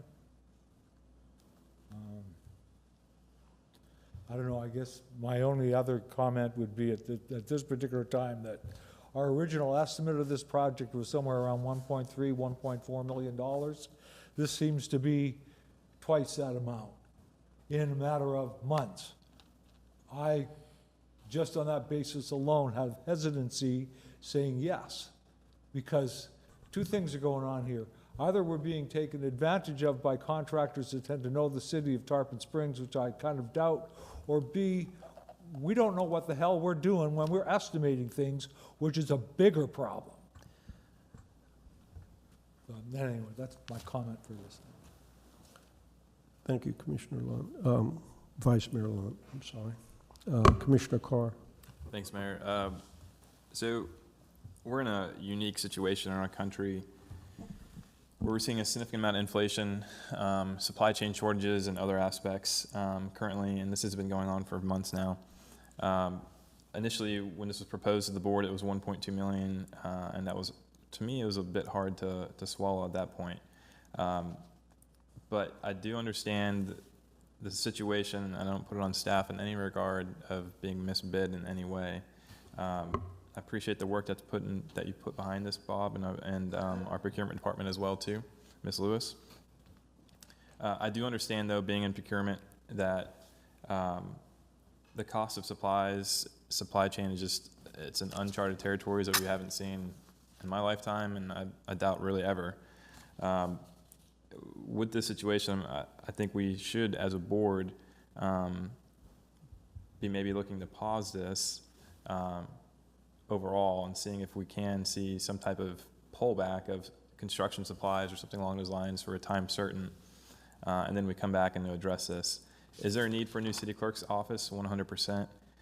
Should it be over $3 million? I think that might be a lot to talk about here for taxpayers' money. Granted, a lot of this stuff is on the impact fees, and I would like to talk to Ron a little bit further about that. But I think just right now we've been caught in a tough situation to build a brand new building and demolish one at a bad time. And I think the timing just didn't work out for the situation right now. So happy to discuss it further.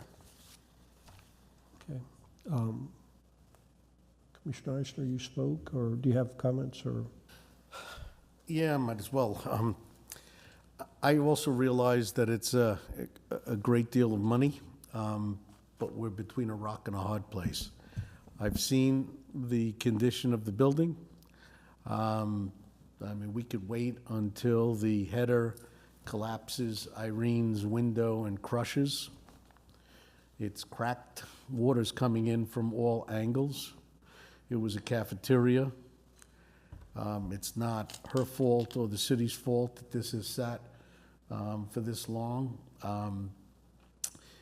I don't like the price tag, but there's 3 price tags higher. I don't know if you can ask again for another proposal. What would it, if we could even possibly save another $100,000? The thing I have with this is what I don't want to get into is approving it if we approve it tonight. And then we have a situation where by the time it's completed, it's $4.5 and $5 million. And so my question that I would like to ask, is there any contingency in here for the builder, contractor, whoever, to purchase at, doesn't have to take delivery, but has to purchase the major components of this building so we have it purchased, so we don't have to wait for it, we don't have to have delays, we don't have to be purchasing a I-beam today that's $1,000 and tomorrow it's $4,000. I mean, I could understand the gas pricing, it could be more to deliver it on site. But do we have that contingency in plan is my question. Not explicitly built out in the contract, no, but the answer and the way to address that is to move the project as soon as possible. So we take approval, we have their pre-construction meeting, we invite that contractor to, after they get their bonding all set up, to submit shop drawings, we get approvals turned around as fast as we can, and then they were able to lock in those prices. This is a bid price, they're held to this. So how they work those numbers, this is the number they have to stay under. Well, they're not held to this, and I differ with you, because I read one line where it said, this estimate is just for bidding process, Well, that's how it works. but then they're not held to it. Janina, you want to address that? I mean, it's a contractual price. We sign a contract for those numbers. I'll find the line if somebody else wants to ask questions, but I know I read it, that it clearly states that this is just a bidding price and that they will not be held to this. Ms. Lewis, do you want to answer that No, now? I'm sorry. I'm Janina Lewis, Director of Procurement Services. Good evening. Hi. I'm not sure what line you're referring to, but when the contractor signs his bid and gives us his number, that is the number. They are held to that price that they've given us. Now, when we state maybe this is like estimates, this is like a possible estimate that was given by our engineers that we put out there so that they can develop their pricing.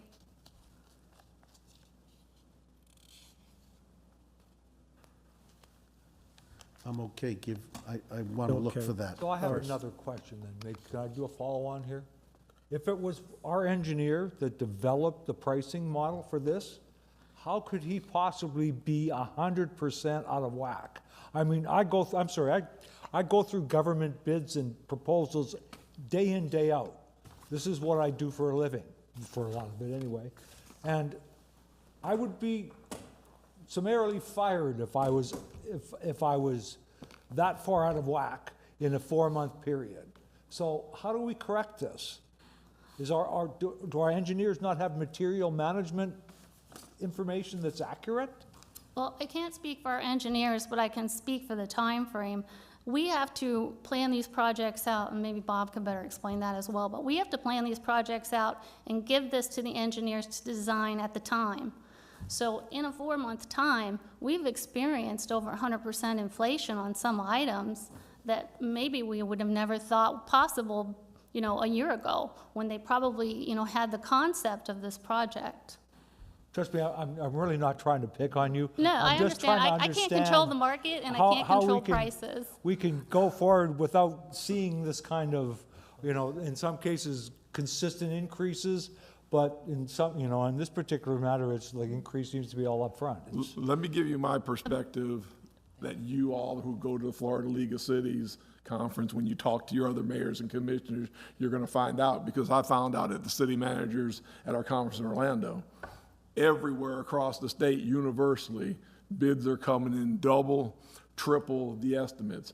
It's not isolated. It's true. It's not anywhere else. Every city manager is sitting there with a problem. Some have more problems with their budget either, that everything because of the supply chain, and you're going to see later the COVID justification. If any project is driven by what happened with COVID and is a use of why we got that money from the federal government, this is the project, because this, what we're experiencing and everywhere in the state, no matter what reasons, their bids are all doubling, tripling, and it's just in that amount of time because everybody is scared of the supply thing, and you're not going to find a city who tells you that they estimate anything 4 or 5, 6 months ago that they're coming anywhere, and you'll see that when you talk to your city officials there, because that's what universally all the city managers from all over the state are trying to deal with, and a lot of them don't have the money or didn't have the funds and stuff to deal with. So this is something not isolated, and unfortunately that's what's hit us in the state, and it's all due to the COVID supply chain and that kind of thing. I found the line if you'd like me to just read Pardon me? it. You found I it. found the line if you'd like me just to read it. Go ahead and read it. It's on page 7 of 44, it's line 3. It says bidder acknowledges the estimated quantities are not guaranteed and is solely for the purpose of comparison of bids. And final payment for all unit price bid items will be based on actual quantities provided, determined, and provided in the contract documents. So what he's saying is they don't know how many I-beams maybe they'd be using, or how many studs, or how many items. This is just a estimate for bids. Okay. I think Janina's looking, Yeah, I think she's looking it up. All right, let me ask, if you don't mind, Commissioner Eisner, go to Commissioner Kulyai. Hasn't had a chance to say anything yet. Go ahead, Commissioner Kulyai. I just wanted to ask, currently in this, I'm worried about the growth potentially 20, 30 years from now. This building's gonna be strong and intact. Right now, I don't know if Ms. Jacobs could answer this. How many people do we have in the city clerk's office? If we're fully staffed, we currently, and that includes Michelle and myself, we have 8 people. And I believe that we looked into spaces to hold 12 people. In the new 12, building? For growth. right, for growth. In the new building? In the new Okay. building, In this- I know this project's been long in the works before I've been around, and I know the city managers worked with the city clerk on, just different ideas to make sure they optimize everything they can with the city clerk's office, so I see everything and I'm okay with it. I understand costs are going up everywhere. Thank you. Okay. Commissioner Carr, do you have additional comment? Yeah, I mean, there's some commissioner comments that came up, and maybe staff could talk about the bond a little bit, how we had a similar situation on the road where the contractor walked away for the committed amount, and then the bond company came in. That's my understanding that we still have some protections there as a city standpoint in the contract with the bid bond. If they were to come back and say, well, we need more money, then you would come back and say, well, you've got the bond to call at that point, or no? Well, cost overrun typically isn't a reason you'd call the surety. It's more about failure to perform. Okay. If they walked off the job because they felt like they were going to lose money, then that's when we would call in the surety and then use the contract to complete the job. They're not losing money at this rate. So the tabulation form, though, that they provided, that's something that potentially could have been used just to compare electricity, or something along those lines. Is that right? That was talked about? So the bid schedule is what the contractor provides, and that is to be their pricing. Okay. All right. Thanks. Is that it, Commissioner Carr? Yeah, I have some further comments about the ARPA funding and other things along those lines. Is that? Okay, let me just say, I've taken a look at this, and I don't think anybody likes the 2.9 million. There are 3 other bids that are higher. There was one actually a lot lower, but we're having some issues with that contractor on a different job. This is not just for the building, it's for the constructing the building. Once that's constructed and then the clerk moves into that, it's demolishing the old building.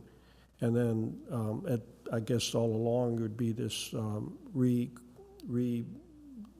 renovating the parking lot, I would say, with the, so there's a lot more to it than that. And as I pointed out in a Facebook page trying to educate the residents, when the clerks first moved into that, they only had checks and cash. That was the only 2 forms of payment that they had. So that's no longer the case, and now we've got probably, I don't know, without counting, maybe 10 workstations that are, whatever the number of workstations are, that are fully wired, data, outlets, and the other part of it, it's a very nice building. This is not a cheap building. I mean, this is supposed to match our historic building, and that was not a cheap way to go about it. And then on top of that, I'm not going to be here, but this thing better be here 50 years from now. So this isn't something that we're just going to put up for 10 years or 20 years and then do it all over again.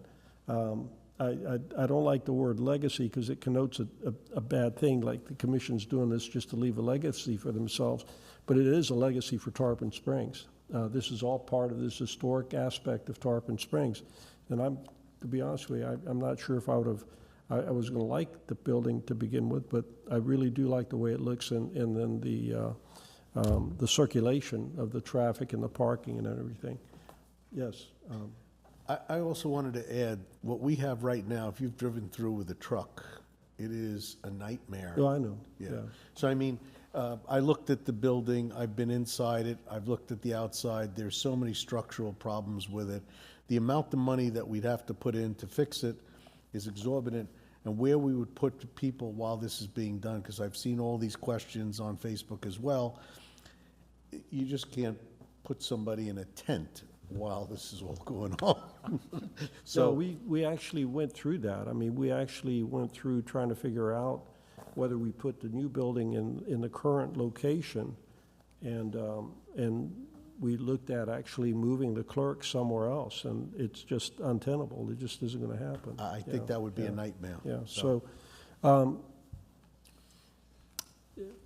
the reserve was what, $100,000?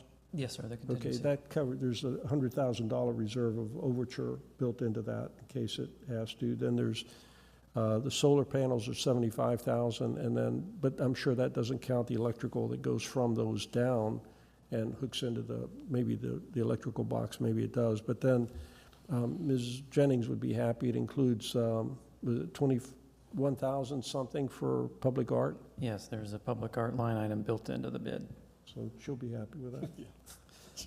In any case, I'm, like I said, nobody likes the price tag. I think we're here. We've worked a long time on this. We could do value engineering, but I'll be honest with you, I don't like value engineering, because then you cut corners and you regret it later. Is there no negotiation left with this bidder? That's Is there correct. No, I didn't read the whole bid in detail, so there's no negotiation allowed after award, or, I mean, we didn't put this out as an ITB or an ITN. Typically, when we do sealed bids, that's it. We don't negotiate beyond that point unless it's just like a minor, something Okay, that's so not it wasn't put out affecting. as an ITN, this is just Yeah. a request for bid with specifications. let me- I'm still stuck in this $450,000 for electrical stuff. That's above and beyond, that's just ridiculous. But if that's what it is, that's what it is, I just. Let me just say, on this, the build-out is 330 days, is that correct? And then another 440 for the entire complex, if we will, if I remember right. Right, so 330 plus 90. I'm sure what's built into this pricing is hedging for future price increases as well. I don't think any of them know what they're really getting into, so I'm hoping there are no more price It used to be where prices were very stable, we could get very competitive bids. I don't particularly think that this is the case, and I'm just got my fingers crossed that we don't wind up in the same situation we've got on Gross Avenue. Yeah, me as well. I understand, okay. Let me see where we are. We've gone through the commission. It's 10:47. Let me go to the public comments. Anybody have any public comments on this item?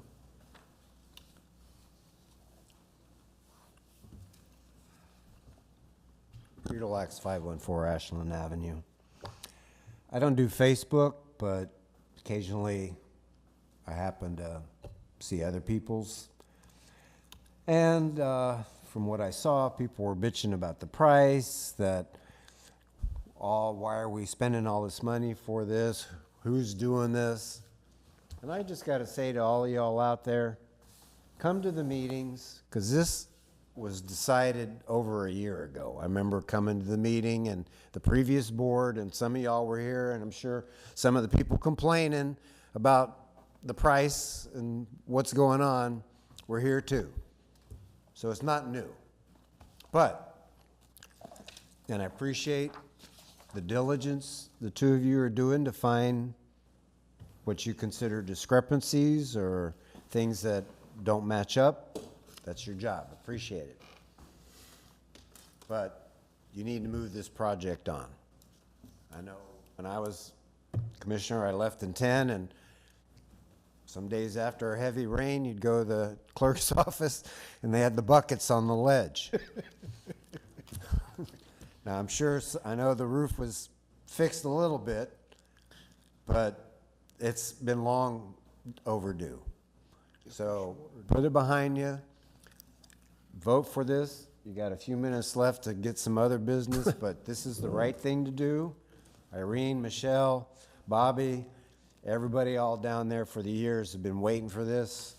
It'll fix up that area. It'll make it nicer. The only thing I had a concern about was you got the old band shell and you got the old police department kind of right there affecting the beauty of what you're going to be creating instead of kind of incorporating all that into maybe some larger structure to assist. But that can be at a future date. But in the meantime, we need to help Irene, Michelle, and all the gang down there to get this done for them. Thank you. Thanks, Mr. Delakas. Let's see, Mrs. Protos. Yes, Mrs. Protus again. Pass it, get started. I remember Kathy Alasafis and Mrs. Pappas were waiting for a new clerk's office. How many years? Let's not put it off, and let's get it done in the next 2 years so some of us hopefully will see these girls sitting in a glorified office, thanking them, all the women in the clerk's office, for what they do for the city of Tarpon Springs, our elections, collecting our water bills, the cemetery. It needs to be done, and it's not going to get any cheaper. I'm going to tell you, it's going to get more expensive. Thank you. Hang on a second. Is there any other public comments? There's no one else here. Mr. Jump, any Zoom or telephone comments? If anyone would like to speak on this item, please raise your hand and you'll be allowed in to talk. And we do not have any raised hands at this time, sir. Okay. Mr. Robertson, back to you. Yes, Mr. Mayor, Mr. LaCourse, we need to discuss the financing options. Yeah, that's Ron. Ron, Okay. Ron, if you come up, there's 4 options. All of the options are doable. Ron and I are recommending option 3, which is using $1 million of the ARPA funds. But again, any of the 4 options will work. He's here to ask if you have any questions on his options and his funding. Again, they're all 4 work. We're recommending alternative 3. Okay, let me ask, are there any questions from commissioners concerning the funding? My light is on. Your light's on. Go ahead, Commissioner Eisner. So my question 1 is, I don't want to spend a dime out of the ARPA funds until we decide what we want to do with all of the ARPA funds. I don't want to have it picked apart, and then at the end, we look at it and go, where did it go? We have nothing to show. So my comment to you would be, I would go with your second choice, which is choice 2.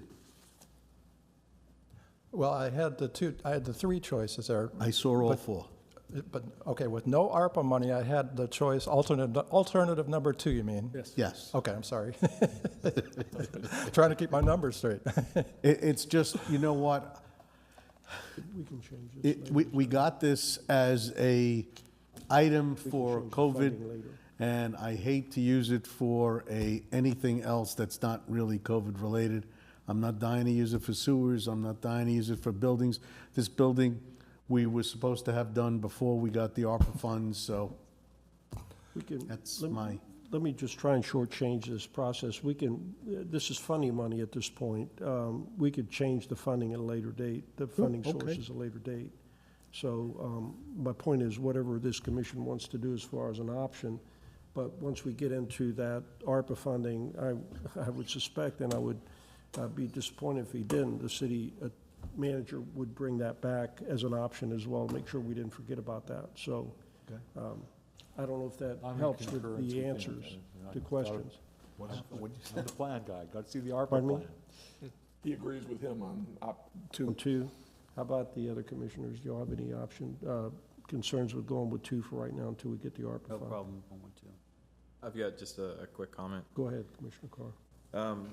I agree with Mr. Eisner about the ARPA funding. We need to view it all as a whole before we make any further decisions. That's my stance on it from the beginning. Option 2, so there is money pulling out of the water and sewer fund that's greater. We have a penny fund that's for capital assets. Water and sewer is a significant amount of money pulling out of water and sewer fund. There's an impact fee for sewer, impact fee for water, which should be used for capital projects. So I do have a problem with increasing the water and sewer fund contribution to this building. Overall, I understand it needs to be done. I just have some concerns on how it's going to be funded. Thank you. I'm not going to ask any public comments on this unless one of you raise your hand and want to say something. Okay. Mr. Jump, I'm not going to ask you either, so we've had opportunity to talk about that. May I have a motion and a second on the approval plus the funding? Motion to approve, and you want The both? recommended contractor. And unless you recommend, know. then it would be choice 2. Alternate two. All 2, rather. That's choice 2. Is that clear enough? Okay. Yep. A second? I'll second. Okay. Roll call, please. Commissioner Kulyas? Yes. Commissioner Eisner? Yes. Commissioner Carr? Yes. Vice Mayor Lunt? Yes. Mayor Vaticius? Yes. Okay, we've got one last item, actually 2 items, yeah, that's the correct. dry We've got an cleaners. addendum. If we could, these are important items as well, they're time sensitive. The city manager will explain that to you. Could I get a motion to extend the meeting till 11:15? Motion to extend meeting to 11:15. Second. Okay, roll call, please. Commissioner Kulyas? Yes. Commissioner Eisner? Yes. Commissioner Carr? No. Vice Mayor Lunt? Yes. Mayor Vaticius? Yes. Let's go to the last scheduled consent agenda item, which is the authorized appraisals for potential future property purchases. City manager, of course. Yes. In essence, I'm asking you, like I did with the Stammes property, for 3 appraisals. 2 of the pieces of property we talked about in the April 21st meeting. The Stauffer property is probably maybe our only, but one of our main areas that we could do a boat ramp to look at. Cocorus Park was the other one. It's essential in negotiation with the owner that we get this for them. The third property is one you haven't seen before. It's just come up from the attorneys of the property. And this is a piece of land, if you saw off Florida Avenue, that is probably as essential to our stormwater in that area of South Florida Avenue. As you can see from the backup, it's very intensive. It's a land, if you see, it looks like a forest in the middle of in a residential area. It's great for just preserving itself. It'd be good, but it'll also enable us to have control of that property and fix a lot of the stormwater and flooding problems in that area that we've been dealing for years. And every time we have to do something, we have to get permission from the property owner to go on the property. They came to us, they were marketing it, and for people who are probably gonna put homes on it. If you see that long stretch of woods, it'd be a shame to do that with. So again, just to begin with and to be able to bring my presentation for you about whether you want to proceed for it, I need to get the appraisal for all of these. The reason it's time sensitive, we found out from the staff, from the Stammes estimate, that the minimal time is 6 to 8 weeks. Usually we get appraisal in 3 or 4 weeks. The minimum, a week and a half ago when we asked him, it's running 6 to 8 weeks and it could be long. So if you figure the time frame and what we need, if you're gonna go forward with the property and then go to referendum, I'm running on a time crunch. So to order it now, knowing it may be 6, 7, 8, 9 weeks before I get it, and then we can bring the package to you, I need approval for those, just for the appraisals, $3,500 to $6,000. They've been very independent on the things, but I need approval to go forward with those 3 appraisals. Are there any commission comments? Commissioner Carr. So there's multiple properties here, Mark. Was Stauffer, or the owner of the chemical plant property, were they open to selling off a piece of it, or? Not yet. Okay. But we need to see before I bring the whole package of feasibility for the boat ramp, all that, we need to know what kind of price we're if it's, I mean, it may be a deal breaker when we see the price of it. Understood. And then it saves a lot of work of design. Do we need permission, though, to go on to appraise it, or is it just something they're able to do by looking at it? Let the city attorney ask. Yeah, so the answer is that we're not going on that property. The appraiser is gonna have to do it from whatever sources he can without stepping on it. Okay. Yeah. Thanks. And city manager, is a target, we have 2 elections coming up. We have a primary election, and then we have a general election. Is there a target? And then in March is another election. March election. So there's a November election, a general election. Is there a target to try to piggyback on that for the I don't think timeframe? there's any way we'll be able to meet the language and us give to you for the due diligence by the November one, so it'd be We find geared for the out? March one. Can we find out? We may though? be on a timeline for the March election, so. Okay, I would just say, can we find out when the deadline would be for the November election? And then secondly, I just have concerns, is the Ross property, for example, would they be willing to hold it for having 9 months, right?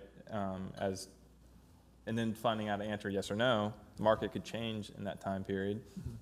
So there's a risk for that property owner. That's why I was just saying it would be good to look into the November timeframe. And then secondly, there's a piece of property number 2, I believe. Is that connect to like the Rusty Belly's parking lot? That's the hotel property you're But talking that, I'm about, not, little piece. That's not until covered. we settle that, I'm not asking for the estimate for that property. Okay, Just the, so it's 4, 3, and then yeah, just 3, 4, and the new property. okay, got it. I'm in support of this. Are there any public comments on this one? No, I'm not finished here. I'm sorry. I just Hang want on. you- I just Mr. want to Blunt. make one note. The riparian price part, or doesn't go along with that piece of Right. property. It belongs to the other piece of property. So make the appraiser aware of that. Yes. Because if he misses that, Yes, we got a piece of property we can't do anything with. you're absolutely right, yes. Thank you. Anyway, thank So you, bad. sir. Commissioner Eisner. Just to add to your presentation, I think you left out that the person on Florida wants it to be a preserve as well. So Yes. he does not want anything built on it. So I'm pretty sure Yes. he's going to be encouraging what we are trying to do with it as well. Yes. Correct? Thank you. Commissioner Kulyar. No comment. Thank you. Public comments. Mr. Delakis. Okay, Peter Lax, 514 Ashland Avenue. In the backup, there's a property number 1, looks like it's off the old railroad just north of the water treatment plant and the fire station, but I didn't hear any reference in the backup as to what that is. 2, as you mentioned, maybe is the hotel property. My thing about number 4, when you look at this diagram where it says it's the Stauffer property, it only shows a little section. So are we only gonna do an appraisal for just this one little tiny section? Yep. Or are we going to do it for the whole Stauffer property? Because to me, if we're going to really look at Stauffer, we need to look at the whole property. 1, the potential for putting a marina there is immense. And to go into that little western corner where it's all treed up, where you've got this whole section on the east where it's all cleared out, and you still have the inlet there, I don't know, it just kind of makes me wonder why we're going to go into the treat area and the other. But the other aspect, you got all this open land, solar panels.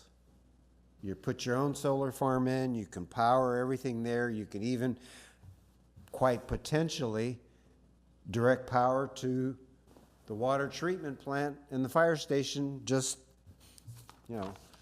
right down the road.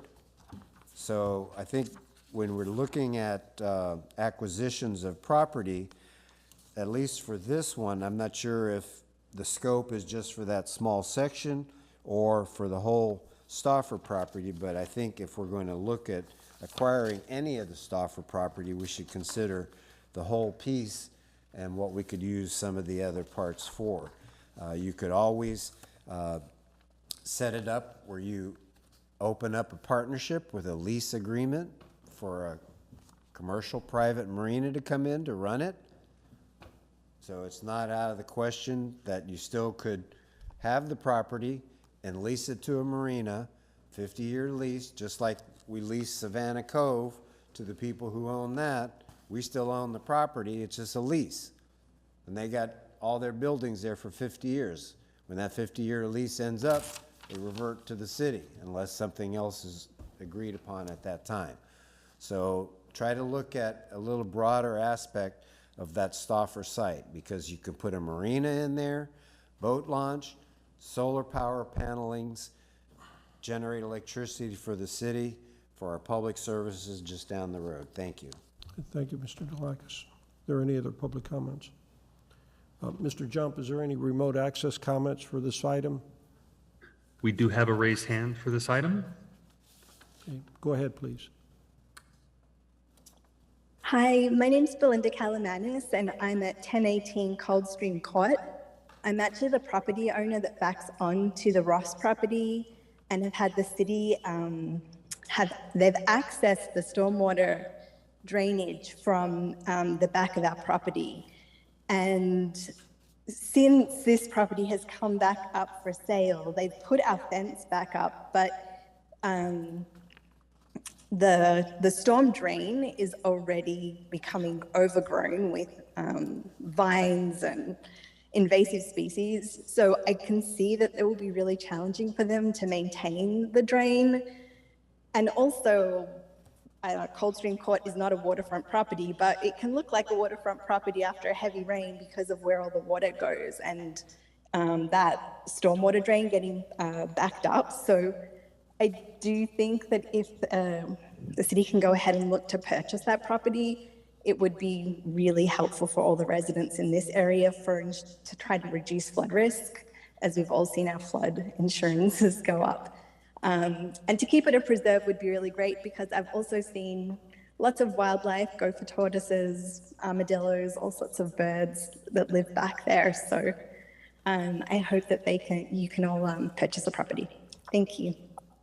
Thank you, ma'am.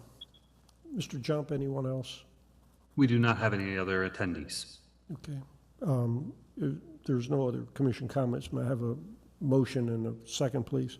Motion to authorize appraisals for potential future property purchases. I'll second. Okay. Roll call, please.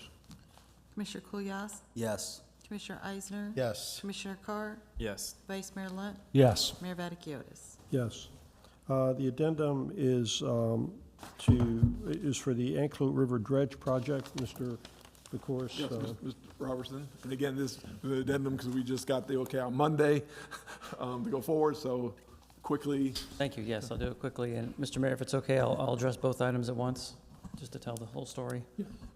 Address both items at once. Of course. Okay, thank you. So the city's leasing the spoil site property from Anclote Properties LLC, Mr. George Stamus. We're actually leasing 8.3 of the 14 acres for the project. The contractor's on site now, and they've asked if they could extend the lease area to have some additional staging for the project. They want an extra 2 acres. Mr. Stamus has agreed to that on the condition that they do the clearing for that piece of property or that segment. So to capture all of that, Mr. Trask and I worked together. He helped me do the heavy lifting with the writing of 2 agreements. The first is to capture the extension of the lease area by the 2 acres that were requested in the city's lease agreement. Mr. Stamus has agreed to do that with no additional cost for the monthly lease, again, with these conditions attached to it. The second agreement there is an agreement or an addendum to the contract that the city has with Diamond Services to amend and put that requirement in that they do need to do that clearing as requested to use that staging area. So this is the vehicle we found to capture this request. There's no additional cost related, as I said, and it extends the lease by 12 months to make sure we get plenty of time to get this done, so I don't have to come ask you for more time again. Okay. Mr. Mayor. Thank you, Mr. Robertson. Are there any commission comments? None. Are there any public comments?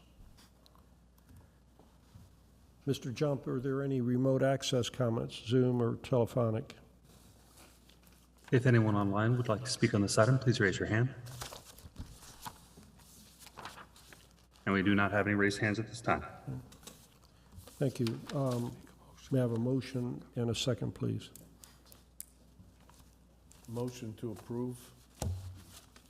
You can say Anclote River Dredge Project Item A and B. Motion to approve Anclote Dredge A and B. How's that? Is that, yeah. If that works for, Second. works for me. Second. Second. So we got second, thirds, and fourths. All right. Roll call, please. It's late. I know. Commissioner Kulyas? Yes. Commissioner Eisner? Yes, yes. Commissioner Carr? Yes. Vice Mayor Lunt? Yes. Mayor Vaticius? Yes. Okay, that ends the agenda. Let's go to board and staff comments. Chief Young. No comments, sir. No comments. City Attorney Trask. No comments, thank you. City Manager. I just reports. want to ask about, I'm looking for that date. I told you about adding that extra budget workshop to prepare and talk about some of these big issues we talked about, ARP and that stuff.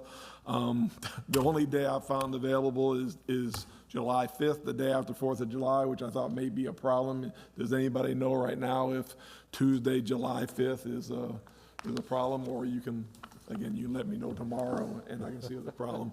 I'll start looking for another one, but there's a big performance of Beauty and the Beast has got this auditorium for some nights, and there's the other normal meetings that are going on, and I've been, and I like to have it in this room for I think it's an important meeting to televise and not go in a little room because we're going to talk about some major budgetary issues, so I'd like to do it in here. If I look for an alternate date, we may have to go upstairs to a smaller place and stuff. If that's a problem, then I'll start looking at those alternatives if somebody's got a problem with that date. What are you going to do at this meeting? Are you going to start out with the We're going budget? to give the introductory, but we're going to talk about a lot of the bigger items of the commission's input on The priorities, sort of. priorities, Okay. dealing with the And we'll- priorities that we've learned so far with And we'll pick up the regular one on July 19th as far as would the be more the departments. regular items that Okay, you do in all the right. budget. This is more priorities dealing with the plan that we've been doing and That's important. what we've learned from the citizens so far, and to get a start on that, to program into this budget. I'm glad you brought that up. Let City Attorney, oh my gosh. City Manager, of course, know tomorrow if there's a conflict Yeah. with July 5th. All right, any other comments? I didn't want believe me, I didn't want the 5th. Any other comments? No, that's it. City Clerk Jacobs. I'm getting a little slow tonight. I have no comments, thank you. All right. Let's just go, Vice Mayor Lunt, do you have any comments? No comments. Commissioner Eisner, I just want to say Happy Flag Day. like that, good for you. Okay. Commissioner Carr. Yeah, thanks, Mayor. Just want to touch base on a couple things. I think that the city have received some great news with the state budget. There's 2 line items specifically for the city of Tarpon Springs. One for Mango Street Extension, that's basically Phase 3, and then MLK Spring Boulevard intersection improvements for flooding and safety. It's about just under $1.6 million the city of Tarpon Springs will be receiving from the state in this year's coming budget in fiscal year 22-23, which is great news. And gives us the ability, more flexibility to use funds elsewhere as well too in the coming future with our ad valorem taxes and revenue that we have as a city. Additionally, SPC Tarpon Campus received a $5 million funding from the state as well too. That's on top of all the other SPC funding that they received. So it's really great news, I think, from the overall for the city of Tarpon Springs. And I've asked the city manager to put together a resolution at our upcoming meetings to send thank you notes to our legislator, Chris Sproles, Chris Lavala, Senator Hooper, and Ron DeSantis, our governor, for their assistance in getting the funding for us. Thank you. Commissioner Kulyas. No comment. I just want to thank the commission this evening. It was a tough night, and I'm glad you voted your conscience and showed your resolve. I also wish to thank the charter officials that are here this evening, and it was a tough night for them as well. So I appreciate everyone's cooperation, and I think we're lucky that we got done at 11:15, although we were supposed to get done earlier. So meeting adjourned at 11:13.